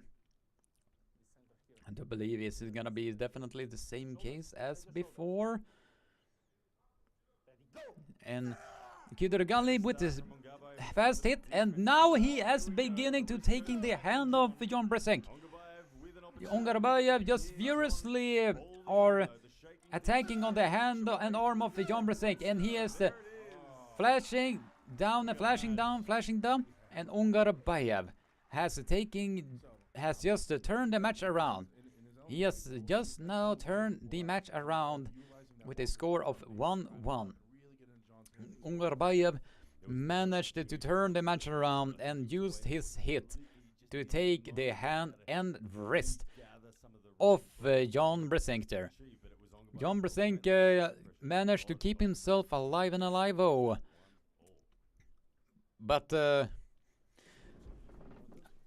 we will see if that energy is not gonna be fully extended, and so he does not to fully tire himself out. But yeah, we just have to wait and see. I think that is going to be a factor again. Kirigali on Garbayev is going to be in a difficult position here. I think John's going to return to much the same. I still think he's back himself in the high ground battle. He's going to look to take hand control and isolate the pronation, ultimately take the wrist of his opponent. I think he flop presses. Flop press, oh my god, look, I wouldn't run it. We've seen it before from John. We've seen it when his wrist gets taken. Seems that Jan Brzenk was trying to massage all of that extra blood flow away from his arm. Since taking that amount of beating against Ungarbayev takes a lot of energy. So yeah, we are 24 concurrent viewers and 82 likes. So if you're new to the live stream, welcome, welcome. If you're new to the live stream, be sure to spam that like button and subscribe if you have not done so. We are merely 18 likes away from the magic number of 100 likes.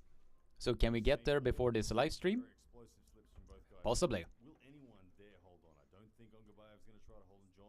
But Ungarbayev has now smelled blood in the water, and he believes now that there is a path to victory against the fearsome man from United States. The strap setup and the hand positioning is going to be really important for this one. I mean, depending on what John's plan of attack is here. In terms of endurance, who are you seeing really favoring at the moment? Now with this strap is being applied. I have to go with him in terms of endurance, but in terms of utilizing muscles correctly and we will now see if everything goes exactly where it needs to go. Come on, John. Don't give up. Don't give up. Rely on getting incredibly connected to that strap. His back pressure and pronation remains locked, and he just drags back with his lats. It keeps his biceps engaged, drives sideways. He trusts that pronation will stay intact. It worked in round 2. Will it work in round 3? John, on the other hand, he's going to look to just control the hand and wrist. He wants to actually bend the wrist back. Now, Ungarbayev is fighting to get as much height as he possibly can against Jan Brzenk. Jan Brzenk knows exactly what he needs to do against him. Now we will see if Jan Brzenk can manage to get his hand back. And Brzenk almost got the hand back. And Ungarbayev managed to get an elbow foul in the process while adjusting from the front. So Ungarbayev received an elbow foul in the process. Brzenk is trying very hard to bust the hand back of Ungarbayev, but the mere back pressure of the young man from Kazakhstan is keeping him alive and alive in this match. And Ungarbayev is driving hard on that arm. Driving very, very hard on that arm. Jan Brzenk is keeping himself alive and alive, and he is pronating very, very hard. And I think that he is gonna get almost gassed at this point. And he is trying to get in with a tricep press. And Ungarbayev is keeping himself alive and alive, and drive him down to the pin pad. 2-1 to Mr. Kirigali Ungarbayev. 2-1.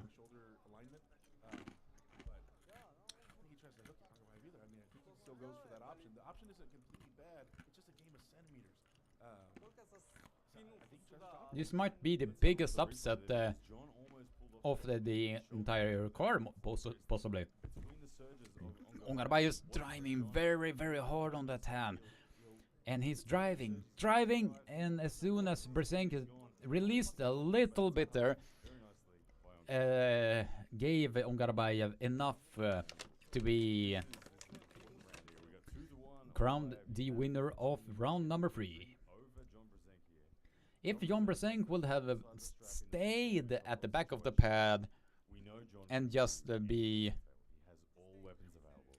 staying on that arm, I think it would have been in Brzenk's favor, since from the looks of it, as soon as he just let up a little bit at the front, that gave Ungarabayev exactly what he needed to be driving down to the pin pad.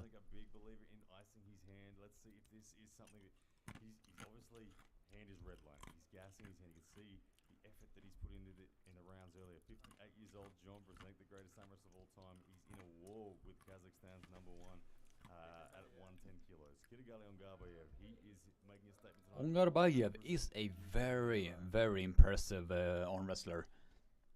I just can't predict what John's going to try to do right now. Well, John's the guy that can do the impossible. He is like. But for Jon Brzenk, in his 50, in his almost 60s, he can still do these amazing matches. That in on itself is exactly why I always look up to Jon Brzenk, because he can do the impossible and make the possible really possible.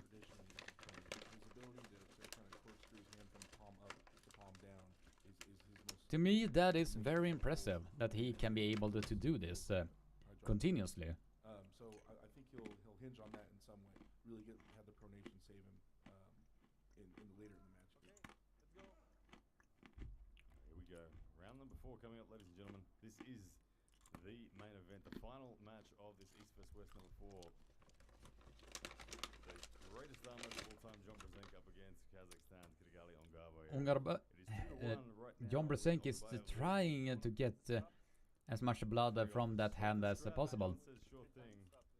Seems that both men agreed to get in directly to the straps, and I do believe that the rest of the match is probably gonna be ending up there at this point. So. John looks slightly deeper. I don't know, maybe that's just me convincing myself, but I feel like John's looking a little bit deeper there than he has in previous rounds.